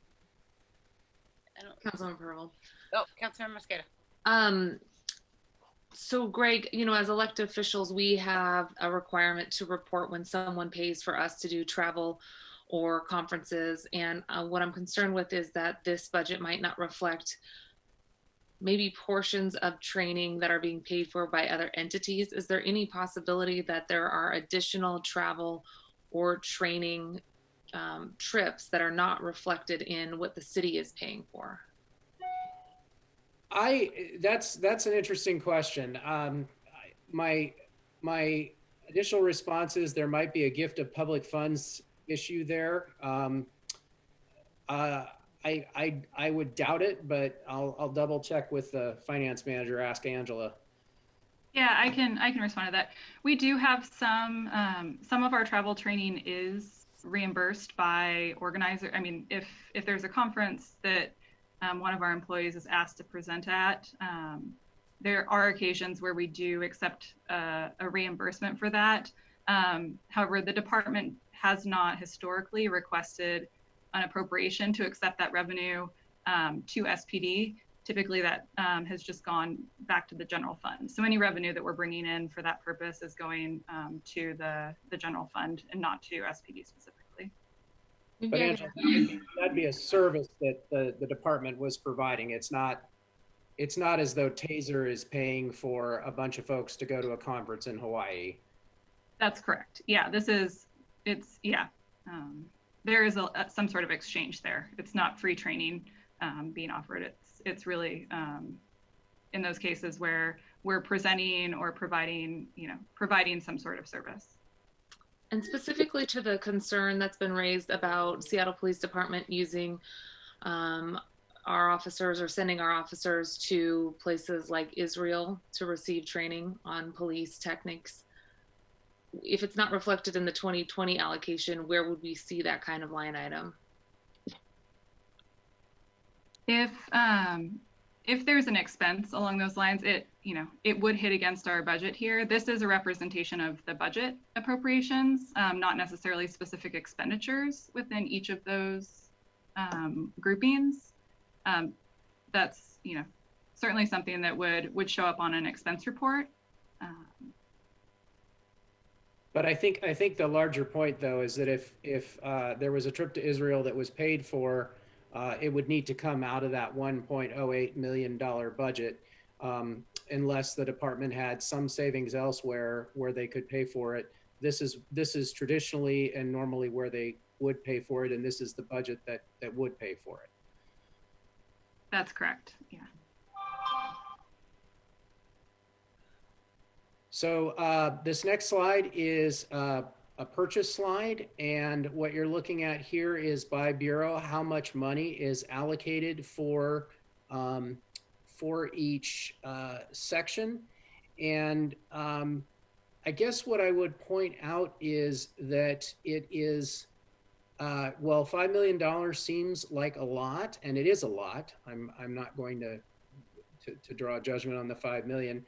When you get down to the detail level, you'll see that, for instance, here, West Precinct has $57,000 of discretionary purchase authority. And as we were looking earlier at the slide for the sworn, they have, just under a couple hundred people in that area, in that section. So these are large dollar amounts, but for a department with 2,000 people, they're not necessarily well. The department does the best it can, at least my history, to try and make sure that it is managing the discretionary purchases appropriately and efficiently and effectively, I would say. Chair Mosqueda or Chair Herbold, whoever's operating here. I've had a couple questions. I know that it's hard to see my hand being raised. I've had a couple questions over the course of this presentation. This is a great presentation. Some of my questions do have to deal with the policies rather than the dollars. And I'm wondering if we can have another committee meeting where we can go deep into these details again. And I can also follow up with Greg, Angela, and Kara offline as well. But I've got a couple pages of questions. Some of them have been answered by or asked by Councilmember Herbold and Councilmember Mosqueda. Just wanted to flag that a request to have another meeting on these items. Councilmember Strauss, thank you so much for bringing that up. And I'm sorry if you haven't had the chance to ask questions. Would love to make sure that you get those in before the presentation's over. But as it relates to policy, when we wrap up with this presentation, I'll provide an outline of the next steps as we see them for it as it relates to the inquest into Seattle Police Department's budget and policy practices. Excellent. Thank you. Okay, so these next two items, next two slides, I'm not gonna spend a lot on. These are your budget ads for the 2020 budget, and I just put these slides in so that as you look back at this presentation, if you had any curiosity about what got added or taken away from the budget, these are represented in slides 15 and 16.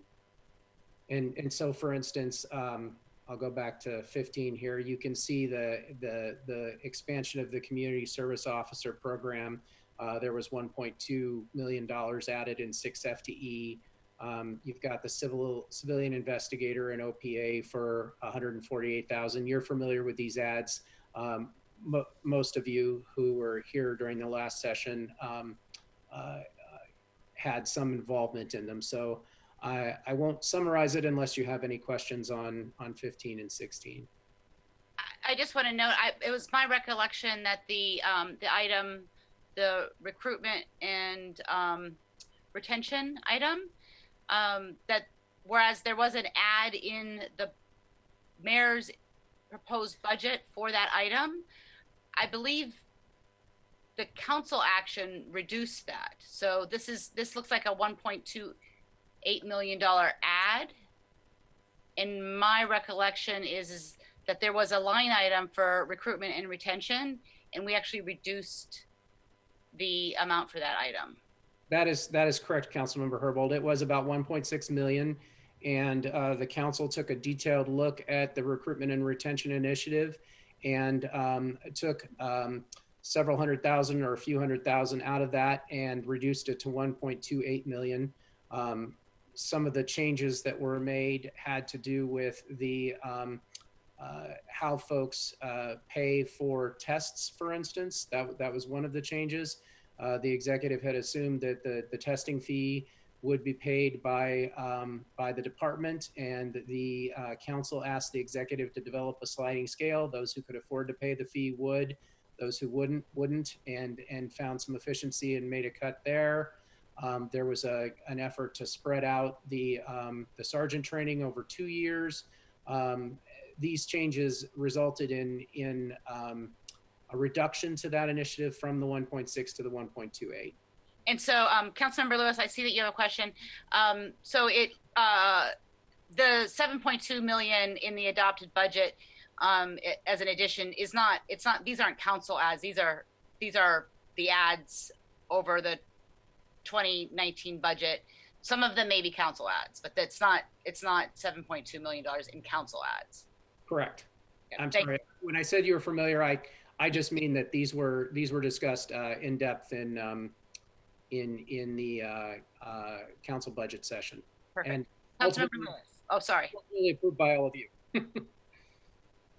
Okay, thank you so much. And I don't know if this goes into the future policy hearing that Councilmember Strauss has requested, or if it would be relevant to this, Greg, but I think I'll ask it now. In looking at the community service officer ad of the 6 FTEs, do we know if that rate of like the 1.21 million for 6 positions of community service officers, would that be the scalable going rate, or is there a diminishing cost if we were to add more people into that program, or is that what it would be, about what it would be to hire 6 additional FTEs going forward in groups of 6? I think that probably that number is a loaded number, and it may also be phased depending on when the department thought they would hire them. So I'll ask Andrew. What do you mean by a loaded number, Greg? I mean that it probably includes some initial equipment, and it probably phases the. Well, let me just turn it over to Angela. Yeah, no, Greg, you're exactly right. What you're seeing in there is going to be the setup costs. So for any new employee, we load into the budget one-time costs for computers and a desk chair and some, all of the things that are needed to get somebody up and running. In future years, the budget is adjusted accordingly. That is a one-time appropriation. So that 1.2 million is going to be on the high end. It would be a pretty good number if you're wanting to say estimate adding CSOs and additional CSOs in 2021. But I just recommend reaching out to us. We'd be happy to to model some of that out or cost some of that out if you guys are interested in actually knowing what the one-time and ongoing costs would be. That would be easy for us to do. I really appreciate it, Angela. So just for the purposes of this conversation, that number is probably a little higher than what it would be if there was a significant scaling of that program. Is that an accurate way to phrase it? Okay, thank you so much.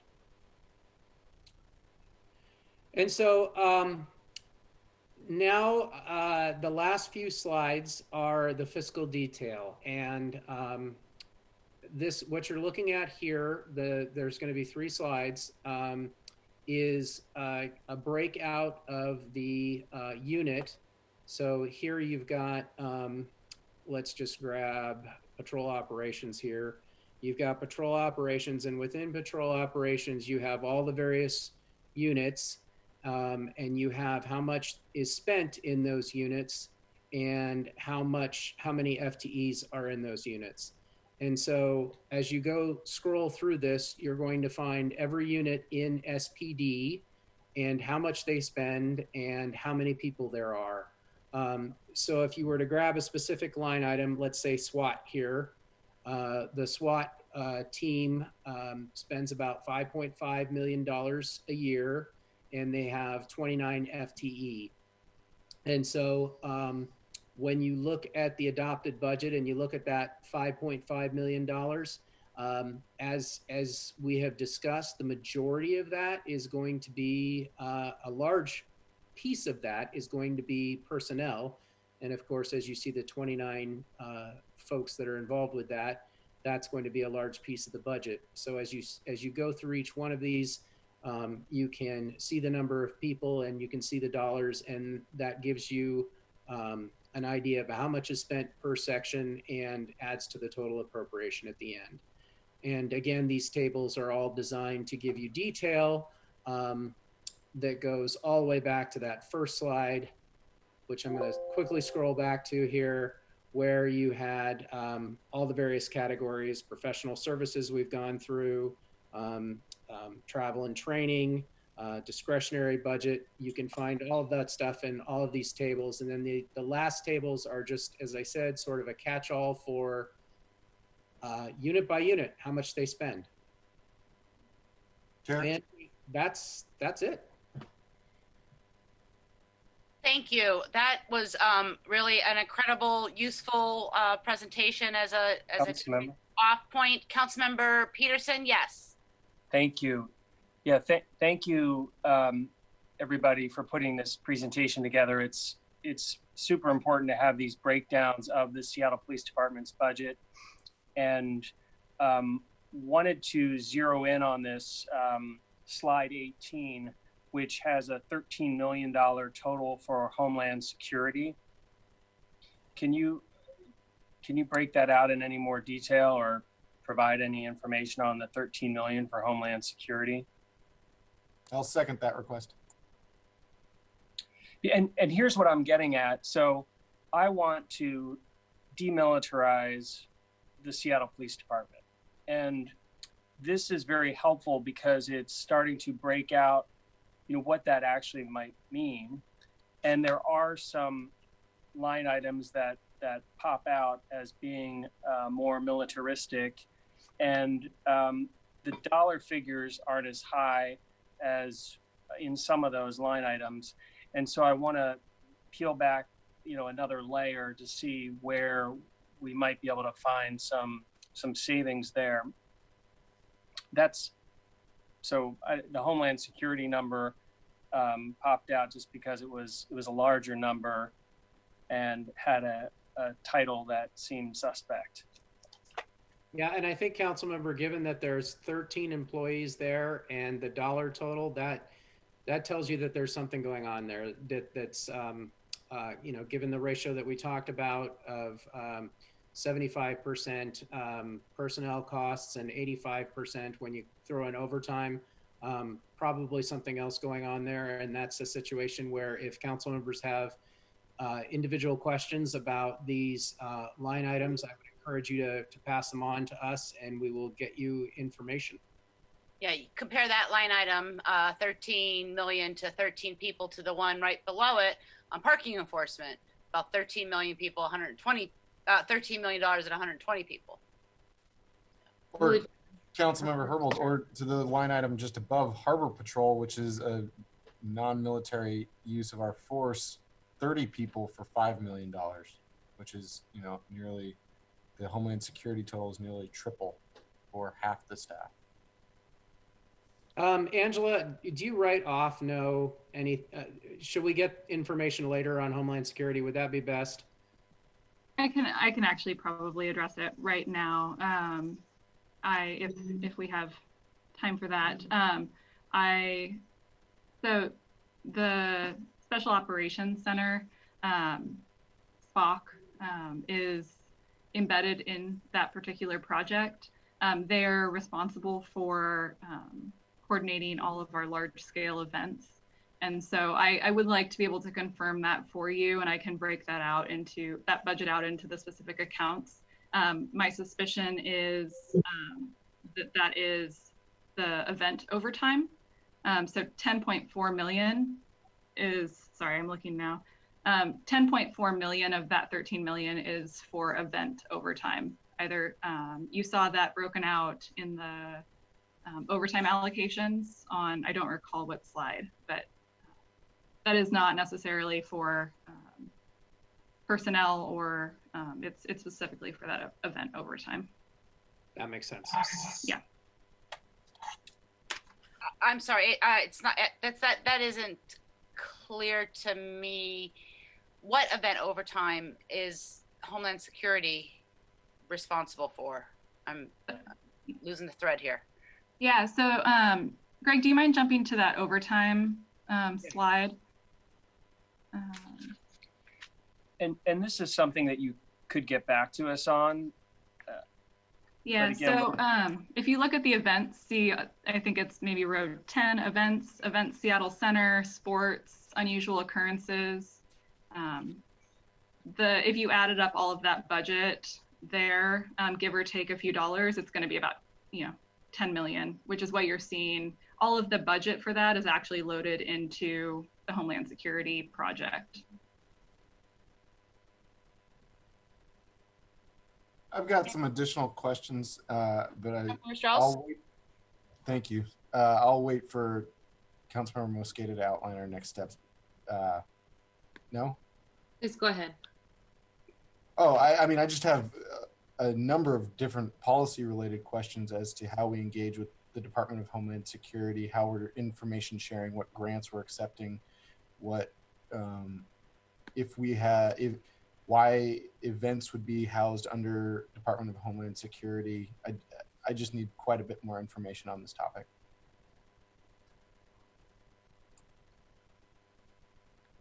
Happy to follow. Yeah. It may be.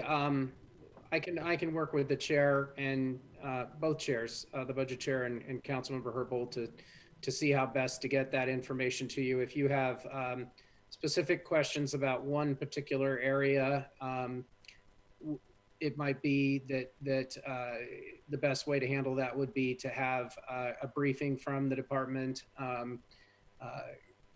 We'll figure out a way to make sure that all your questions get answered. Thank you, Greg. Chair Mosqueda, you want to take it away now? Bring us home? Sure. I just wanted to make sure that there's no other questions from council colleagues. Okay, hearing none. Thank you, Councilmember Herbold, for coordinating to have that presentation. And thank you very much, Kara and Angela and Greg. Greg, thank you for putting together this presentation. I think that within these slides, it's going to be really important for us to pull out the information that we need to be able to answer the questions we've been receiving related to how much are we spending on tanks or armored vehicles in our streets? How much are we spending related to this Homeland Security question and the partnership with the feds in that regard?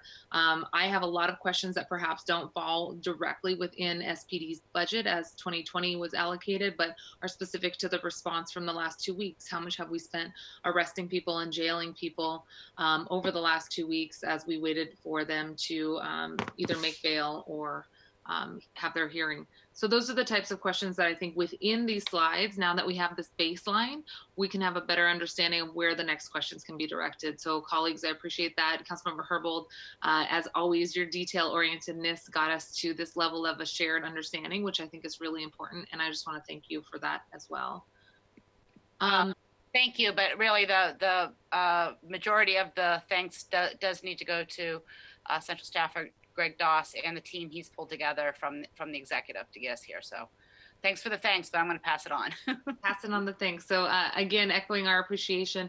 We know that you all have probably been very busy as well, responding to everything that's happened over the last 2 weeks. So thank you for pulling this together. Really do appreciate it. Thanks, Greg. Thank you. And to your team.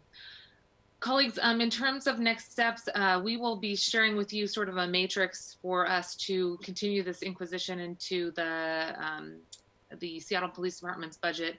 Next Wednesday, we hope to have a category on our agenda called Understanding Other Cities' Responses, so that we can better understand the budgets of other cities, highlight and hear from cities that have moved or are moving to more community-based policing strategies. On the 24th, we hope to have an item on our agenda that talks about understanding Seattle's position on crime, policing, and equity, developing an understanding of the historical context, and understanding Seattle's crime and crime response numbers. Some of that has been identified today. And then on July 1st, a building community safety proposal, having an opportunity for us to hear from the community conversation that's ongoing right now about where we'd like to see our city budget priorities go for SPD, recognizing that this short-term conversation must filter into a longer-term conversation. These questions and summary conversations will be done through the budgeting lens. Again, this is the Select Budget Committee, so we do to ask people to think about the real question in front of us as it relates to funding, reducing funding, defunding areas. Where would you like to see items allocated to? We will be hearing from community partners about some specific recommendations, and we will be working with Chair Herbold as Chair of Public Safety on the policy-related questions so that our budget can direct those policy changes that we may want to see. This is, I think, the beginning of a process that will lead to more conversations and more directive in the budget for 21-22, which we will have, unfortunately, very soon. That begins in September. So really think about the next 4 to 6 weeks as us teeing up some possible strategies for investment and divestment now so that we can make longer term investments in the 21-22 budget. Councilmember Herbold, do you have anything else to add to that? I think that all sounds fantastic. I would like to have another conversation, perhaps offline, unless our budget gurus have an immediate response to it. But I'm very interested to know what it would mean to do budgeting from a zero-based budgeting perspective.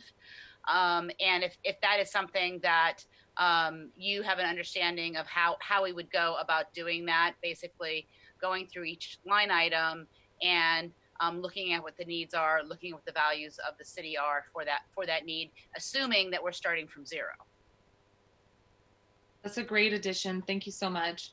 And then, council colleagues, the other thing that I would mention is these additional questions you may have. We definitely want to capture those for central staff. And I think the sooner that you can send those over, the better. But this type of information has been, I think, revealing. It has provided us a new level of detail that we haven't seen before. I think, Greg, that was your comment earlier. And I think that's absolutely true. So we will look forward to hearing more from folks as they analyze those slides that were provided. This is my daughter. So with that, council colleagues, we're going to adjourn today's meeting unless there's anything else for the good of the order. Okay, I'm hearing no additional comments. Just as a reminder, our next meeting is Wednesday, June 17th. Our first session will be at 10 a.m. We will be discussing revenue ordinance and potential amendments and other revenue strategies potentially. Our second session will be at 2 p.m. We'll hear an overview of the 2020 rebalancing budget, assuming that we do get that from the city's budget office. If there's no further questions, I'm sure everyone is ready to go. We appreciate the 4.5-hour meeting today and all of your tremendous work. Thank you, Councilmember Herbold, for shepherding us through that last conversation, and again to central staff for your presentations, and to all of our colleagues for this marathon meeting. Do have a good night, and we'll see you next Wednesday.